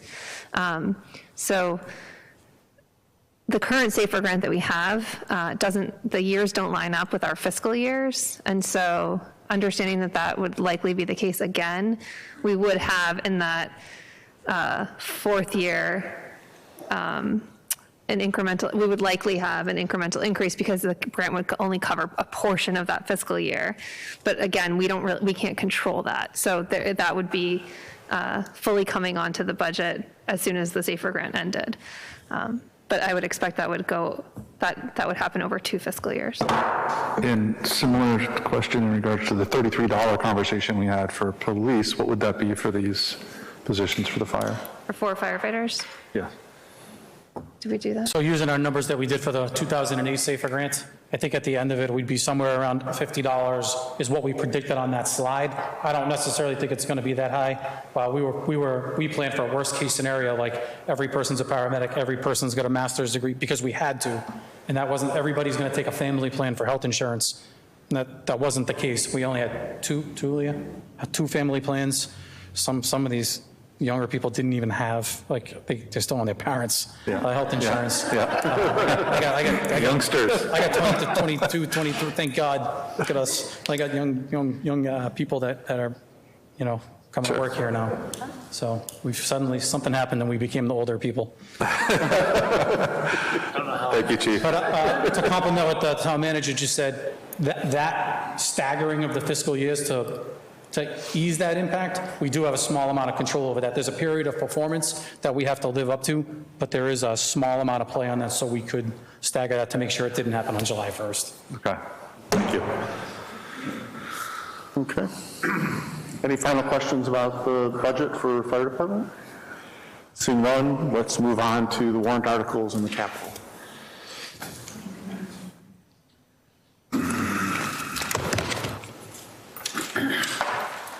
Good afternoon. My name is Jason Fershke. I serve as your Deputy Fire Chief. Can you speak really well into the mic? Because it's hard to hear. Just raise it up a little bit. Use my talking to my kid yelling voice so that they... yes, please. They always yell at me that I'm yelling at them, and I'm like, no, I'm just speaking loud so you can hear me. So I'm going to talk about one of the items that we have on capital replacement. It's for an SUV. The current vehicle that we're looking to replace is a 2012 Ford Expedition. Currently having significant periods of time where it's out of service. There's a lot of electrical issues. It's no longer suited for emergency response. You have to leave the hood up. There's a couple of wires you got to connect in the front of the vehicle before you can start it. You connect those, shut the hood, get in the car, and hope that it starts. The fire investigation team brought it up to the fire this morning, and as they were pulling into Brewer Drive, the car stalled. So it took us a little while to get it started again. So it's really at the end of its service life. I don't believe that it qualifies for a hand-me-down. It's probably one of our more or least fuel-efficient vehicles. I don't know that there's anybody else that would want the vehicle, but that it would qualify to replace their vehicle. So what we're going to try to replace it with is we're looking at a 2002 Ford Explorer Hybrid. The Ford Explorer is probably on the cusp of being pushing the envelope for size. Most of our SUVs carry a fair amount of vehicle between structural firefighting equipment, medical equipment, self-contained breathing apparatus, the air packs we wear on our backs. Some of the vehicles have hazardous materials response stuff. So we're required to carry a fairly large volume of equipment. The Explorer is on the cusp of being capable of handling that equipment if we kind of don't sneeze and pack everything correctly. What we're going to gain with this vehicle is a significant increase in fuel economy. The hybrid, they're estimating, it's kind of hard to pin them down on miles per gallon, but we're estimating we're going to go up to about 27 miles per gallon. Again, we're trying to stay with something that has four-wheel or all-wheel drive capabilities, because we do respond during snowstorms, as we're going to find out this weekend, the significant weather event that's planned to come through town. That's all that we have on the SUV. I'll entertain questions. Nope. Thank you.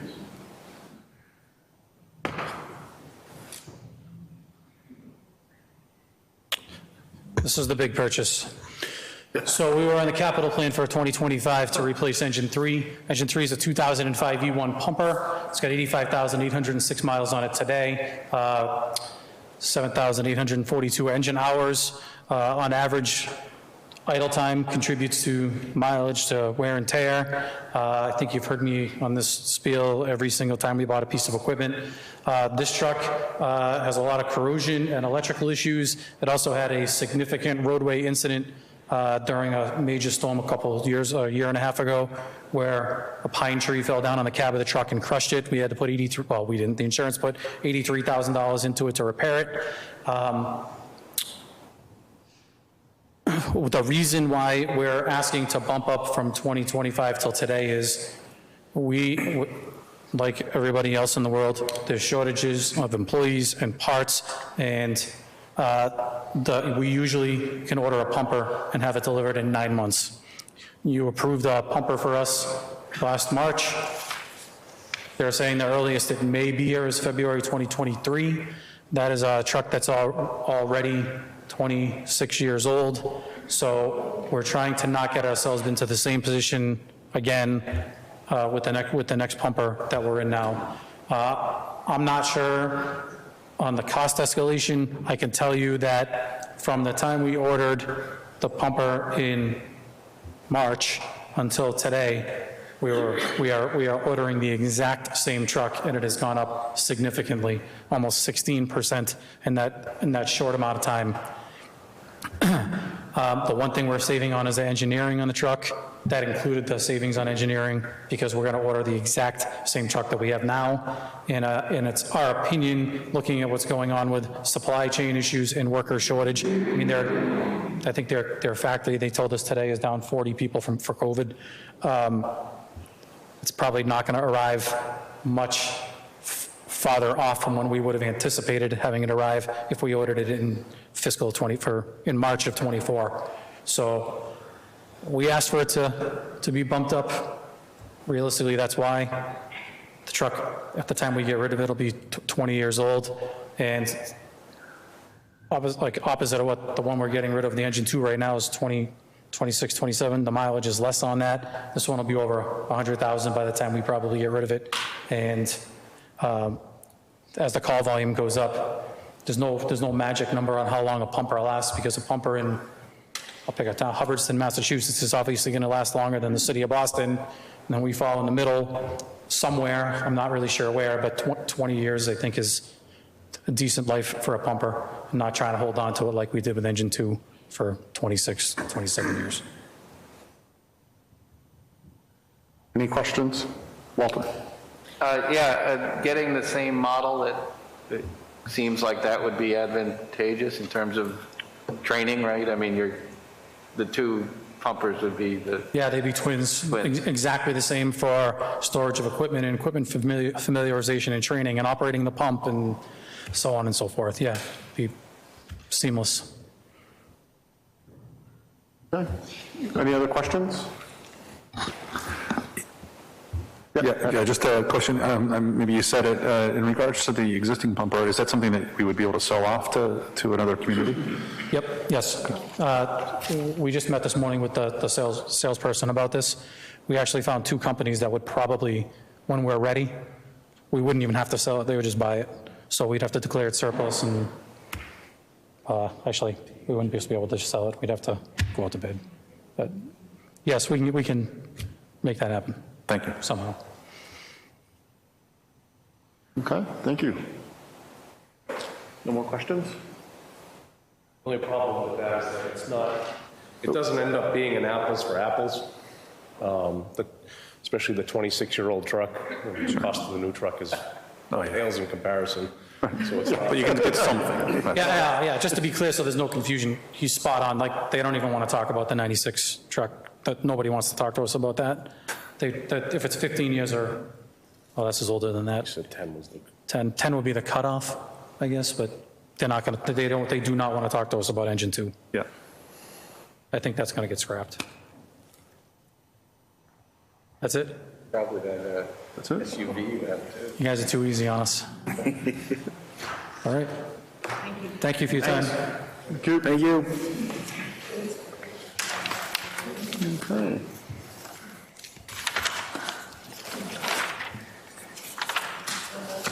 So we've got a few moments while we change. Next up will be the school budget and warrant articles.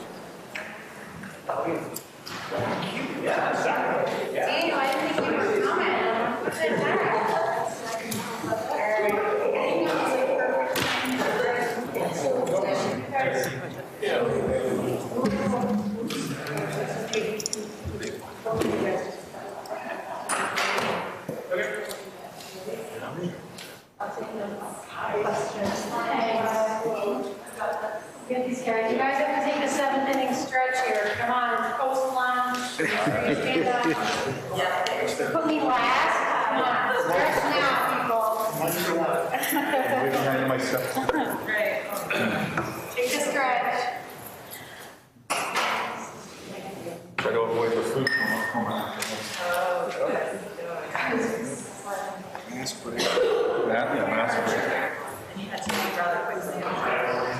Alan was kind enough. He gave us an extra 5 minutes.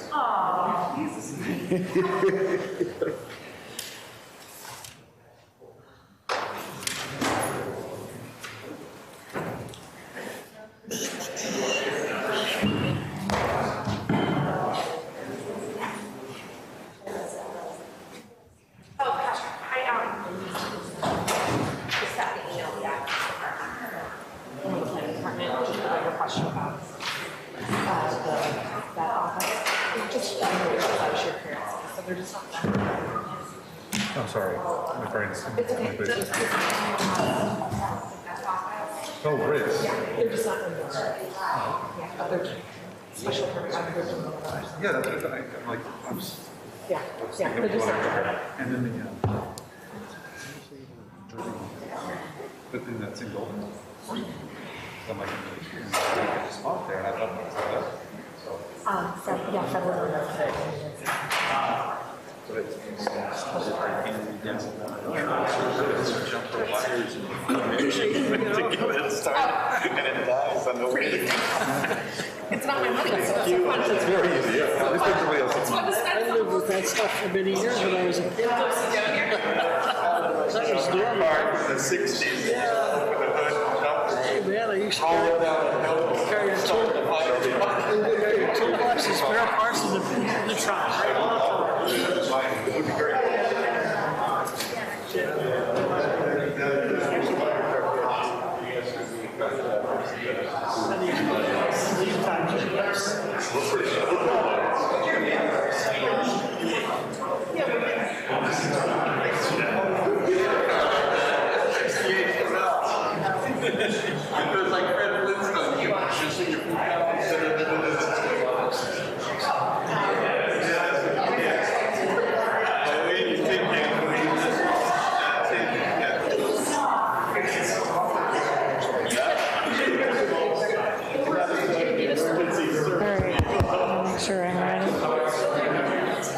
Thank you. Thanks for getting me going in here. I just need your signature. So this is the Doritos. Yep. Just as a reminder, you're not getting it until the CO is received. So they can't even order.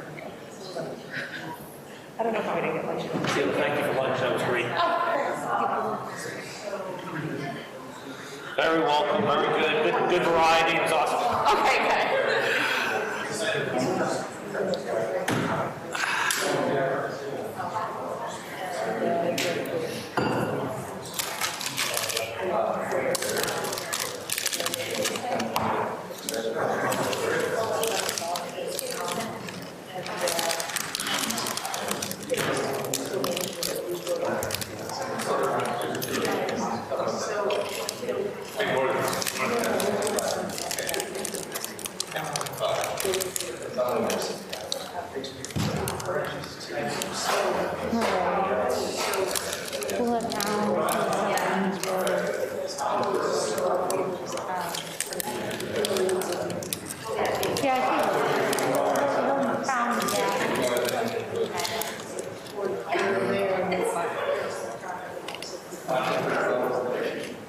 There's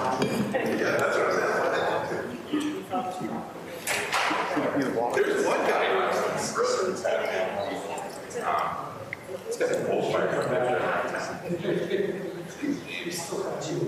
Must have. You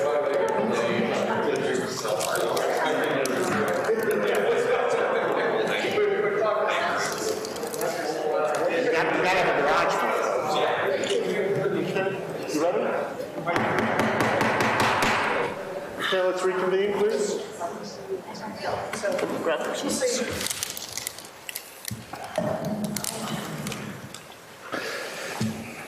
Good to see all of you guys. Thank you. Good to take a stretch before we dive in, especially since we get you post-lunch and end of the day. Good to see you all. I think you have people, all right, thanks, Shelby. The acoustics in here, you would think we do our meetings in here, you think we'd be used to it. We'll go ahead and dive in. We've got Daniel Mayer and David Gordon. David Gordon, some of you might not have had a chance to formally meet David. He's Director of Finance and Administration for the Westborough Public Schools. I just want to give a shout out to the fact that this is his first budget cycle with us, and I think, you know, to work on the complexities of looking back into the last 2 budget cycles, because you're always utilizing the framework of your past budgeting when it's been really very, very amended budgets and COVID impacted budgets and a lot of changes at the same time while we've also then been in transition. So just want to give a shout out to Dave's work that brought us to this point with a voted and approved budget to put in front of you today. And I think he and I are both looking forward to when he's working off of his own rotational data and moving forward into the future. So you'll see some differences. We might be missing some slides we've had for you in the past, again, like we're in transition and finding the rhythm for our work. So we're happy to be here with you. Daniel will do a presentation portion on data around comparables and our other towns. And then we'll also, Dave will take point on helping with financial answers to questions. So we will dive in. So I'm going to do a brief overview of the district, just a snapshot of, you know, what our budget currently achieves for us in the community, and then we'll look at FY23. I think you've got your budget books, you know where the numbers are. I won't spend too long reiterating those. I'd rather work off of your questions. I'll give you some key details on 21 and 22, and I think we tried to be clear and repetitive in just the impacts of some of the weird benefits where we could be able to provide some relief in 21 and 22, and then also some deficits that we faced. So I'll talk through those because they definitely impact 23. Try to give you, then, as I said, Daniel will come in and provide a context and comparative districts for you, which I know circles through some questions we received. We're trying to like build a presentation that answers things people have asked for. And then I'll go back in and give you some detail on what was the context, process, and decision-making leading to the final budget that we've created, and then we can move into questions and discussion. I certainly, you know, we also entertain questions along the way if they work for you that way. We're comfortable with that. I'll probably pause after Daniel does his portion and let you ask around that data. We'll break it up for you so you're not listening so long. And then, again, we'll do our capital items. So we always set goals and we work for this framework, managing costs, respecting the relationships of our family, students, and community members, looking to maintain the quality of excellence that represent the public schools of Westborough, trying to make sure that we're strategic and forward-thinking in the way that we manage our finances and our programming.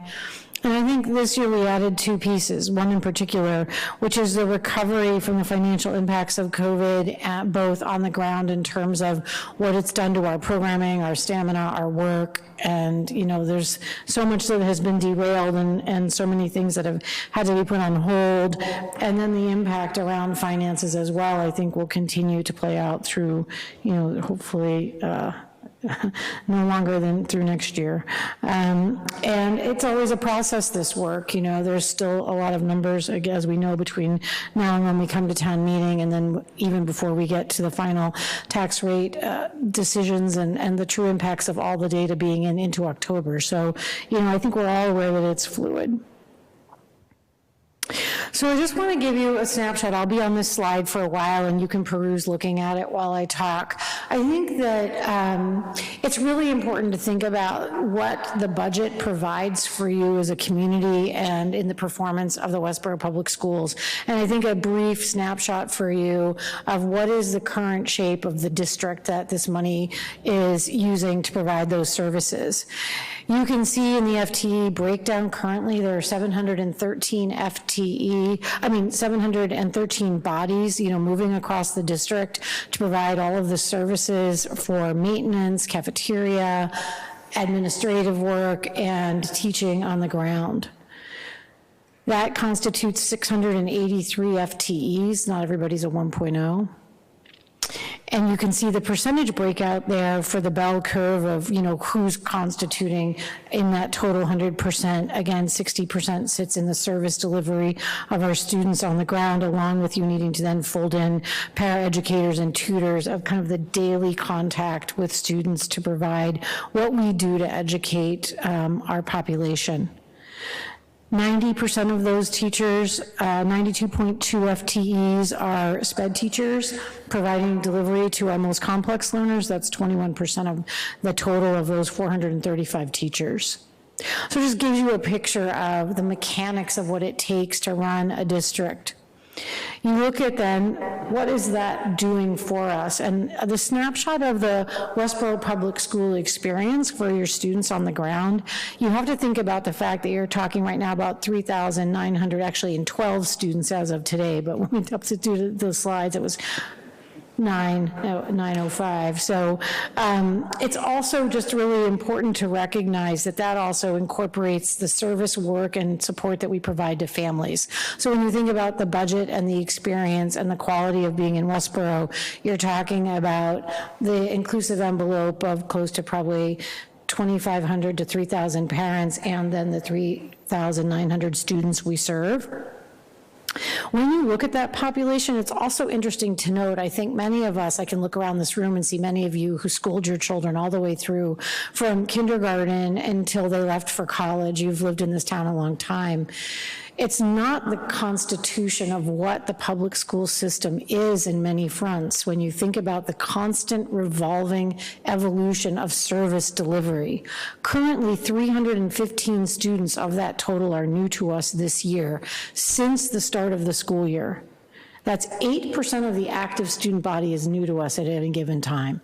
That means we've off-boarded because we also haven't seen, and that does not include kindergarten students. You're always enrolling a new class and exiting a new class.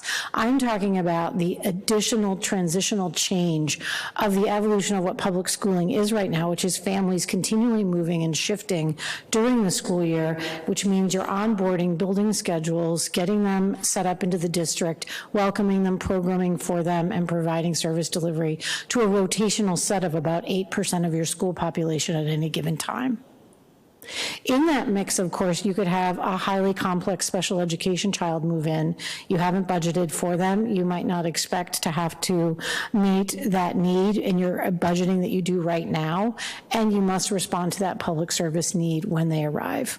We have a new family that moved in that currently have 2 of their 3 children outplaced. So they will come to this district with their children already outplaced to residential settings, and we will incur that cost. Through the remainder of this year, we will be able to do cost sharing, but in the fall of next year, not budgeted for yet, we have to anticipate adding those students' needs into our budget. I just think it's very important for all of us as we sit here to understand the fluid and dynamic and interesting kind of mechanism of what a public school system is. Of those students, 15% of them, or 618, are special education students with a range of complex needs, from moderate to severe. Of those 618, 37 currently are outplaced to settings outside of the district. Also embedded across district, you have 382 service students of L students who have English as their second language that are currently requiring support to acquire English in order to independently access the education we provide to them. That's 9.7% of the total population across district. Against that as well, you have FELS, which are students who have required that English, they're working independently. We continue to monitor and to support them through the trajectory of the next 2 to 3 years of their education to make sure that they're stable and attaining their access to a free and full public education. That's another 7% of our students embedded in the school experience on a daily basis. So that constitutes a range of students who require specialized support, specialized staffing, and specialized service delivery. You then also have students across the trajectory, many of these students that I've just spoken about, as well as the reach of all the other 3,000, participating in a range of experiences that are part of public school. In Westborough, we've often talked about the high quality of our fine arts department. 52% of our students across the district participate in fine arts, either art in terms of making art or performance-based art that is outside of the main core. Those are specialized bands, those are performance music groups, specialized elective art classes. Part of the fine arts experience that we provide in Westborough is heavily accessed by the student population. And I didn't incorporate in the strings program at 3rd grade into that number, but that also is optional, and students opt to participate in that, and that is the actually onboarding trajectory. But students come and go, so I went with a stable number. So that's from Mill Pond forward. That's a gigantic number of participants across our district that are accessing a wide experience. You have about 25% of our students who do athletics. That's outside of their general education. That's extra athletics. And you have close to 1,500 students participating in clubs and organizations. So the ebb and flow of all of that is moving throughout our district 5 days a week. We move 23 buses, 3 late buses. We currently run before and after school programming. That's some of our own programming, and then also programming we host. We run a breakfast and lunch program at all 6 schools. Several years ago, up to 3 years ago, we did not. Over the last 3 years, that program has extended, and we currently have breakfast programs at all of our schools. We supply and manage materials daily to all of those students, as well as the staff, in the mechanics of running an active district. It's incredibly exciting, it's very complex, and I just think it's important to have a picture of the mechanics of what that looks like. That's taking place in 6 large active buildings and 1 off-site facilities at the borough program. So we maintain those buildings. They're shared use across the town 7 days a week.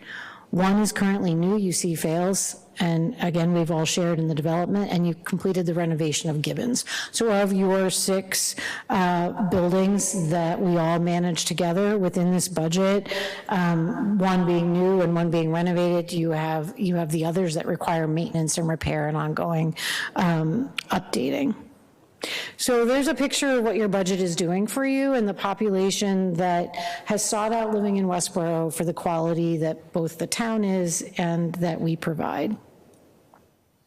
So we'll do more on this with Daniel, but I think it's also then to take that context of that picture I just created for you about what is the current Westborough Public Schools and think about it in comparison to our neighboring districts.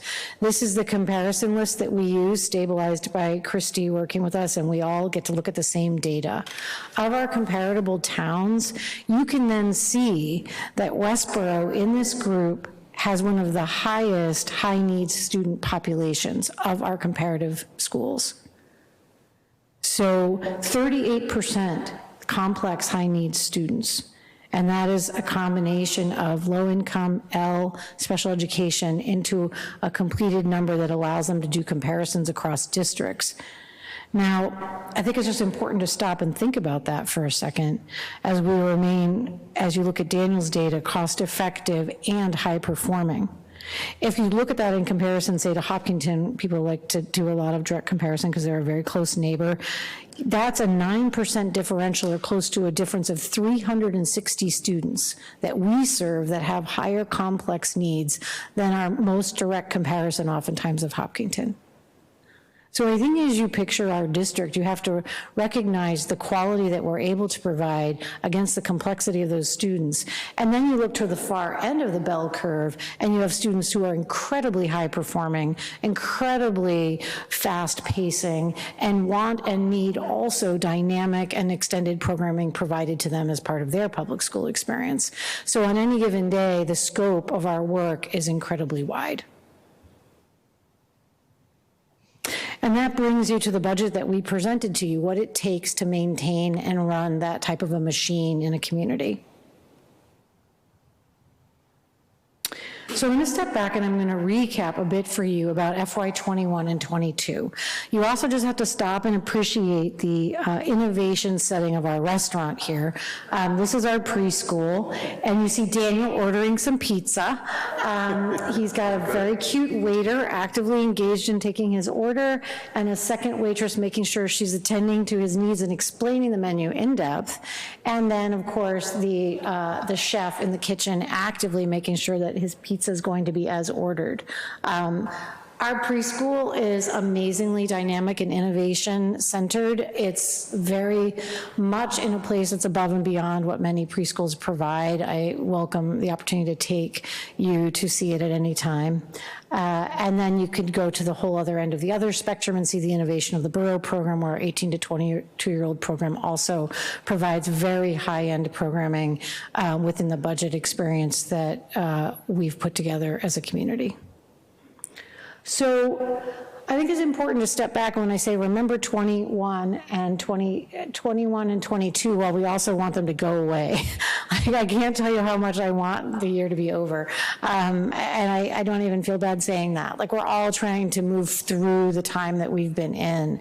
And the true impact for this at the school level and at the municipal level, you know, I don't think anybody's spent a lot of time talking about it today, but we all know that living with the experience of the pandemic has been incredibly taxing on public school systems. So we really want to move beyond it. But I think what you want to remember about this time, which is really interesting, is that we had 3 very large initiatives that were coming forward in the budget cycle at a time when COVID then kind of dismantled a lot of budgeting and added a whole layer of complexity. These were all projects that we worked on together collaboratively in the framework of these meetings and at town meeting. We moved away from kindergarten as a tuition-based program, and it is now a free full-day program. That meant that we needed to transition 5 to 7 FTE into the budget as a regular annual cost. We also discussed the bus contract, which initially came in at over $1 million of an increase. We were able to reduce that by cutting mileage and dropping the K bus because we didn't need it because we went to full day K, and it ended up being, though, a true annual $800,000 increase when we picked up that contract. We then, in that year, did a one-time reduction of $300,000. You'll see that in another slide I'm going to show you, to provide a reduction to the overall cost impact as we were all facing kind of reduction in budgets during COVID. But we didn't give up $300,000 worth of service, and that those 23 buses are now running at full occupational cost this year. We also then had a salary commitment, which we discussed in depth, and we were transparent about the fact that we had advantageously had a salary table that was sustained at a very tight level for over 6 years, to a point where we were about 10 to 12%, you know, beyond where we wanted to be, at about a $10,000 to $12,000 differential with our like communities in the average pay to our teachers. You cannot remain a highly competitive district, keep, train, and maintain faculty if they can go to Northborough, Southborough, Shrewsbury, or Hopkinton and make $12,000 more annually. So we made a commitment to getting our budget and our salary line items closer to our competitors. We have made really good progress. It's also a moving target, and they are moving forward as well. But we were very transparent about that, and the largest hit occurs this year in the budget that we have in front of you. Here you have the cuts that we've talked about. Most of this work is unrestored. The things in yellow or blue have been restored, and we've worked in some partial restorations there using grants. We've had some para-educators come in and out of budget. Custodians, that was a deferred hiring, and we waited to hire that person. They are now hired, but that was a savings in that year alone. We have added back in some travel and training, and the technology deficit of $150,000, we've recovered $50,000 in the FY22 budget back into that deficit, and this year you see a $63,000 request. So not fully restored, but taking the steps back in the right direction.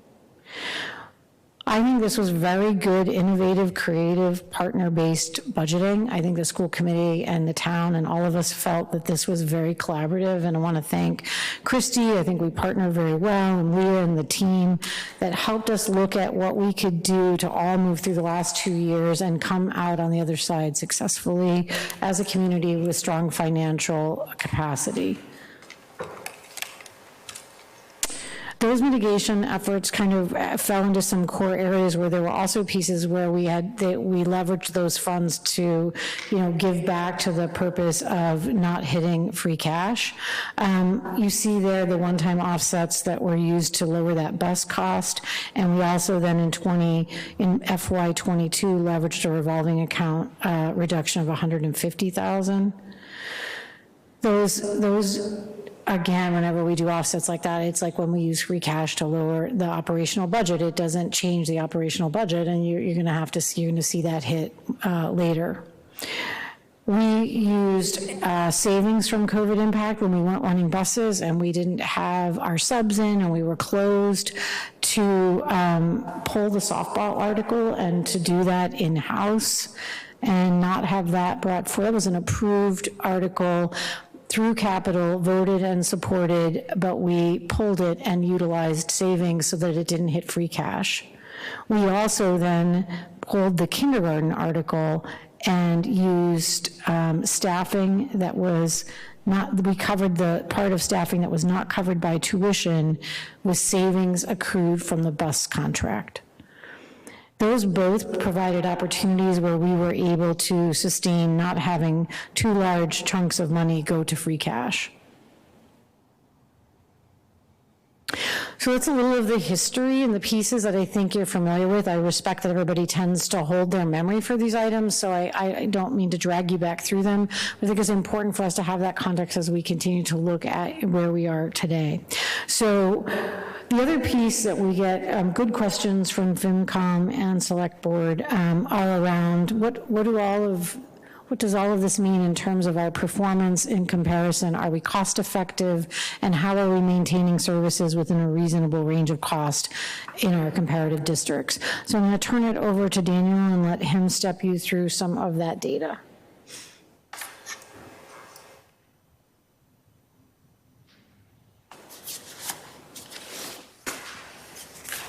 Hello, good to see everyone. So Amber just gave the punchline for this slide, which is, okay, yeah, which is, take the mask off? Okay. So we're benchmarking against those same districts that you saw earlier in the presentation. So, and we talked earlier about the importance of putting that slide about the demographics above, but keep in mind that's part of what we have to take into consideration when we're educating our students. And so, commonly when you're doing sophisticated analysis of performance, you do a regression analysis. We don't have statisticians on hand to do a regression analysis, but when you look at any performance data, that's what you generally would do. So keep in the back of your mind that, you're taking into consideration how the percent of high need students, the fact that we, are performing in the top of our benchmark communities is fairly astounding. This shows you basically, it's 4 years worth of data. What's shown here, it's sorted by our performance. this last spring, so that was just after COVID, how we were doing compared. And you're going from top with Needham at 45% of the students exceeding expectations in ELA on the 10th grade test. And then our numbers at 43%. And then, the state average is down there at the bottom at 19. But you can see that we performed extraordinarily well. Same thing in mathematics. Mathematics, we're even higher up in terms of we're second from the top. And so those are good indications of how well our students are performing relative to the benchmark communities. This is taken from, every high school creates a profile that they send to colleges. On the profile, it's, you give us some background about the high school. There's all kinds of interesting data on our profile, but one of the things we always like the colleges to know is some of the recent commendations and awards we've gotten. Looking at the bottom, most recently, we were ranked in the top 4 of all U.S. high schools by U.S. News World Report, top 4 of the United States. And number 12 among the top 150 public high schools in Greater Boston. But we also have some other things that we're proud of that, like the Best Buddies program being singled out in 2017 as being, National Chapter of the Year, and the Gold Council of Excellence and Top 10 Project Awards, Special Olympics Award, the UN Community Service Award. So there's several, the high school has got a lot of accolades for not just academic, but also social.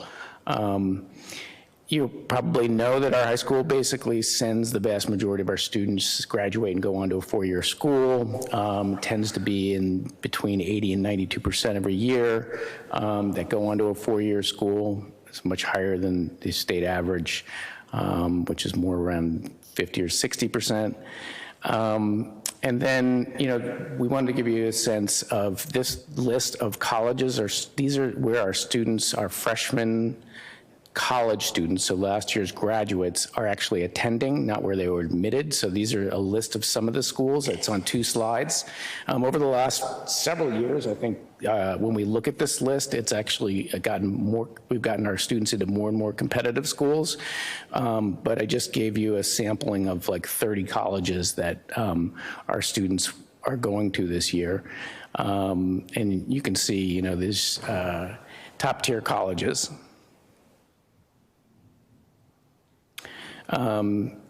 So as terms of cost effectiveness, this slide is comparing us to our peer communities. So you can see where we are. It's sorted by the 2020 fiscal year. That's the latest data that's available up on the Department of Education's website. So you can download that data and do a comparison and see, you can see that Westborough is at it's about 16,000 per student. So we're in the, just below the middle there. Just for information's sake, you should know that Southborough and Northborough are the K-8 costs, and Algonquin is in there, and that's the high school costs. So I just broke them out because it was the most fair way to do it, so you can see it. So just make sure you think about it in those terms. So in terms of cost per pupil, let's also look at percent increase. This is a percent increase. This is 2016 to 2020. The bar charts are basically showing you in real dollars the difference, the gap between the blue and the red bars between 2016 and 2020.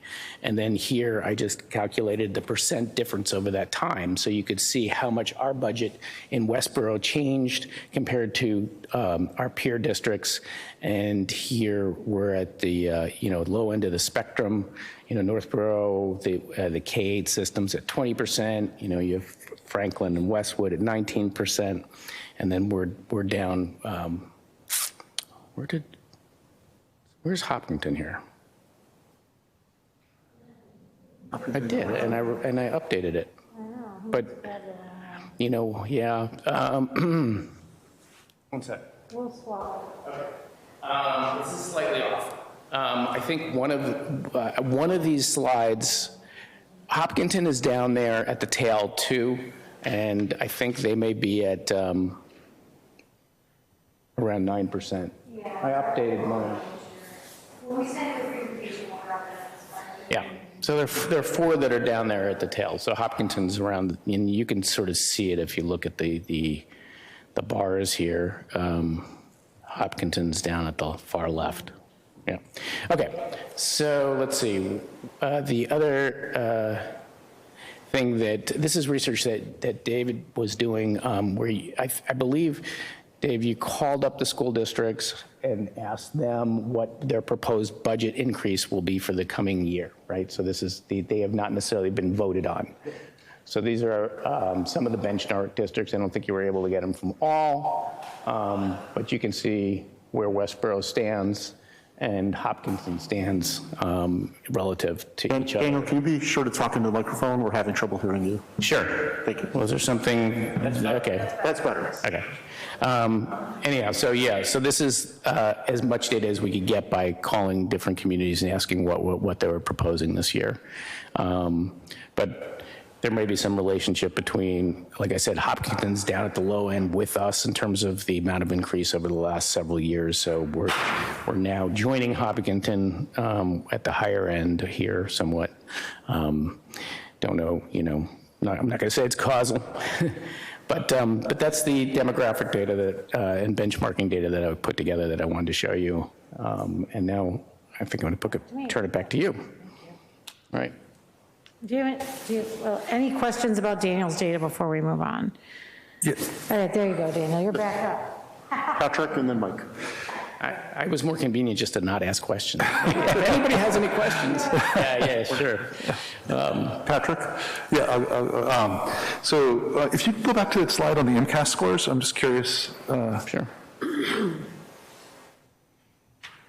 Yeah, so am I reading it correctly? Like, I look at all those horizontal bars going way over past 75% for years previous, right? Big numbers. Yep.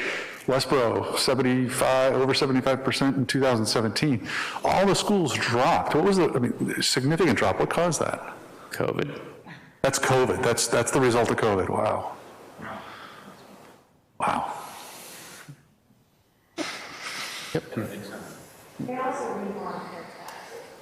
Because if you look at Well, yeah, actually, that's a good point. Hold on. Amber, into the microphone, Amber, please. Let me, I'll interject. You're right. I forgot. So did you see the green line that's in there? Yes. It's hard. So the green line is when they recalibrated. So the green line, so yeah, COVID did not actually impact the high school numbers, which is interesting. So back in, too many students were scoring exceeding on the earlier version back in 2008, 17, and 2018, 17, and further back. So they recalibrated the cut points for being able to reach exceeded. So the green 2019 number actually precedes the impact of COVID. And the numbers went down for everyone that year. And so we actually, then everybody made big gains, surprisingly. So it's the opposite of what I just said. Now, for COVID, you can see there was a bigger loss. In my MCAS presentation in the fall, there was a much bigger loss, relatively speaking, for mathematics versus English, and we saw that at the younger grades too. So if you look at this one for ELA and see that there's a large gap between the green and the purple line, when you look at mathematics, that gap goes down quite a bit. So the math, in fact, in some of the school systems, the purple line goes back and is like basically they scored lower percent on mathematics than they did the prior year because of COVID. And a lot of communities were very close, like Sharon, for example, like Sharon just eked out a little bit above their prior year. And then Hopkinton, for example, went down compared to the prior year. And we, proudly went up after our COVID year and on the math. I hadn't looked at this data in a while and haven't thought of it from that perspective, so thank you for refreshing my memory. Yeah, I'll just follow up if I can. Yep. So, I'm one of those people that you're looking at that all three of my kids went through the Westborough schools. I was a graduate of Westborough schools. And I did a quick of the back of the napkin math on probably how much I've spent since I've been a property owner and since 1992. I've spent well over, $100,000 in taxes to pay for our schools. Fantastic value. When you think about it, my 3 kids going through school for, $100,000 over 12 years is just an amazing value that we get out of our school system. That said, I also took a look at the DOE website and did a lot of data analysis and concur with a lot of what you've said here. I will say overall, as I looked at and kind of compared kind of the key things around SAT scores, percent graduation, percent attending four-year colleges, and then the total expenditure per pupil, we are getting our money's worth. I mean, it was very apparent to me that we're getting our money's worth, and I just give you and the team a lot of credit for that. Thank you. Thank you. Okay, Mike, and then Walter. Excuse me. Sorry. When you calculate the cost per student, do you calculate in the allocable cost for debt service on the buildings and insurance on your employees? So it's calculated by the state. And also your non-levy revenues? I don't know how the state calculates their costs. Do you know how they do it? I'm trying to get to the real cost per student for Westborough. Yeah, it doesn't, it incorporates all in budgeting for our financial side, which is all of our grants, all of our revolving accounts, all of our budget. So it takes the complete all-in number of our budgetary expenditures and gives that as the ranking. It doesn't include the health coverage, and it does not include debt service. So when we add those costs in, the cost per student is substantially higher on a real basis for Westborough. For all communities. I'm sorry? All communities. Yeah, I understand that, but I'm trying to get it. What we're trying to arrive at is, as Patrick spoke to, the value, the real value. And in order to get to the real value, we need to understand what the real cost is. Right. And adding in those allocable costs will bring us to that real cost. Right. And give us the true value. So when you folks are meeting with us again at some point in the next few weeks, could you have that data available? I don't think that's the town side that could get that data. I know. I don't know. I don't have access to that kind of data on the The only thing that I would add to that is that from an equity standpoint, Sorry, Dave, I can't understand. I'm sorry. From an equity standpoint, the way DESE does it is because what you're talking about related to debt service and insurance costs, that could vary from town to town. So then it becomes an apples to orange comparison. So for us to do it, obviously it would incorporate the town side, but from what the number Daniel showed you was essentially the apples to apples comparison. Yeah, I got that. I'm not trying to, right now, I'm not trying to compare us to our benchmark communities. Just trying to arrive at true cost per student in Westborough. And I reckon, go ahead, Leah, you were going to say something about the town side. So I recognize that insurance and debt service is handled on the town side, but it's allocable. It applies to the schools. And so that should be, I believe, factored into the cost per student. Can we get that data? No, I'm just going to say that your end of the year school report encapsulates all of those costs. So I don't understand why they would. You report that on your end of the year report to DESE. So that's what you think. I'm just saying that I'm not saying that I'm an expert at the student average or anything, but when the school department does the end of the year report, they report all the debt that is attributable to the schools. They report on a percentage basis that was agreed upon many years ago between the town and the school on a percent for Medicare, a percent for workers' comp, a percent for health insurance, life insurance. So we should be able to get Worcester Regional Retirement Assessment. So all of those costs are reported on what's called the Schedule 19 of the end of the year school report that the school department does. So the data is available? I don't do. Okay. The data is available someplace? Yes, absolutely. Okay, and we could, and it may, if I heard it correctly, then it may be on that, those numbers you're showing. Yeah, it might be. We can look into So- it. I'll look into it. It's a great question. Yeah, so the DOE has it on our website. It actually says total expenditures per pupil, and I believe that it actually defines that, so you can actually see what all the all-in costs are. Yeah, we that are can go part of it. back and check. I mean, this is one of those, Please. I'm going to cover Thank you. us in the sense that from David, I mean, Irene did those reports and did them annually. I don't know if they do those on the private side. So I think from that standpoint, I think it probably is all in, but I don't know about the debt and I want to check. So we'll definitely get back to you on I think Lee is correct, because I remember we answered this question like 2 years ago, and I just can't even pull my memory together, so I'm glad that you can. Yeah. Yeah. I'm guessing, but we'll confirm for you guys. Thank you. So you'll confirm, gather, and report back. Thank you. Sure. Walter? Yeah, thanks. The slide where your 2016 to 2020 comparisons. Sorry, going the wrong way. There you go. Okay, so I guess question one is, fiscal 21's not in there yet, and what happened this year either, so I'm wondering how that, I mean, we had a virtually 5% increase last year. So I'm just wondering, will that be incorporated into the numbers, or we don't have that?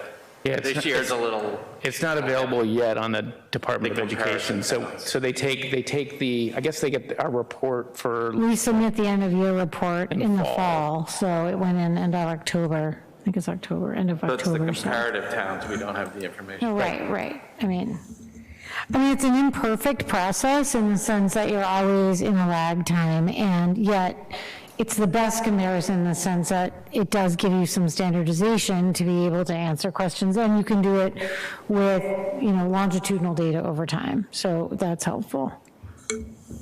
Yes, but it seems like because of the cyclical nature of your business with these contracts where you have up years, down years, bust things, and sort of big and small things that, I don't know, an average or some kind of thing of a 3 or 4 year window might be the best comparison, not a single, picking 2016 versus this year or something.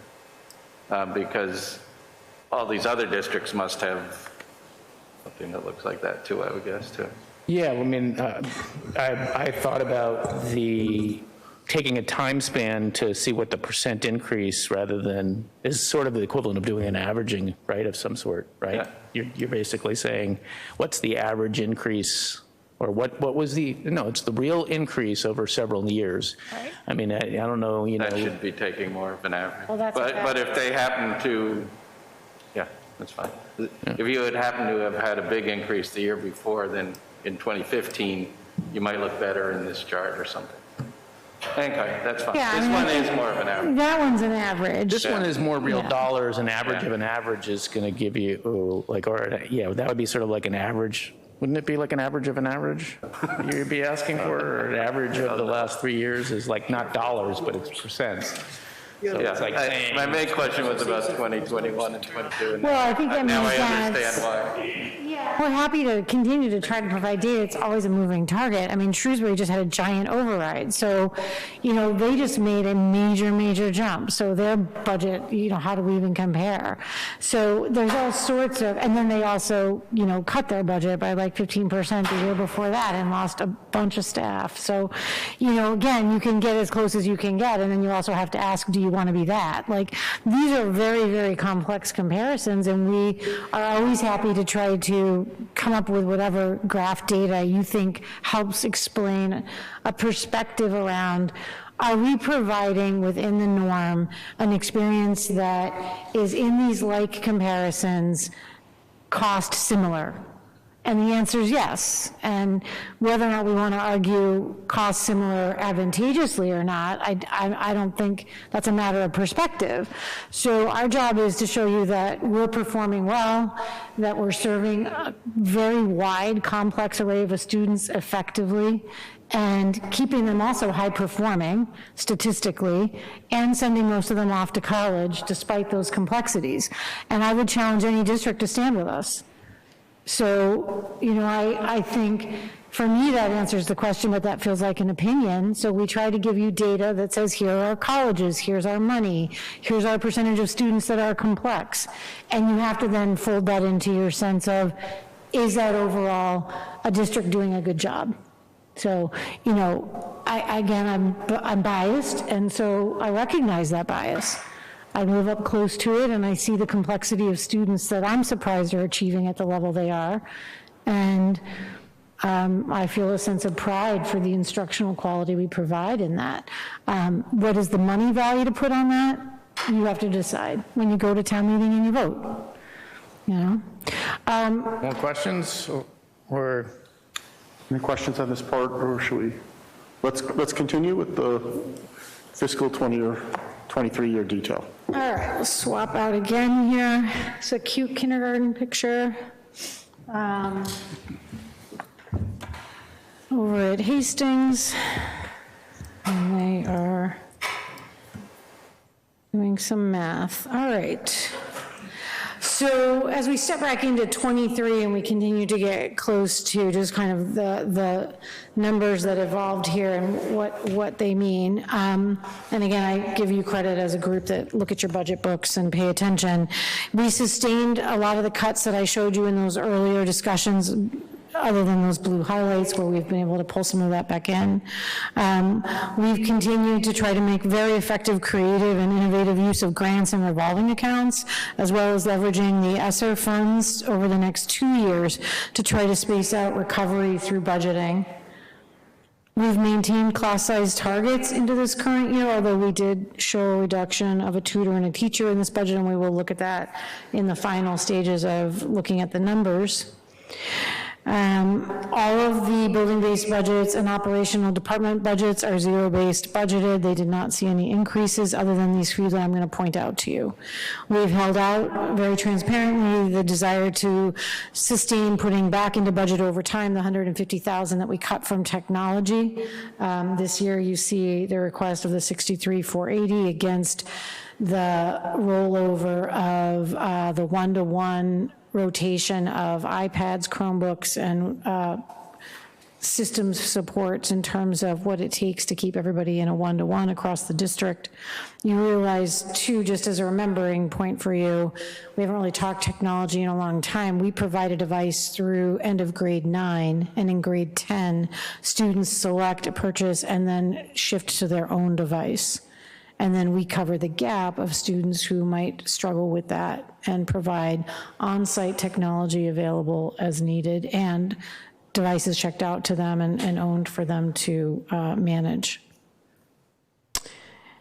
The others are all contract rate increases. There's $56,000 in there for rate increases for the hourly rate for subs, guidance, and curriculum writing that occurs throughout mostly in the summer. They're modest increases, but just, you know, literally dollar-based increases to keep us competitive so we can get subs. Transportation is just the contract increase against that against the contract, copier contract, and athletics increase in busing, increase in rental, increase in entry fees, increase in the percentages of what it takes to get refs. All of those are kind of contractually increased, and we've added some money there. We then, of course, annually always have the circuit breaker. It seems like it's always a gap. I'm looking for the gain one year. We always have a gap. The gap this year is the gap between what we were costs and tuitions last year and what we received in circuit breaker, and then what we have in circuit breaker this year in cost and tuition, and there's your gap. And then you have the salary increase coming in as we've articulated. Those are basically the key components of the increase. Amber? Yep. Just a quick question. On the 4%, just for consistency's sake, is that the same? I mean, I thought on a previous slide I saw 3.5%. So it was a 0.5 at the close of the last day of school of FY21. And then it is in effect 4%. If you read the contract book, there's a 0.5 applied at the close of the year, and then a 3.5 in this year. So in effect, a 4 total. Thank you. You don't have to. It just splits. It saves you a modest increase occurring in terms of you didn't pay for that 0.5 all year. Let's see, okay.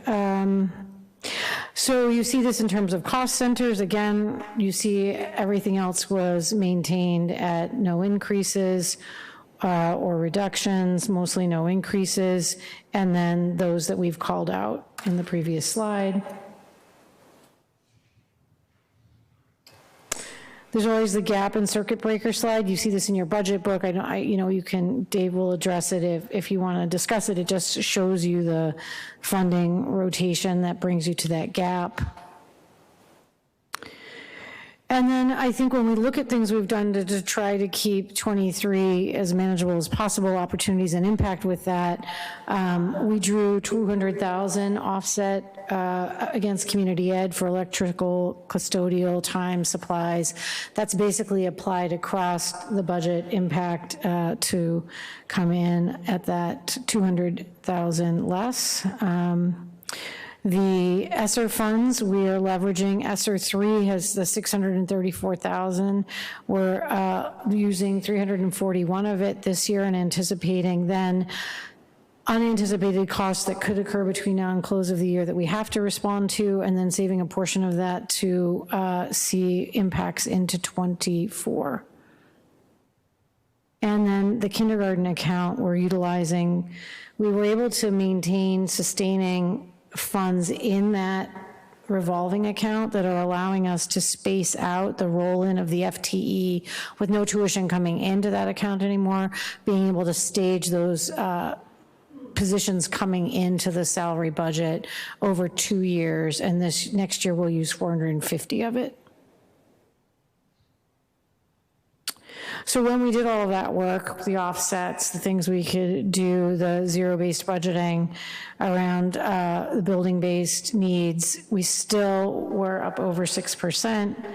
So we came in and did a reduction in my final recommendations. These were my recommendations coming forward to school committee, would be that we then shifted 2 additional positions onto the preschool revolving account because that's an account that is open and tuition is coming into that account. So we just pushed 2 additional positions into it, pretty much leveling out what's going to come in and go out in that account. We generally try to keep some buffer in that account for unanticipated needs for like a tutor that comes in with a student. But we've decided to kind of push the envelope on that. And so we added these 2 additional positions in there. And then we anticipated that we would reduce 1 tutor FTE that we won't, it's a retirement, we will not rehire. I'm not sure, we'll do a reallocation of tutors. We haven't ascertained that yet. And then we'll go down 1 FTE anticipated at elementary level and to be determined where that would fall and what kind of staffing reallocations that would require. That allowed us to then bring the budget in at the 5.8, which you received in the budget book and was voted by school committee and is now here with you. Another piece of question that we looked at that, we can step through, and I might have Daniel step you through these numbers or at least take the questions. I'll step you through it and then we'll open them up. We're always looking at class size and we're waiting until really, we don't finalize class size until late spring when they start making class lists. And so we're looking at anticipated enrollment, but we've always been clear that we only staff for known bodies. We don't make estimates and then keep staff thinking we may have more kids. We work with the true numbers in the seat and then roll those students forward into the next year and staff with the staff we have or add staff if needed.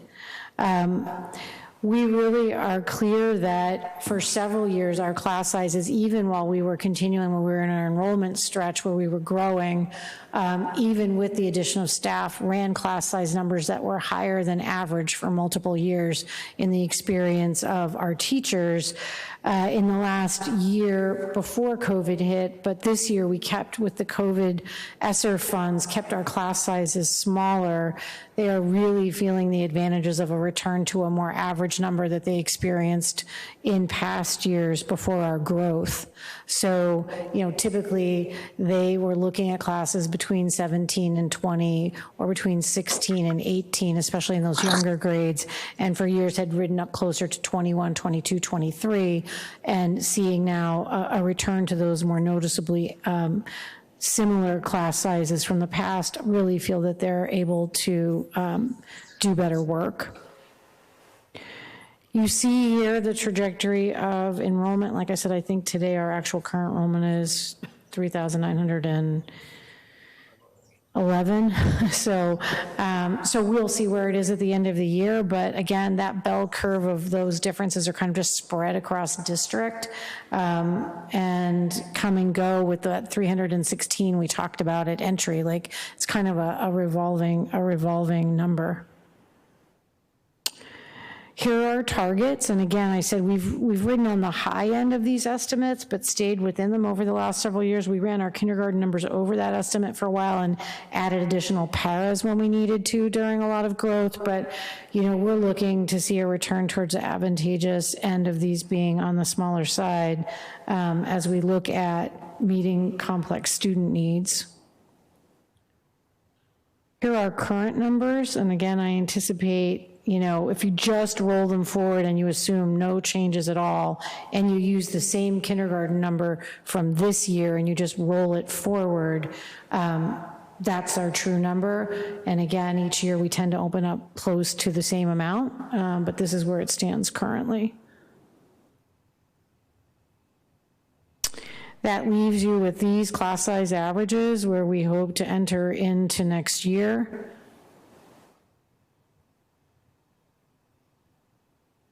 Keeping them in a kind of a similar range.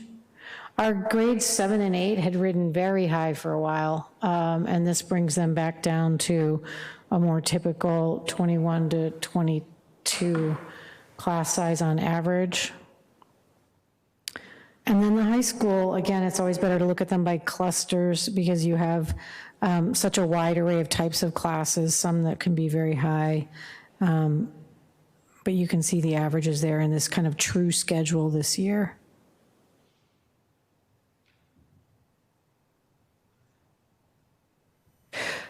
So I guess I would open it up to questions and discussion and kind of look at again, you've given us items from the budget book. I'm gonna skip forward. Alan, you had sent me a question on what were kind of the extraordinary relief interventions we did with revolving accounts, and then you had asked about class sizes. So, we can talk a little bit more about either of those. I'll just take a look at this slide here as an opportunity just to kind of look. We always get really good questions about this, so I think I appreciate that I was given a little time to have Dave frame a slide on this. On the left, you see the range of revolving accounts that are available to us. Next column, you see the minimum balances that need to be maintained in there given what the annual operational costs are in there in terms of carrying salary or programming.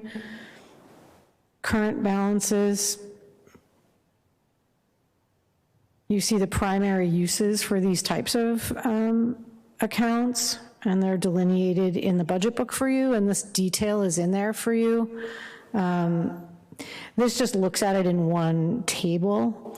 In FY21, you can see some of these. Here's the advantageous offset we used against the buses and other accounts. You see in FY22, leveraging $150,000 in this budget to provide offset. Here's additional staff we pushed onto this kindergarten account for FY22's budget, and then here's the $200,000 that we drew for community ed. In this upcoming FY23, you saw that we will do a no-cost impact for that athletic trainer, and we carry that in contracted services cost here, utilizing the activity fee account. Here you see those two positions we pushed onto the preschool account are $96,000 that we'll draw upon that. You can see this account is currently standing at about $630,000, but we've got high number of staffing positions on that. We probably have to go back in and adjust the budget book because the minimum balance there should cover at least, you know, the remainder of the school year for those salaries as the standing base amount, which would probably be closer to 500,000. And here in this kindergarten account, you see we'll utilize 450 of it. It currently has 620 in it, and then the following year that account would probably close out. And then you see in the community ed allocation, again, we need to leave annually operational costs in that program run close to 900,000. So you can see where that stands as of now. And you can see that we will take a $200,000 central contribution against it for the FY23. And already have. I mean, you didn't see that in your overall request because, so that's kind of a snapshot on that set of revolvings. All in one spot. We'll send you this presentation afterwards as well. Any questions about this? So again, we're always looking to try to leverage these effectively. Yeah, Sean. Oh, and I guess maybe it's not particular to this, but so when we went to full day kindergarten, at some point then the state starts contributing. Is that this year? Yeah, I remember last year when Chapter 70 was really high and we kept asking why. Like, is that really true? And I think Christy kept calling. I was like, is that really a real amount? It was, and that was the rotation of the additional. It was also an increase in the Chapter 70, but it also absorbed the kindergarten increase. And I don't remember the exact amount of what it was. I think it was like 450. I can't remember. Gotcha, but that kicked in last year. Yeah. Okay. Yeah, it was also this Student Opportunity Act. Yeah. Yep. And the increase in their funding rate. We hope they do more of that. Thank you. So the advantage of what it will bring to us has happened, and it's when they picked up counting the full number of kindergartners as opposed to just 0.5, you picked up an additional 0.5 on that 250 kids. Okay. At the end of fiscal year 23, how much would be left in the kindergarten revolving account? It's about 130,000? You can see it, yeah, because it has 620 in it now, roughly. Right? It is 23, it's Yeah. 170? Okay. So I guess my question was there thought to using it, given the overall budget issues this year, of fully exhausting the account this year?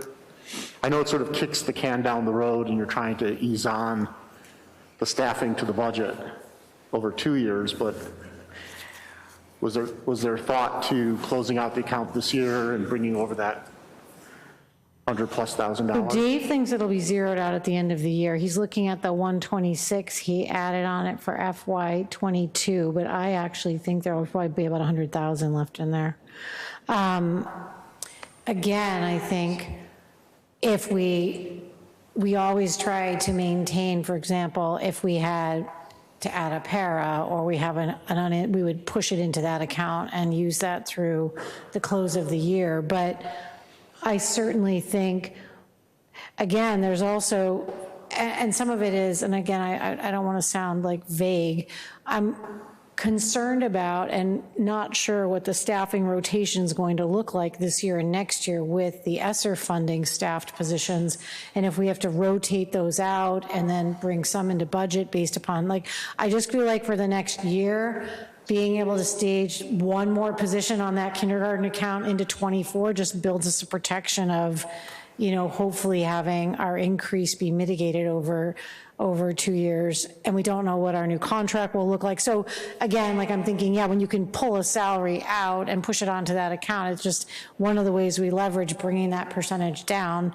You can do it this year or the next year. Like, it's really just, you know, it's predicting when and how to do those things when there's so many pieces that are unknown. Okay, thank you. We'll look at what's left in that account, though. Okay, Shelby tapped me first for questions. Oh, We'll yeah. go there. Thank you. Amber, could you speak to the preschool tuition line? Just trying to understand if there's a minimum balance there required, and then you're at about 640. Just, can you talk us through that? Thanks, David. You better use your mic, or come on, we'll try.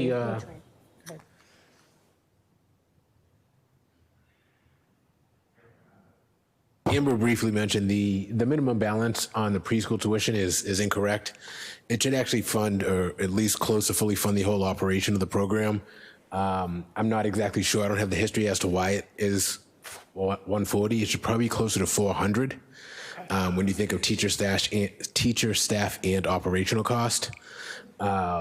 So we'll have to kind of dig into the history as to why it was set at that number, but essentially that's what you see for a gap is. So initially when we looked at it, we thought there was some opportunity for utilization, but then when you think about trying to have the preschool essentially run on its own as a kind of self-funded business, it doesn't allow us the opportunity to do that. Okay. With what the number is. Okay, And the preschool tuition account does not cover the full cost of that program. It covers a portion. So it doesn't carry the full, it doesn't carry, because you also have the portion, so structurally with a preschool, you have students with complex special needs, they're not tuitioned in, they're carried in budget. And then you have a typically developing student who would enroll down at Miss Tanya's and chose our program and is paying tuition to attend our program and to integrate and to make that a robust program, those students are tuitioning in. And that number is typically set and stable, so you can anticipate that, and it covers, but it only covers proportional offset. So I think right now, I anticipate we'll have 9 staff on that next year, potentially. So again, depending upon, they'll get their steps and lane increases. And so, you've got to have some flexibility in what you're carrying in there. With 9's right, I believe there's 7 staff on it now, and then we'll add the 2 more for 23. Okay, thank you. Sela, Andrew from... Okay, he's recognized. Voice from above. Just unmute and be able to talk. Is it for Paul? I couldn't hear the other. Yep. Hi, Andrew. I couldn't hear Sela. That's Paul. Oh, it's Paul. Hi, Paul. Hi, Paul. Go ahead. Hi, how you doing? Okay, so, of course, goes without saying almost, but thanks for so much work that you guys done in the last couple of years. It's been amazing. And the credibility you've achieved on budgeting is, in my mind, was also amazing. But given the rate increases we're facing, compounded by the single tax rate issue that's hurting us because of residential versus commercial valuations. And you've already almost answered this, I guess, but I'll say it, so maybe a rhetorical question, but is this the year to be getting class size down? Or is that for a year that maybe we're not facing so many other issues that aren't related to that? No, that's a great question. So I think that the class sizes are set appropriately, and keeping them on the lower side is almost essential at this point, given the complexity of what we see going on with students. And none of us in our industry can quite ascertain the recovery window yet for what it's going to take to get back to what we viewed as typical performance and student benchmarks. I can tell you that the average classroom right now looks nothing like an average classroom, in the sense that the needs of students, the coming and going of students, the need to do all the things they're doing, and you then make a differential of up to 4 or 5 students, that's huge. So I don't see that being something that I would ever recommend as a superintendent right now. So representing the work we need to do and the faculty that have to do it, I would say, no, we can't lower class size, or we can't raise class size. I think then, again, like all of these pieces interplay, and we could choose to, and again, I think not being a financial expert, which is why I keep them as close as possible.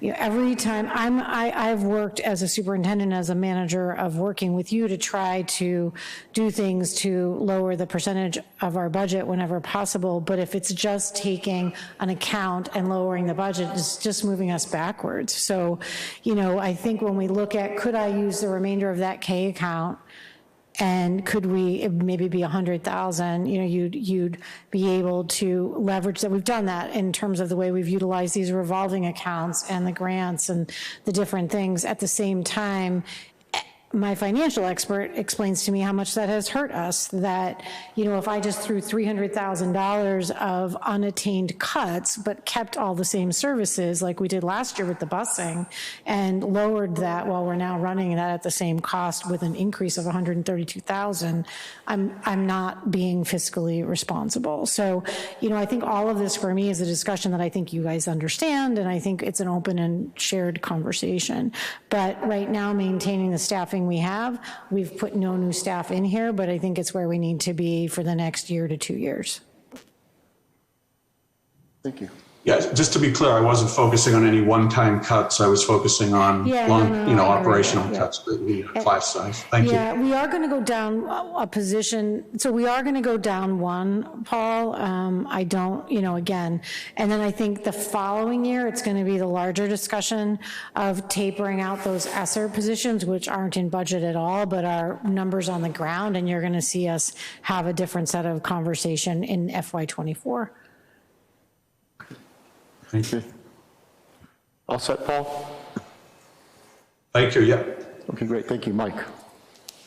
Amber, when you guys come to meet with us, could you bring data regarding the total amount of non-levy spending that you have completed for FY21, projected 22, and projected 23?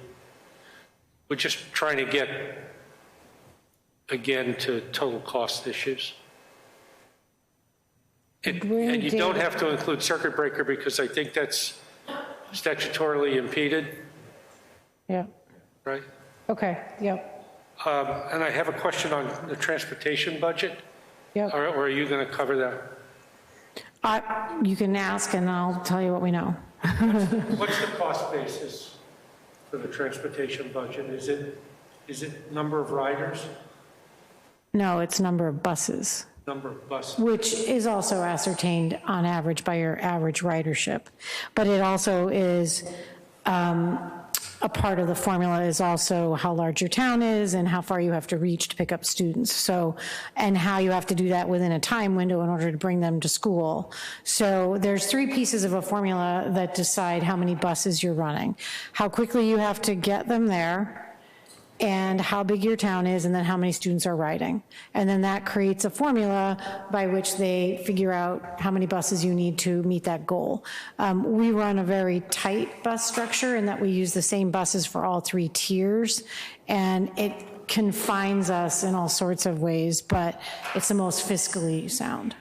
Do you happen to know the percentage? I know on any given day it can change because some kids drive, some kids, you know, use the bus when the weather's bad, other days they walk, whatever. Yeah. Okay. Do you have any idea on average of what our percentage of students that use the transport system is? We can certainly get it for you. I mean, we have a set number of kids set to ride the bus and the average that they do. I can tell you that our ridership is up this year, which was surprising. I thought we would see more people driving their students, but actually ridership is up because I think parents are working from home and they can stay to put them on the bus, and our ridership's up. Yeah, but the presumption is that every child that goes to a Westborough school can ride the bus.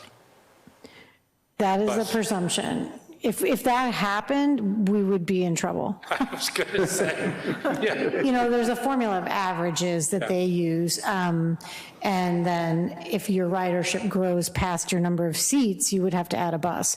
We've certainly went through that over the last, I think when I got here, we had like 19 buses, you know, so as the district has grown and as enrollment went up, we did add buses. And Irene used to carry a standard of 1 bus in the contract. We don't right now. So she used to write in an extra bus in case we needed it, and we don't do that anymore. Those are the kinds of, you know, just like shaving around the edges pieces that, like, you know, if that happened, that would be bad. Thank you.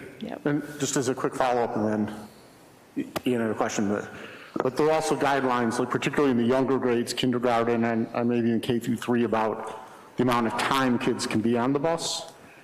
So if you think about, saying, well, let's consolidate routes and make the routes longer, you run up against how long it takes to drive the route too. Yeah, and again, that's part of the formula of the window of how long it actually takes you to complete the first run, so you can then do physically the second run and get them to school on time. And anybody who's in the middle, if you have a kid at the high school, know that that's a crunch. And then at the end of the day, you have people that are upset because they're waiting too long to get their kids home. So our bus transportation formula is very tight.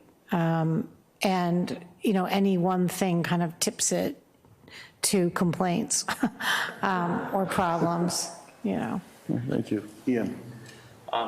Get some questions. Yep. One thing, just curious, on the enrollment side, I know for a number of years, we had the enrollment study and then we were tracking towards that. Do we still look at that as a comparator to where we thought we were going to where our actuals? I know we had the chart there and we had some decreases, some increases, slight increase this year. But. So if you look at that report, it was supposed to run, it was a 10-year report, so it gave us a 10-year window, and they were clear when they do it that the further out, the further out you are, the less accurate it is. We tracked actually over their average number for the first 4 years that we did the report, and then in the last 3 years, I think, and Daniel, feel free to hop in because he does these numbers, we ran closer to the number that they had predicted, and we started to anticipate that maybe we were stabilizing, and that looks to be true. And they had us growing out to, I think, like a district potentially of about 4,100 students overall across the 10 years. I think the slow growth trajectory on that's probably accurate.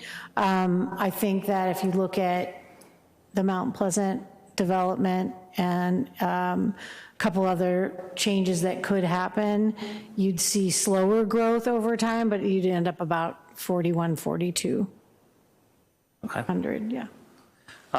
Just one other question too, and I apologize because I don't remember all the details here, but the borough program, Sugar Shack, and I know the Sugar Shack has a big educational component in the borough program, but there's costs associated with that. It's not, I don't believe it's ever been meant to be a revenue maker. It's been a cost offset somewhat. But I guess the question is it running to expectations from what yourself and the school committee? Yeah, no, that's a great question. I could go on and on about the borough program.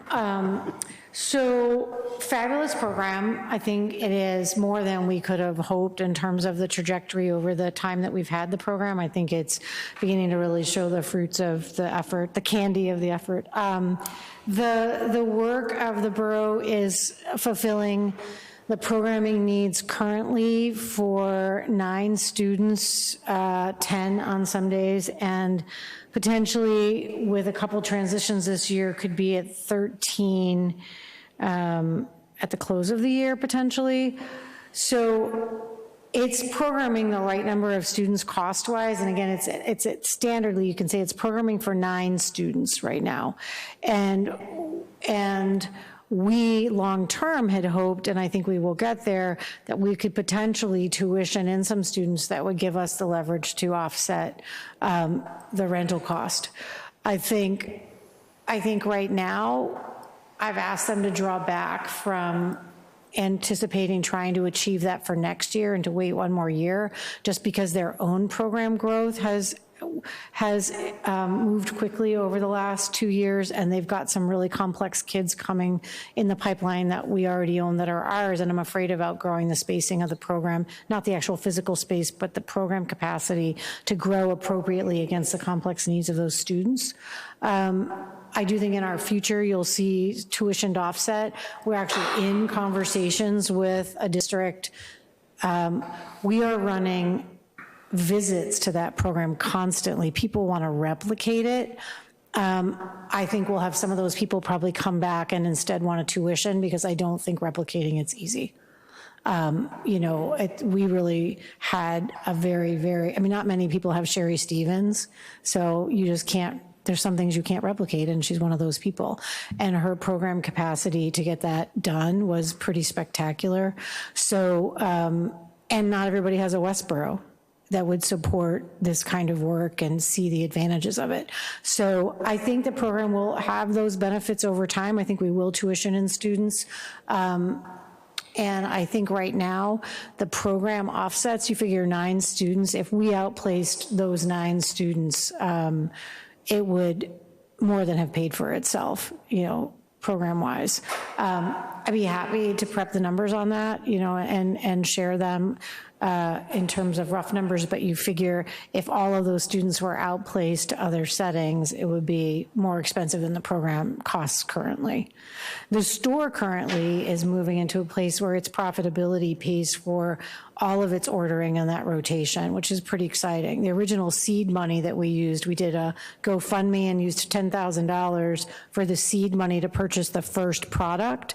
And that original seed money is now funding over $100,000 cycle of profit and store expenditures for the products that we're selling and shipping. So things on the horizon are looking really, really good for the Sugar Shack side of the program, and then the amazing dynamic of the program options it's providing to the students, and then the benefits to the community, which is, we're a storefront in this town that provides a quality contribution to the Rotary. So we feel good about that. Great.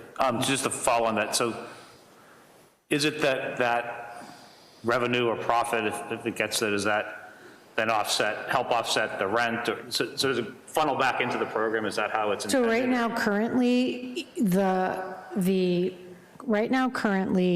the staffing costs and the rent are in the budget that you're looking at. That's a standing part of the special education budget. And the revenue runs the purchase product side of the store.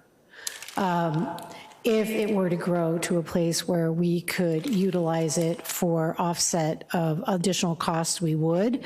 I think logically it will pick up at some point the salary of the store manager first. And I think the second part of that is that currently we're paying students who work in their off-school hours, weekends and after school, utilizing donations. We've received $20,000 in donations over the last 2 years that were toward the idea of paying our 18 to 22-year-old students for their skilled base work for us in off hours. That's also very exciting. We'd love for that revenue arm to be that it's paying for them from the profit of the store. So those are the kind of the future of our work, and probably an independent meeting. Yeah. No, just when you look at the revolving, I just want to try to figure out where that. So yeah, you answered it. That revolving sits on the town side. So the money, the funding arm for the movement of money is an account that's not one of our revolving accounts. We don't. It is, but it's kind of different. It's different and unique. Sheila, we have. Okay, Mr. Bradley.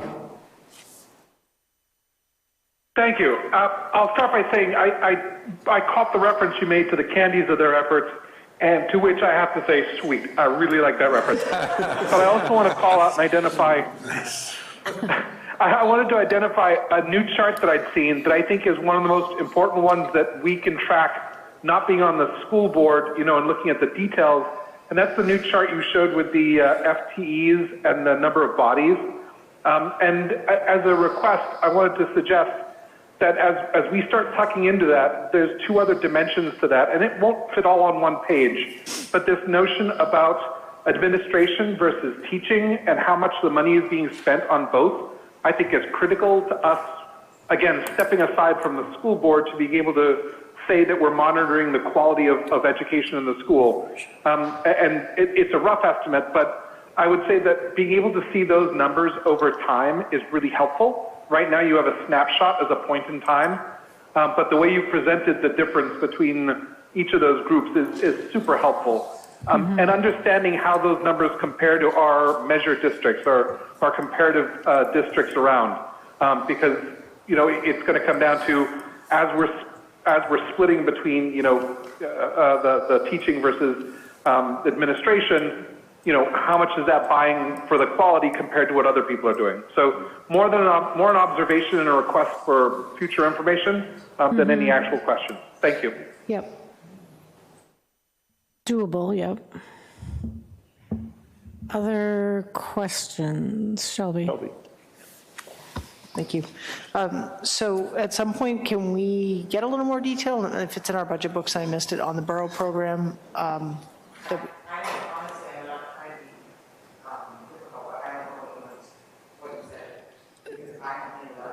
No. I'm saying I don't show that revolving account in our, because it just runs the store. So it's not an account we leverage for other things, but we can definitely look at that. Let me clarify too, the 100,000 that they were able to leverage is gross. So that's purchase and roll. So that's just circulating through repurchasing. And I'd be happy to look at that with you guys, sure. So, Amber, it is on page 109 of your book, well, Yeah. in the, 109 of 112, Yeah. in the revolving accounts, what does that represent? Maybe you've already answered the question. What is that? What am I looking at? I'm in my book. I'm in revolving accounts. Can you pull that up? Yep. Yeah, on page 109. Account 4680. Hold on, he's bringing it up. Yeah, take your time. So that has, if you're looking at, I don't know what I'm looking at, so I'll let him answer the question, sorry.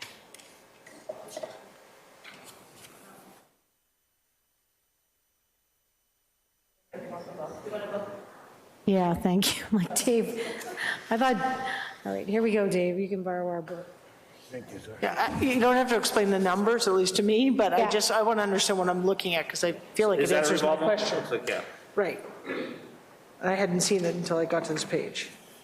This is the financial. This is the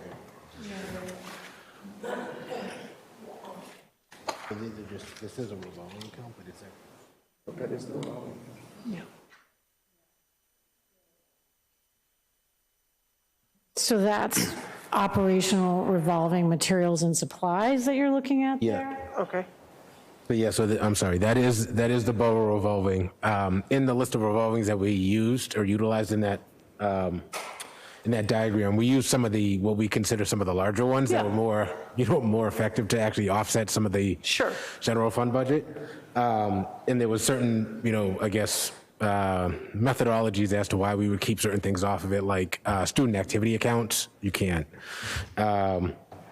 Just because of the diligence and the rigor behind those. So we left the borough off because the borough revolving is essentially used just for operational cost of the borough, which means material supplies, any manufacturing they use from consultants that help deliver candies and receivables and stuff like that. So that's why, because it's minimal and because it's really dedicated just to the operational. And the staffing is in salaries. So, I mean, so you'd have to look at, and Sherry sent me the breakout for that. I just didn't anticipate having this conversation. And then the actual money that comes in through the store is deposited in the bank, and that is the account that is used that rotates through the purchase of supplies. And that's kept completely through that account where they deposit and they purchase utilizing, that particular whole separation from borough side and store side. Yeah, no, I understand, but given that it's sort of under the umbrella of WPS, I think it's, going forward, I think would be great. So we see, it's now up and running, it's successful, to your point, I think that's. Yeah, and definitely we can create, I think we don't fold it in there now, and I think when we've talked about when we redo the chart of accounts, if that ever happens, it will happen, needs to happen. It's been a finding that we have to do. We actually need to then reallocate. There would be a separate chart of accounts for preschool, a separate chart of account for borough, and some other alignments that would, I think, make us, again, the budgeting and the actual. It related to the budget book, it probably deserves, it definitely deserves its own section. Yeah. Which not only talk about, everything that she mentioned, kind of highlighting the growth opportunity, but also the community engagement that we're getting from other districts. I think that actually highlights the program, and then we can discuss the numbers and actually how those numbers that you see on these statistics roll back into the program itself. So, Well, yeah. and it's also providing, as I understand it, for the larger student body, service hours, right, for students that work there. So there's a whole story to tell There's there. a whole In spectrum terms of of that, things. yeah, I mean, the demographic it serves, the 18 to 22-year-olds is critical. So for this program to be so successful is. Yeah, so there's layers there. There's a section, there's a report on programming that typically is an arm that goes to school committee. There's the budget component and giving it its own section.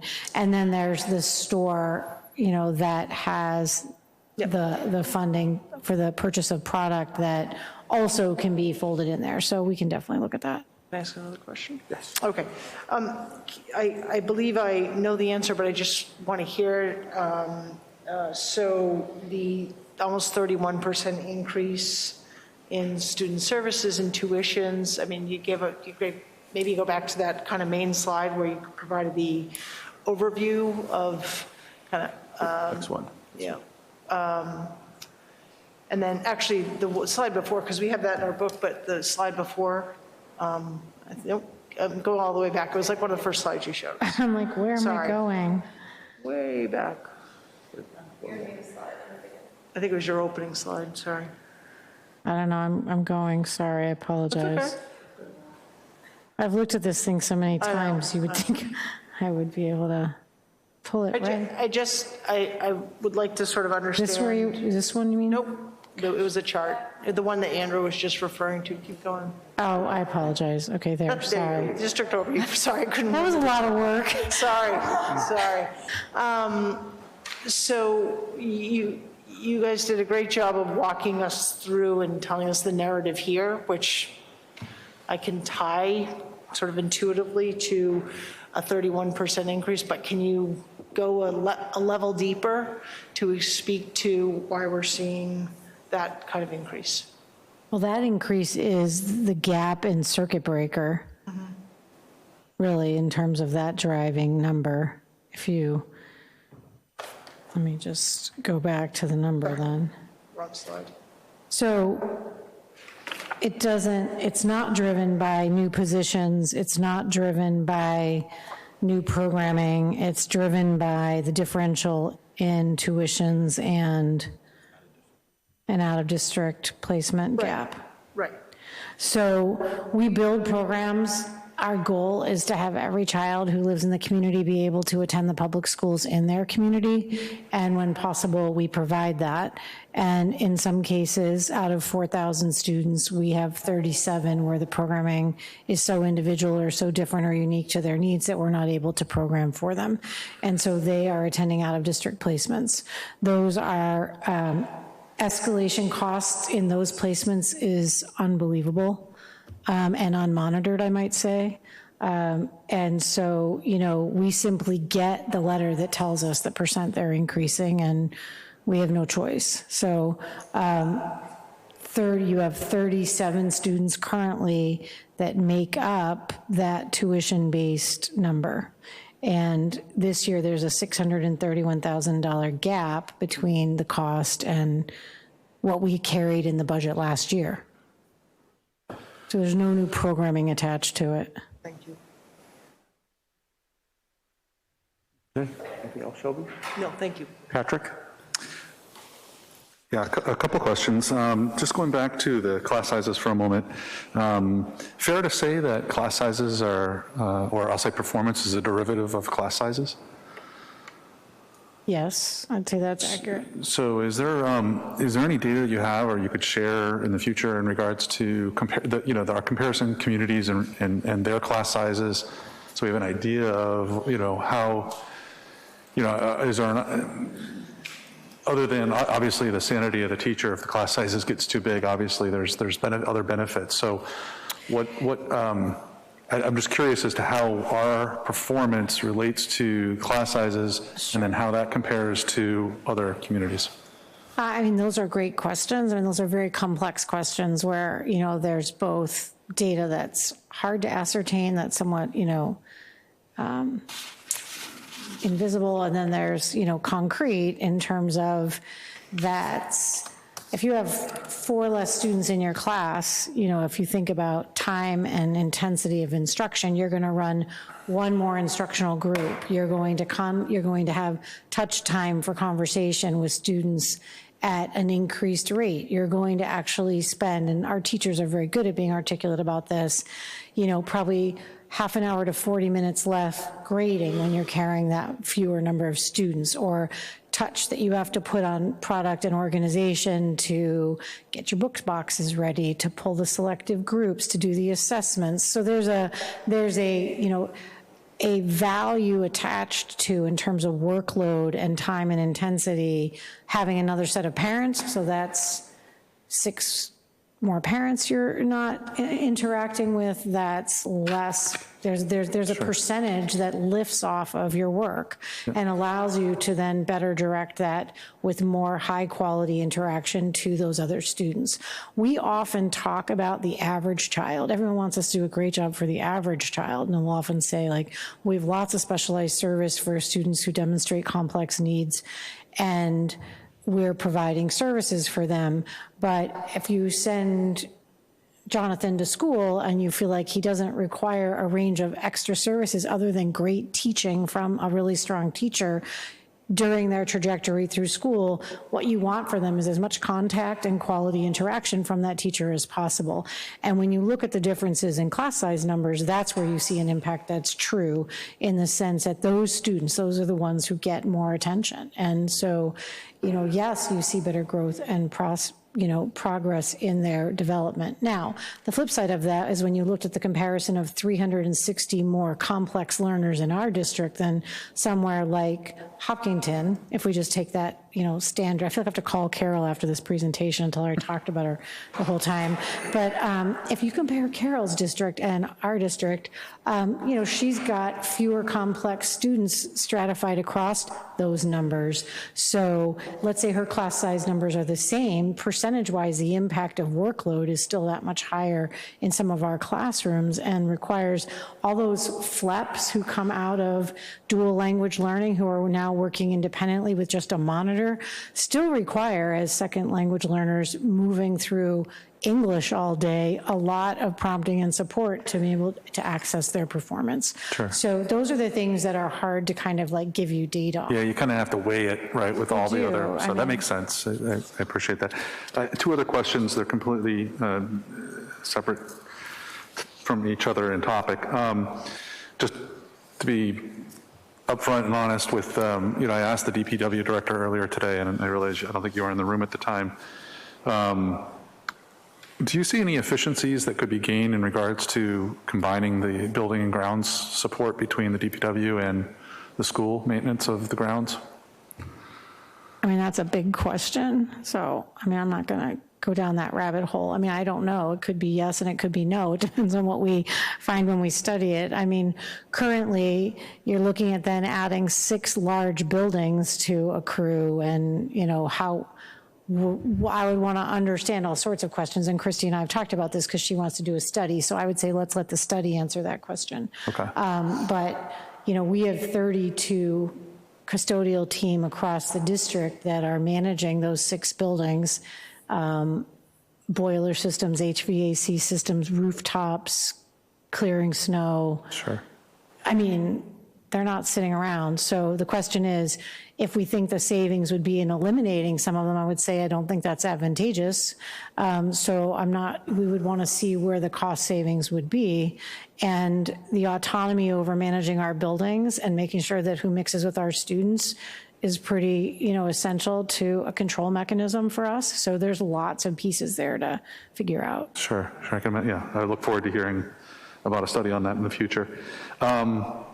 Are you familiar with employee wellness programs on the insurance topic? Is that something you're? Yes, we send them, and then we send the savings across the street to work with our partners and make sure that people go. Coming from the private sector, one of the things that the privates, I think it's becoming more and more common in the private sector, is the use of employee wellness programs. And I'm at this point, I don't think that's something that's been adopted into the town. Do you think that that would be, sorry, go ahead. the select board is the authority related to insurance. So while we cover all of the school employees, the school department and the school committee wouldn't have any sort of negotiation. Yeah, no, I'm not heading, my question isn't headed down that route. My question's headed down the route of how do you think an employee wellness program would be received by your staff? I mean, I'm not quite sure what we're talking about. I mean, I think I would need to know So let me give an example, if that would help. So employee wellness programs that I've seen put in place are beneficial in regards to you incentivize the employees by giving them an opportunity to do things like self-health assessments, which then translates into a cost reduction for them. They get money back or reduced on their healthcare costs. But not only that, since the employee is healthier, the insurance companies actually will reduce the cost of the insurance burden to the business. And, those are in place. Again, they're becoming more and more popular in the private sector, and I'm just curious.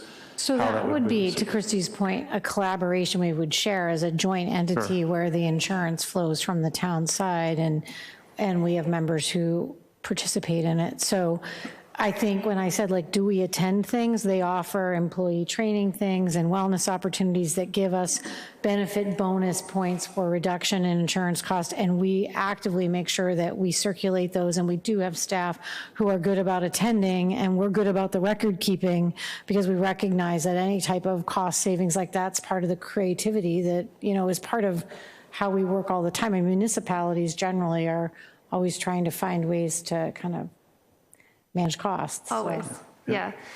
So what Amber's talking about is our Maya Rewards program. And so the school employees, along with town employees, take full advantage of those training opportunities because they're free. And also they reward us. So we get money off of our insurance premiums related to our workers' comp, our professional liability, and things like that. I know you're talking more about health insurance and cost savings related to the employee and the town. We certainly have wellness opportunities from our insurance groups, but not ones that specifically reduce costs based on that. And as I mentioned to you earlier when we talked about it, that's a negotiation discussion. Yeah. Yeah, just again, looking for some creative options and that's a mutually benefit type program for both the employee as well as the employer. So just putting it out there is something for you all to consider as you look for it, because obviously insurance, we're talking about a 9% increase, right? So how do we keep that or minimize that? Thank you. Thank you. Mr. Moretti. Amber, can we stay with circuit breaker for a minute? Sure. Do you have that other chart? Okay. As I understand it, sometime this summer, after the beginning of fiscal year 23, we will get reimbursed for fiscal year 22. Right. But as I read this chart, we are going to use money from fiscal year 21. I'm going to bring that forward. So are we unique in keeping a year's worth of reimbursement among our? No. That's fairly standard to districts of our caliber in the sense that it gives you a true number when you're building the budget, because we'll use the true number that comes in from 22 to drop into the budgeting, and then we know exactly what it is.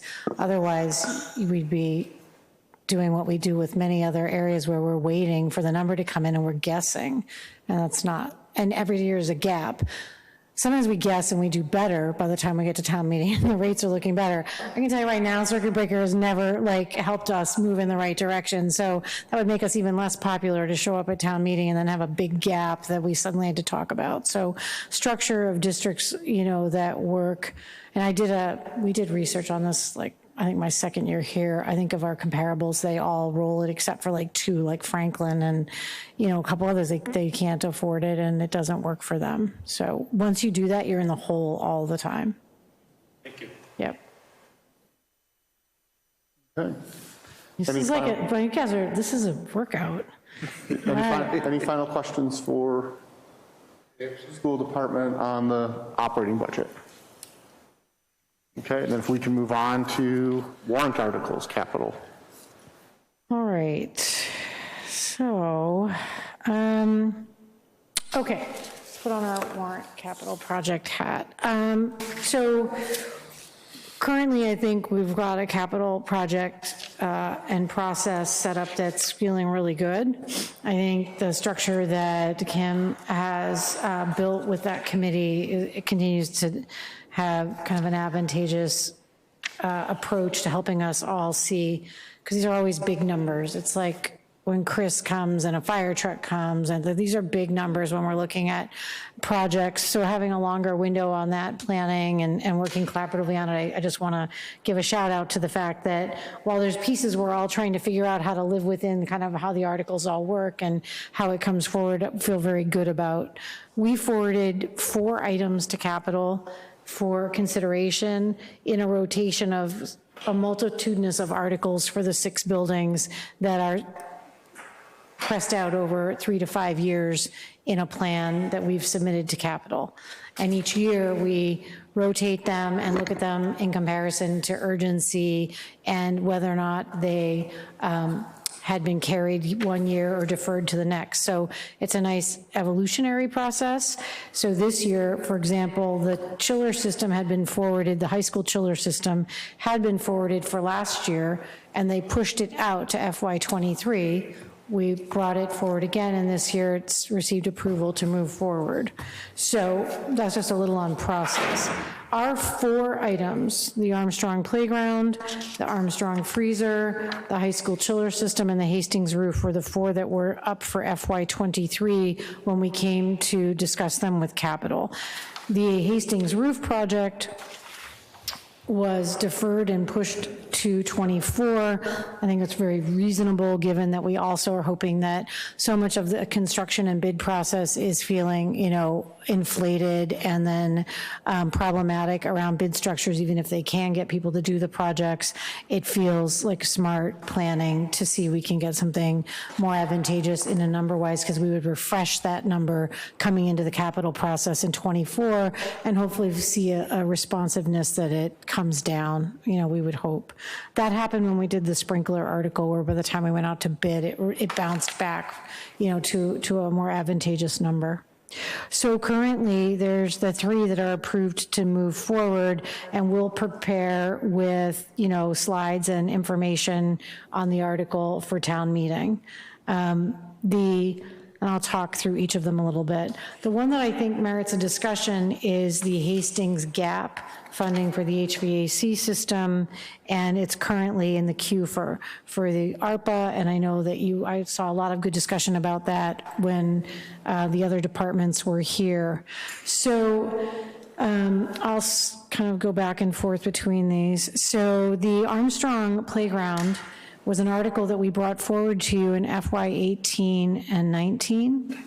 It sought to reconfigure funding into an article that would have allowed us to leverage that to replace the playground. That was defeated at town meeting, and we have waited respectful time and process. While the issues with regard to the playground aren't certainly any better, they've continued to degrade. We're returning it for discussion. I feel strongly that we've talked about the fact it's an equity-based issue in the community, that we maintain 3 somewhat similar schools, recognizing that Armstrong and Hastings are not going to be in the same place as Fales. But there are certain aspects of programming where we can create parallel experiences, and having 3 comparably similar playgrounds is an important part of the programming experience at elementary school. We would need an updated estimate. I've actually, if you look, if I want to hop back, you see there for FY22, $60,000 held under the facilities usage account. Probably would use that for updated design drawings in anticipation if that article were to pass. Kind of set those aside. I don't think it's included in that 350. It wouldn't cover it. I think we would have to get a new estimate. The goal will be to provide buildable plans at the annual town meeting with shovel-ready project for summer installation. And the request is for the $350,000. The plans are good. I think they just need to be updated, and because they've been sitting, we know there will be cost escalation, and it might mean that we have to trim them back further, change them, or, provide some additional supplemental funding from, I would anticipate, the facilities account or from the student activities account to try to close the gap. Currently, this article stands at $350,000. The vast majority of that is in the surface rubber and the leveling of the play space and giving you the safety surface. The high school chillers would look to, we've looked at this project for multiple years, beginning in 2014 with the DRA report, which was a facilities assessment that was done my first year. And it set priority to level 2 to begin planning for repair, and here we are. 2017, we assessed some installation options. It had gotten cut from the original renovation and addition project years before. And in 2019, we did a rough order of magnitude estimate. And at that time, we did enough of a study that provided information around, and I think we provided good backup to the Capital Committee on this project that we could, if we were going to add chilling capacity to the 2 gymnasiums, that at the same time we needed to encapsulate an update to the chiller system, which actually would then facilitate the upgrade for the whole school because they've aged out. I think we would get more current, obviously, savings, hopefully in quality of efficiencies that you get in these systems nowadays. And we would replace the portion of the roof under the chillers and then would do the roof at a later date. So have staged it out, affirmed through design and engineering discussions that that's a feasible and appropriate way to tackle the project. Again, letting us stage projects out over time. And this is the 1.5 anticipated cost. We probably will go back and get, when we do an updated preparation for this, anticipating it passing, look at the most green efficient options if we can. I'm just not sure that this is in the queue early enough to be in front of it, but in the future we know that we want to look at the sustainable Westborough target goals to keep any type of purchase like this as green as possible.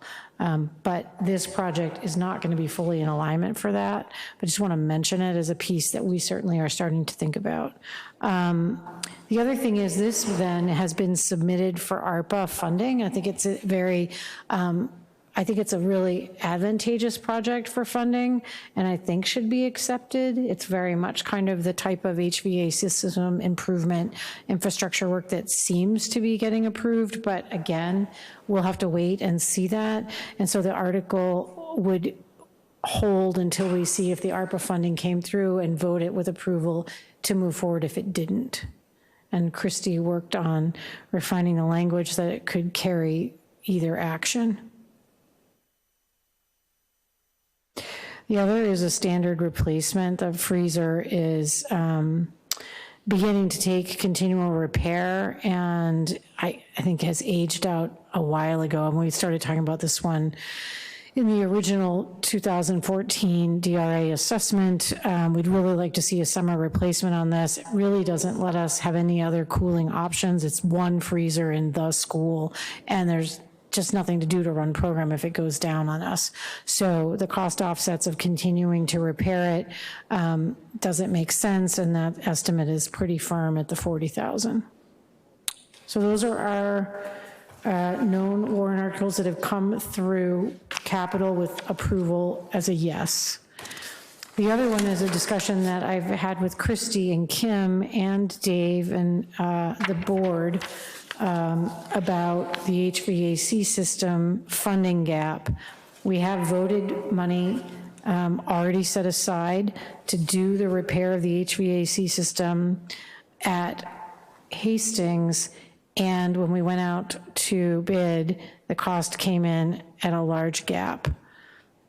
So this, again, we've applied to ARPA for this approval, but in talking it through with the school committee and with Christy and Kim feels important that we forward it as an article for approval at town meeting if it didn't get funding for ARPA, so that we aren't stuck a whole other year trying to find a path forward to start to leverage the funding that's already sitting there to begin this repair cycle. And this repair cycle needs to be done in sections, you know, like probably pod by pod of class work in the summer and extended vacations. So it's a complex project to tackle, and right now the gap is basically leaving us in a holding pattern. Again, I would like to say that by the time ARPA approval comes through or warrant approval with you at town meeting, that we would go out for bid and see an advantageous, hopefully, improvement in cost estimates. You know, they seem very high right now. So those are the articles for discussion. Okay. Any questions about the warrant articles? Walter? Yeah, thanks. On the, Hastings School gap. Yep. Are we applying for ARPA for that full amount or the gap amount? The gap. Any other questions from Advisory Finance Committee? Yes, Hank. I'm fairly familiar with this kind of stuff, and the terminology being different between the different articles, and it's just the way the articles are described in the warrant is really confusing. So we may want to think about, well, first of all, the chiller replacement and the school HVAC system, the descriptions are very different, though the approach appears to me to be the same. You might want to think about using descriptions that are the same so that folks understand, you know, we're taking this approach of we're requesting authorization to borrow. We're not going to borrow if we can get the money from ARPA. If we can't get the money from ARPA, we've got the authorization to borrow. Either way, we're giving authorization to proceed with the project. Yeah. I don't know how to, I just don't have a good enough command of the language to figure out how to make it clear. But No, I mean, I appreciate that, Hank. I think you know that the iterations of warrant will continue to streamline and get appropriately, you know, parallel before we finalize them. I definitely think we can look at that. Other than that, I mean, it seems to me like the right thing to do and the right approach. It's unfortunate that construction costs have gone nuts. I know. But that's not something we have the ability to change in the next couple of years. Right, and we know that, I mean, there are certain holding truths, it seems financially, like circuit breaker always has a gap in the negative, and no project gets cheaper.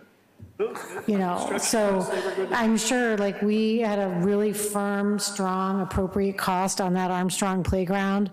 I'm holding my breath. I mean, who knows, you know, like it's just, we have to go back and like, that's the type of stuff where it just seems to get more expensive, yeah.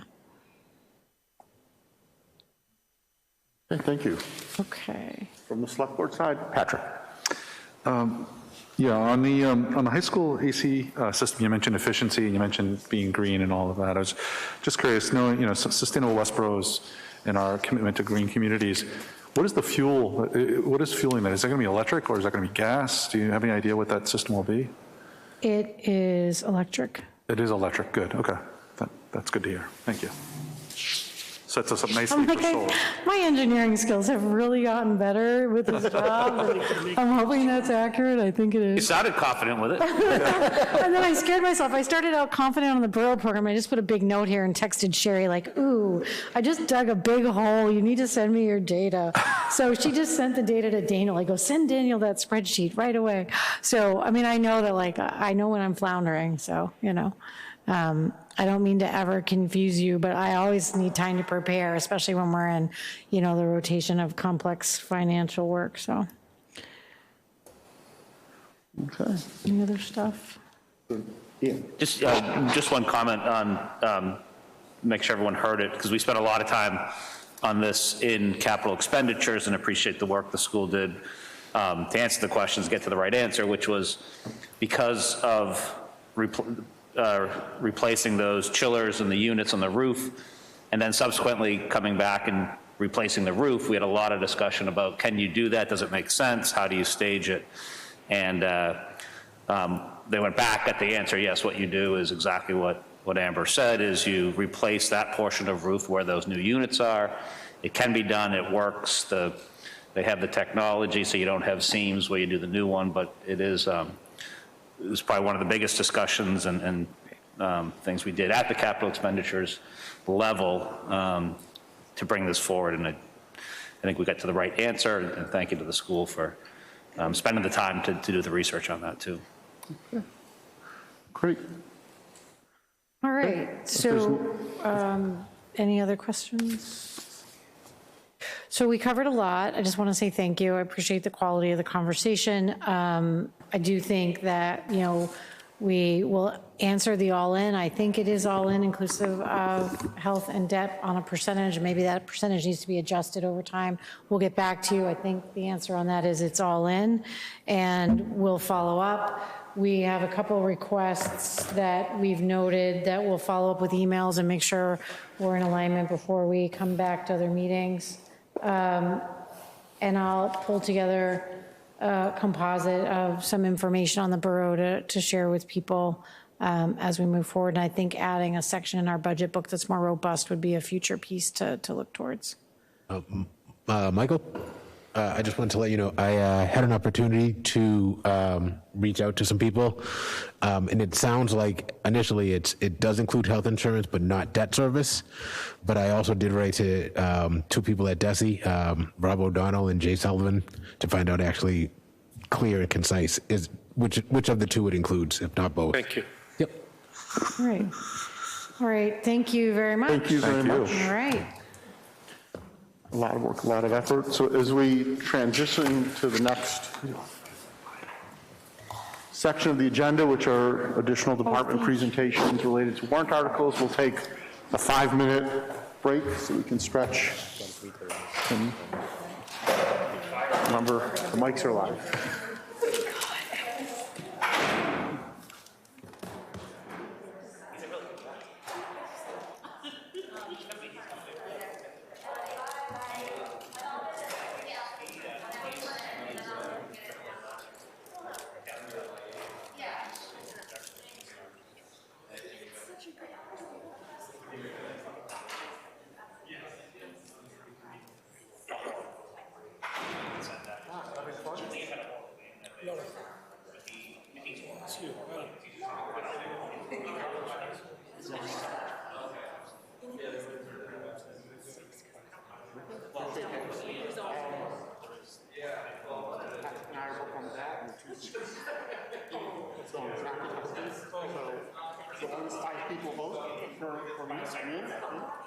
Unless you're successful writing campaign, and I don't know if you haven't heard about it. I appreciate that. Still more along, I think I can help accomplish.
Anticipate putting up that little.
it's good to, we started doing this a couple of years ago, it's just, we used to do it where, the selectmen would have them all in, you guys would have them all in, and then it's like, trying to make it more efficient, everyone here at the same time, more importantly, hear the questions everyone's answering. You guys have more on your plate to do, but it's, we all do, but it's a great way to kick it off, and it's really good to have that conversation, and then find out what you want to follow up on.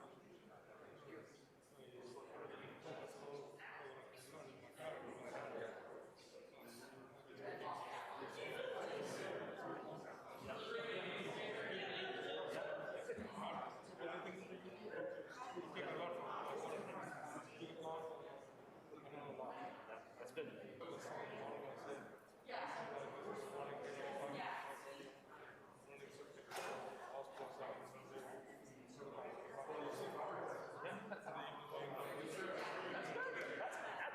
Yeah, and it's lucky that we have that too, that we have YouTube. You can do that. It's great. Let's reconvene. Christie, let me know when you're ready. That's pretty good.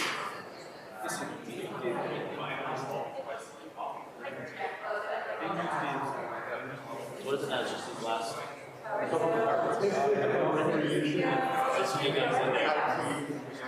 Basically, now we're done?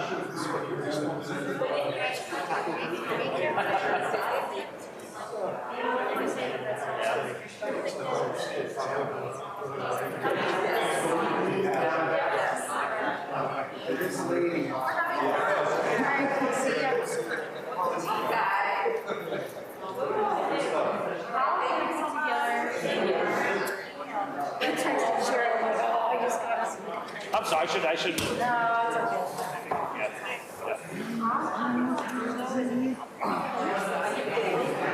Stretch a little. Yeah.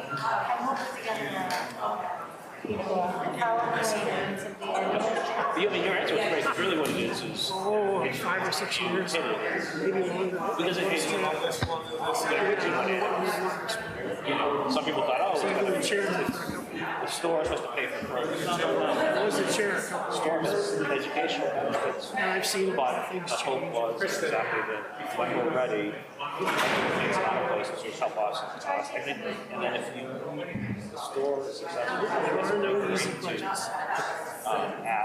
take the salary out of your budget, put it on the store, that would be the goal. Yeah, well, it seems like it from what you're saying.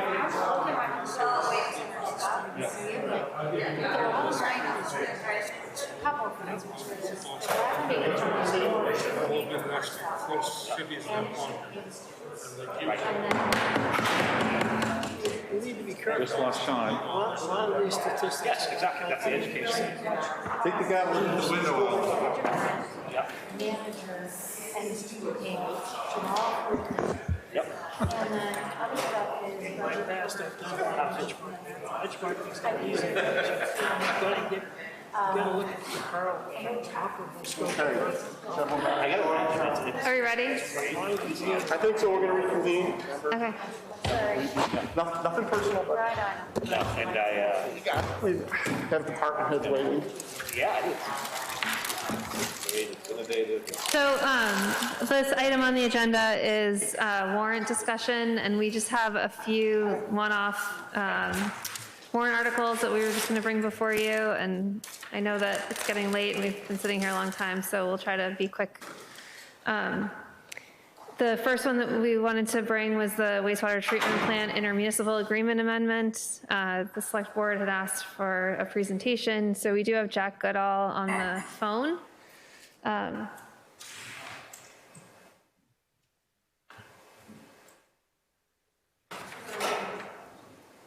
he there?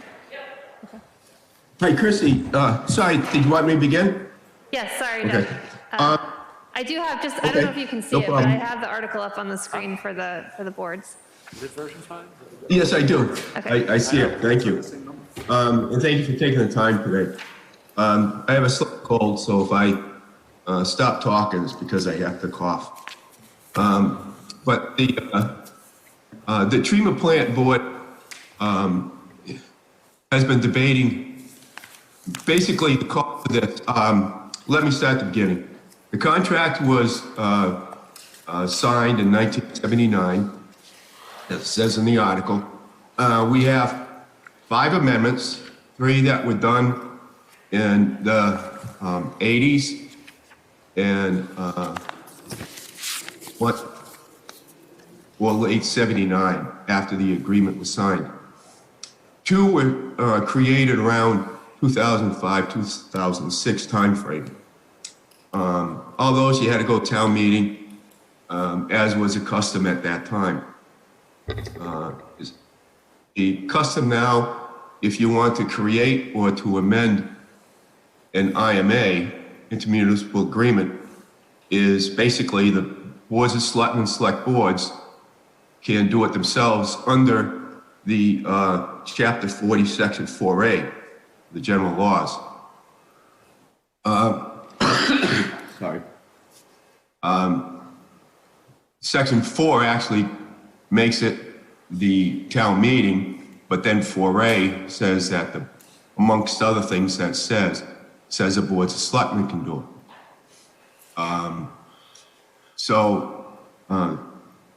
The board has been talking. I'm on the verge of retiring once I find my replacement. The board has been debating the job description to the IMA. The IMA establishes some minimum requirements for my position. Back in those days, my position was full-time.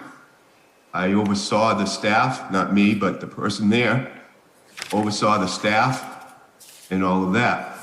And in 1990, when the board decided to go contract ops, the engineer administrator became the plant administrator, plant manager, and the board hired me to be the engineer administrator.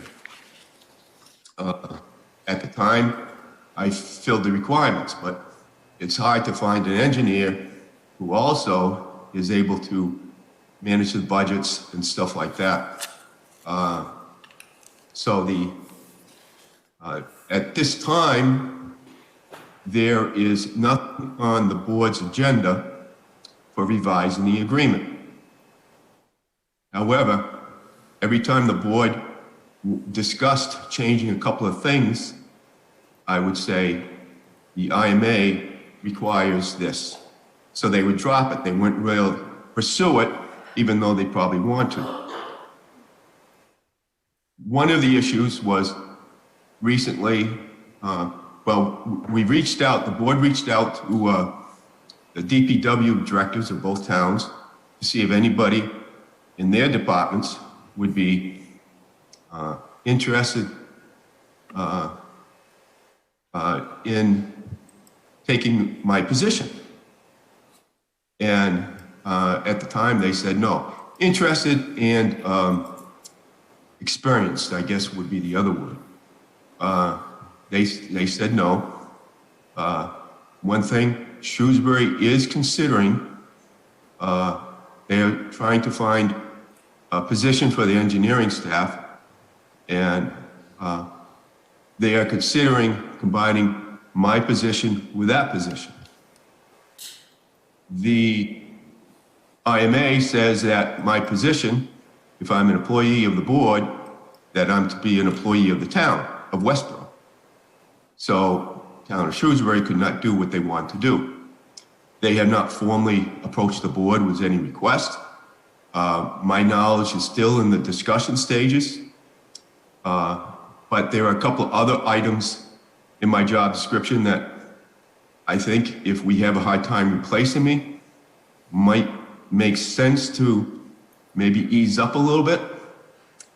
At the current time, we have to go to town meeting to change the IMA, which means that if we want to change the IMA, we have to go to both town meetings like we are now, and then work on modified agreement.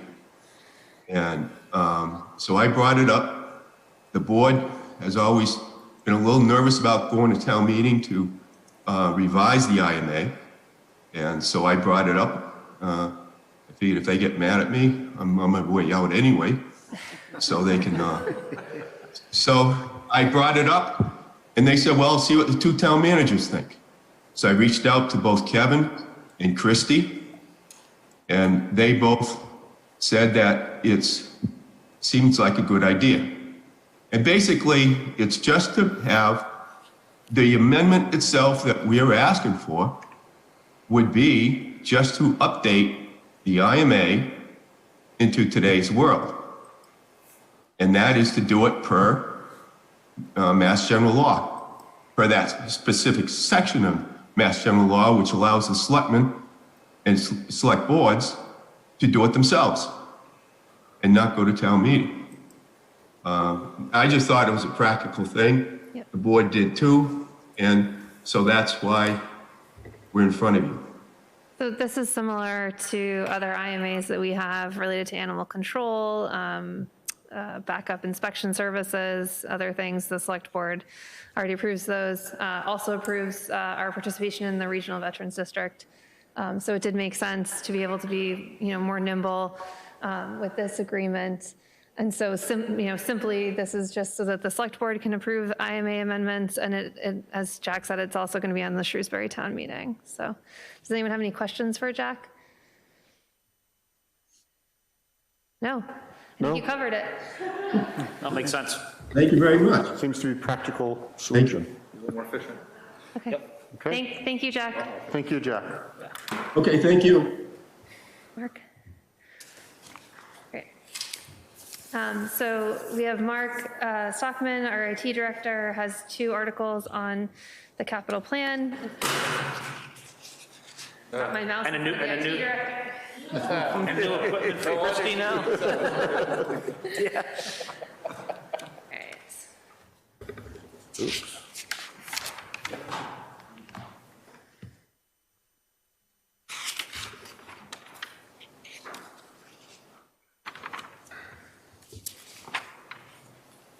So this is in Article 8, the virtualization hardware and the software, the cooling for the server room. Mark's going to go through these quickly because he knows we've been sitting here a while, but he wants to answer your questions. All right, this one should be pretty quick. The server room cooling, the DPW electrical room. We got a 15-year-old unit. We can't get parts anymore, and it uses the old style R22 refrigerant, and it's no longer manufactured. You can see, we have a lot of equipment on this side, and there's actually some cut off, and then there's some more equipment on this side. The room's enclosed. There's no way to dissipate the heat unless you have the cooling unit or, like you can see, the large fan in an emergency, but that doesn't cool it down adequately. Of course, the solution is to install a new ductless split system with the equivalent capacity. For the dispatch 911, there was, they planned it when they built the fire station. They built it to capacity for the fire station dispatch. But when we moved the police dispatch over, it quickly exceeded capacity. So currently, even with the set point at 70, it runs at 80 all the time. And then if you have a failure, the temperature spikes to about 110, and you can't cool it down. It's an enclosed room. There's a lot of equipment in it. There's no way to get the heat out. So our proposal is to keep the existing unit as a backup, add a new larger unit, and that would satisfy the redundancy and the capacity in one fell swoop, and that's almost 20,000. Any questions on that one? Any questions from AFC or Select Board? Yeah. Yes, Walter. I guess 8D, that's one article for both items. Is that correct? Right. So yeah. So we lumped the DPW cooling and the fire department cooling into one article. Thank you. Okay. Sheila, someone will vote? Yep, Andrew Bradley has a question. Okay, Mr. Bradley. Thank you. When this article was brought before, or when this possibility was brought before the Capital Planning Committee, I asked the question about cloud computing and when and if we had a plan to move a lot of this stuff onto the cloud and out of rooms and stuff like that. And at the time, I think the answer was it was still something that was being discussed. I was wondering if there's a longer-term plan in mind at this point, a couple of months later. So there are definitely going to be some things moving to the cloud. I mean, that has been the trend. Currently, we have all of our outward-facing applications, anything that needs to be accessed from anywhere or anytime, those are in the cloud already. As we get to the next phase, looking ahead, there will be some things moving there, but the timeline is uncertain. It's certainly going to take some time and evaluation to determine what will go in the cloud and what won't. Okay. Thank you. Okay, thank you. Patrick. Just remind me again, this is downstairs in the town hall, is that correct? Where is this located? Well, there's one over at DPW. Okay. And then there's another one over at Fire Station. There's actually two at the Fire Station. And there's also another one over at Town Hall. So we do have equipment in multiple buildings. And then there's also a couple in this building as well. So that particular mini split that you're trying to put in is where's going in? Fire Station. One of them is going at the DPW, okay, and one of them is going over at the Fire Station. So having designed a couple of data centers in my career, the other option to improving your cooling is improving your ventilation. Did you look into any opportunity in regards to ventilating the space and basically reusing the heat that's generated from the servers?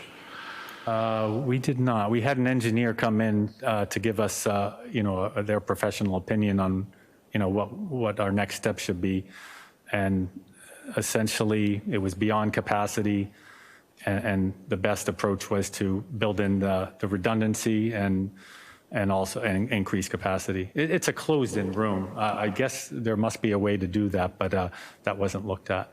Okay, thank you. Okay, any other questions? Okay, great. Next.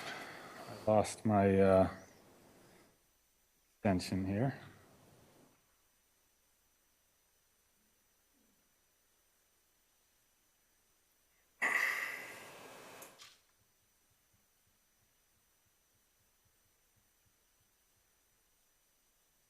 All right. Okay, next one.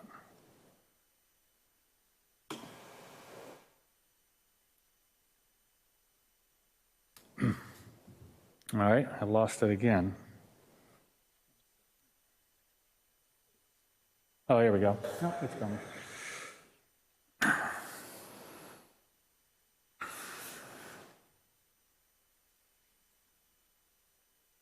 All right, well, technical difficulties. I'll go right into, I want to be brief. So my opening statement is the IT department is spread thin, but adding more staff is challenging. So one of my priorities is to make the IT operation more efficient wherever possible. This is one of those items, and its impact is significant. So virtualization, essentially, it allows multiple servers to run on less hardware, which provides many benefits. Virtualization has become an essential part of IT infrastructure. Microsoft licenses their server licenses for virtual environments, and some applications now only offer a virtual appliance. So the cost of, some of the benefits, obviously, smaller footprint, less power, less cooling, and as configured, it allows the IT to perform maintenance, upgrades, and repairs with minimal, if any, downtime. The cost of physical equivalents would be more than the cost of new virtualization hardware.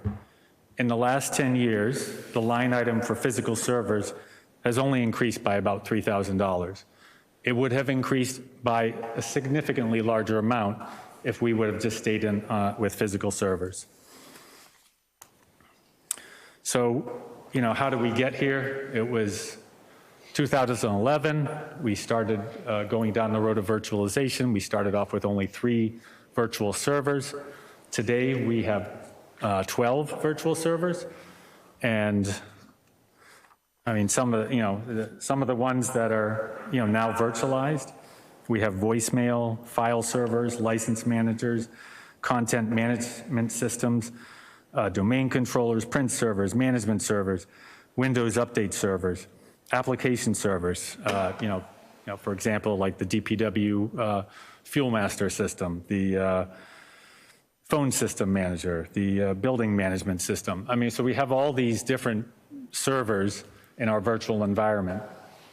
And as a rule, or rule of thumb, you don't want to, clump a lot of these together. They have, it's best practice to keep them isolated.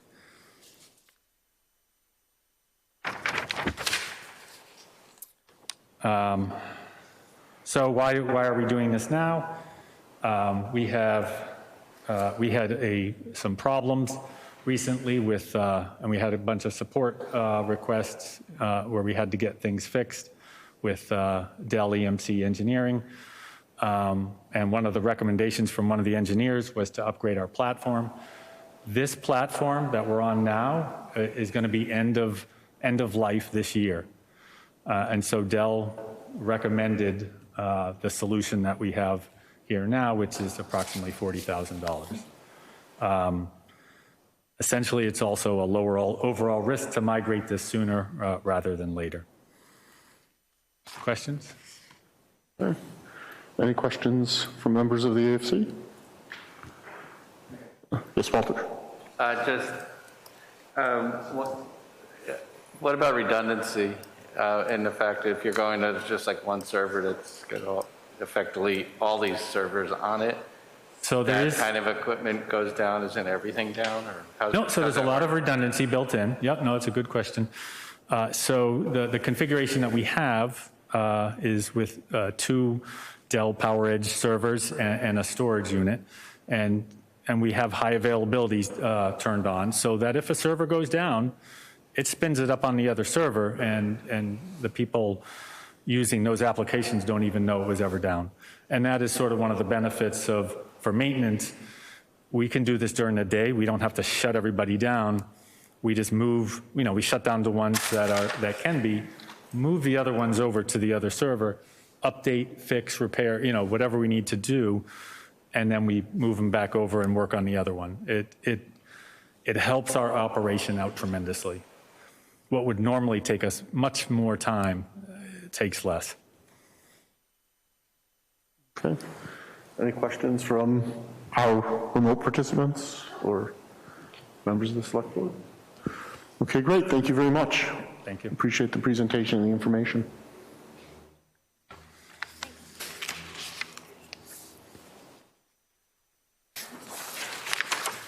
Recreation.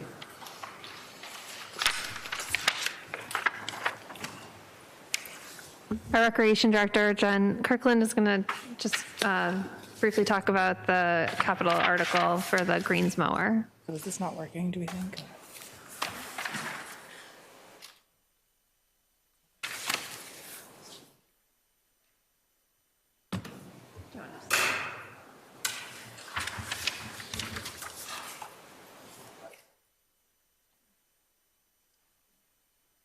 Hi, my name is Jen Kirkland. I'm the Recreation Director. I'll be brief. Matt is also somewhere online. So if there's any questions that he can answer, I'm sure he'll be happy to. So we're requesting $49,000 from our retained earnings to purchase a new greens mower. I just wanted to start by reminding everyone our goal mission at the golf club is to provide a premier golf experience for both members and guests alike. And the main way that we deliver that is to provide a quality product, which is the golf course itself. The product must be maintained and cared for consistently, and a variety of equipment is required to deliver this.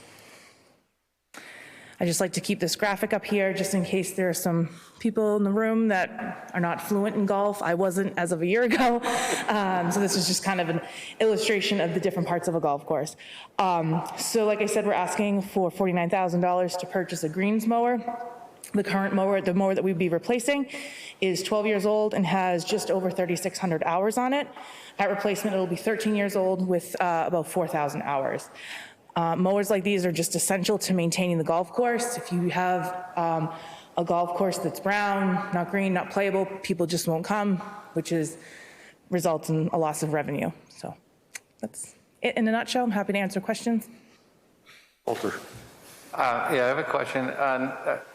Can you refresh my memory? I thought it probably wasn't a greens mower. It was probably some other mower, but didn't we in the last year or so buy a different mower? But that's not the same as this. We have two. So typically how it was explained to me by our superintendent is that you have one that's kind of like brand new, and then you have another one that's a few years older, and then you rotate them. You don't want to have two at the same life cycle, so they're not both 14 years old, so they kind of cycle through. So, but you need two to properly operate and manage the golf course. Okay, so it's not a mower and a spare, it's... No, they're both used, yes, sorry. You need both? Yes. Patrick? Yeah, I just see the price tag, $49,000. Wow, that must be one heck of a lawnmower. It costs more than my car. What is this, you know, the Mercedes-Benz or Cadillac or whatever you want to call it of lawnmowers like you just described, or you have any? No, that's a good point. So it's important, and I should have said this at the beginning, that you couldn't go out with your backyard lawnmower and mow a tee box or a green. I don't know if you've ever walked on a golf course. I actually hadn't until a year ago. If you walk on the greens or the tee, the grass, it's not even grass, it's a turf. So Matt, I don't know if you want to maybe touch on this a little bit, since you have way more golf experience. Yeah, I mean, $49,000 for a mower is pretty much average. That isn't the highest end mower. It's not a low end mower. It's pretty much average on what you would spend for that kind of machinery. I've seen mowers go up to $80,000, $90,000 that are 100% electric and GPS and all that. So 49 is just your basic average lawnmower for golf turf. Thank you. Also, just as a reminder, this is proposed to come out of Country Club retained earnings, right. So not free cash. Yep. Okay, any additional questions or comments? Okay, great, thank you very much. Thanks. Yep. Fred, you're up. Last one of the day, our Community Development Director, Fred Leonardo, is going to talk about the capital request for a vehicle. Thank you, Fred Leonardo, Community Development Director. I apologize, I had a PowerPoint that I presented to Capital, but I figured for brevity I wouldn't get into that. Basically, we have 4 vehicles associated with community development. 3 of those are hand-me-downs from the police department. A couple of things that the main reasons we're looking to do this is, one, sustainability is supposed to be or heading towards community development. So at some point, the sustainability effort in the green communities will be housed under community development. For that main reason, we're looking to go to hybrid vehicles. So the vehicle that we're proposing to replace is a hybrid vehicle. The vehicles we have now, the police vehicles have an excess of 100,000 miles. One of them have just under 100,000, and the vehicle that I drive is the only one that's not a police vehicle, has over 90,000. Basically, when we get those vehicles, they're very tired, if you will, especially the police vehicles. Even if they don't have a gazillion miles, which they do, they have a lot more time on them. So for the main reason, going to vehicles, hybrid vehicles, and to get the fleet up to snuff, that's what we're looking for to start funding. That in a nutshell is what we're looking for. Questions? Patrick. Yeah, I'm very supportive of this. I guess my question is, you know, the reason why the police department goes with hybrid vehicles is because of their idle time, and they need to make sure that, you know, that hybrid motor recharges the electric motor so that they have there's no doubt they're going to be able to move the car when they need to, right? But in your case, I'm not sure, it's not an emergency type vehicle, right? So have you considered a pure EV vehicle as opposed to hybrid? It gets us closer to our green community commitments again, the more we do to convert our vehicles to be as efficient as possible. We're working through Sustainable Westborough and the DPW on a plan for EV, but it's not something that we want to be just sort of one-off purchasing an electric vehicle where we don't have the infrastructure to charge them. So as you know, the police department is purchasing an all-electric vehicle. The charger that they're purchasing is going to be in the Sally Port. So Fred and his department wouldn't have access to it. So then there would be need to be the creation of the infrastructure to charge them. And so that really needs to be an overall plan and not sort of done in sort of one-offs. So. And the only other comment I'd have on that too is that without investigating it, I don't know how the SUVs are in the, all electric vehicles, because the job sites we often go to are not on street job sites. So we have to have a vehicle that can go off-road. Sure. I don't know where the EV vehicles stand in that. I mean, obviously you probably don't want me driving a Hummer, but. And honestly, I don't know the answer to that question. I don't know if they've shown up on combis or not yet. But knowing that the police chief's charging station's going to be here in Forbes, you're here in Forbes, your office. I just thought there might be some opportunity there, in that the technology is starting to be built out here in this actual facility. So, but something to consider, as you go along. It's something that I know that Jim Stewart, as our facilities and fleet manager, has looked into how other towns have approached it. And, sometimes they might even utilize a consultant to help with that plan to make sure that the infrastructure and the movement towards the EV is developed. So we are working with it. We're working toward it. But in the interim, we're continuing to purchase the hybrid vehicles in pursuit of that same goal. Thank you. Thank you. Other questions, Walter? Do you know about how many miles a year a vehicle like this would be used? The inspectional services? Well, there's 3 that are used in town and one that's commuted at home. So the one commuted at home would obviously put more miles on it. The one in town, it's probably, I don't have that number in front of me, but it's probably about 5,000 miles, give or take, per vehicle. Because again, it's mostly in town. So I guess my concern is it's a very expensive thing to buy for 5,000 miles a year. The economy of the mileage, therefore, is far less because you're not driving enough miles to gain that back. And my personal kind of view is partially what being green is recycling versus going out and buying brand new all the time, which uses energy and materials too. So I'm just a little on the fence about not just reusing another police cruiser or another vehicle on this application.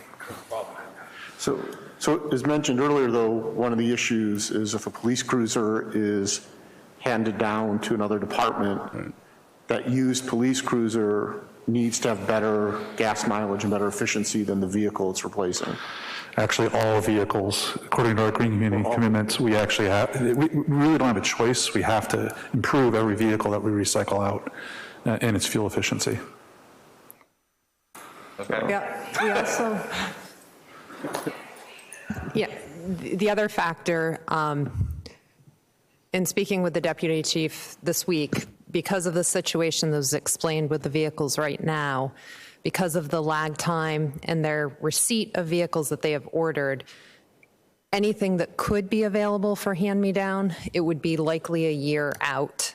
The other consideration right now, it's not just take the police vehicle and, Fred's department can start driving it.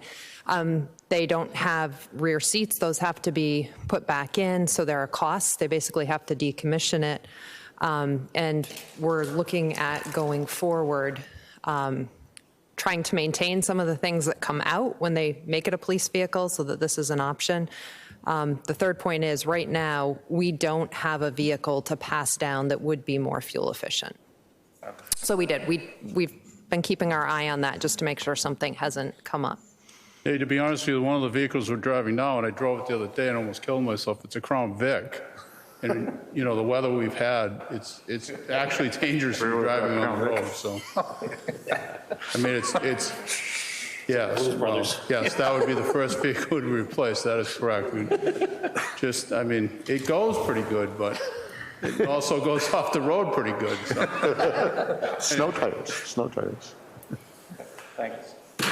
Okay, any other questions for? None, thank you very much. Thank you. Okay, before we adjourn, are there any other points of discussion? Christy, you have any comments? I just we wanted to thank everybody for hanging in there all day. I know it's been a really long day. Just as a reminder, the purpose of this, and this is really only the second time. Well, so we got to do it 2 years ago, all in person. Last year was full remote, and then this is a hybrid. So maybe next year we'll go back to all in person, if hopefully.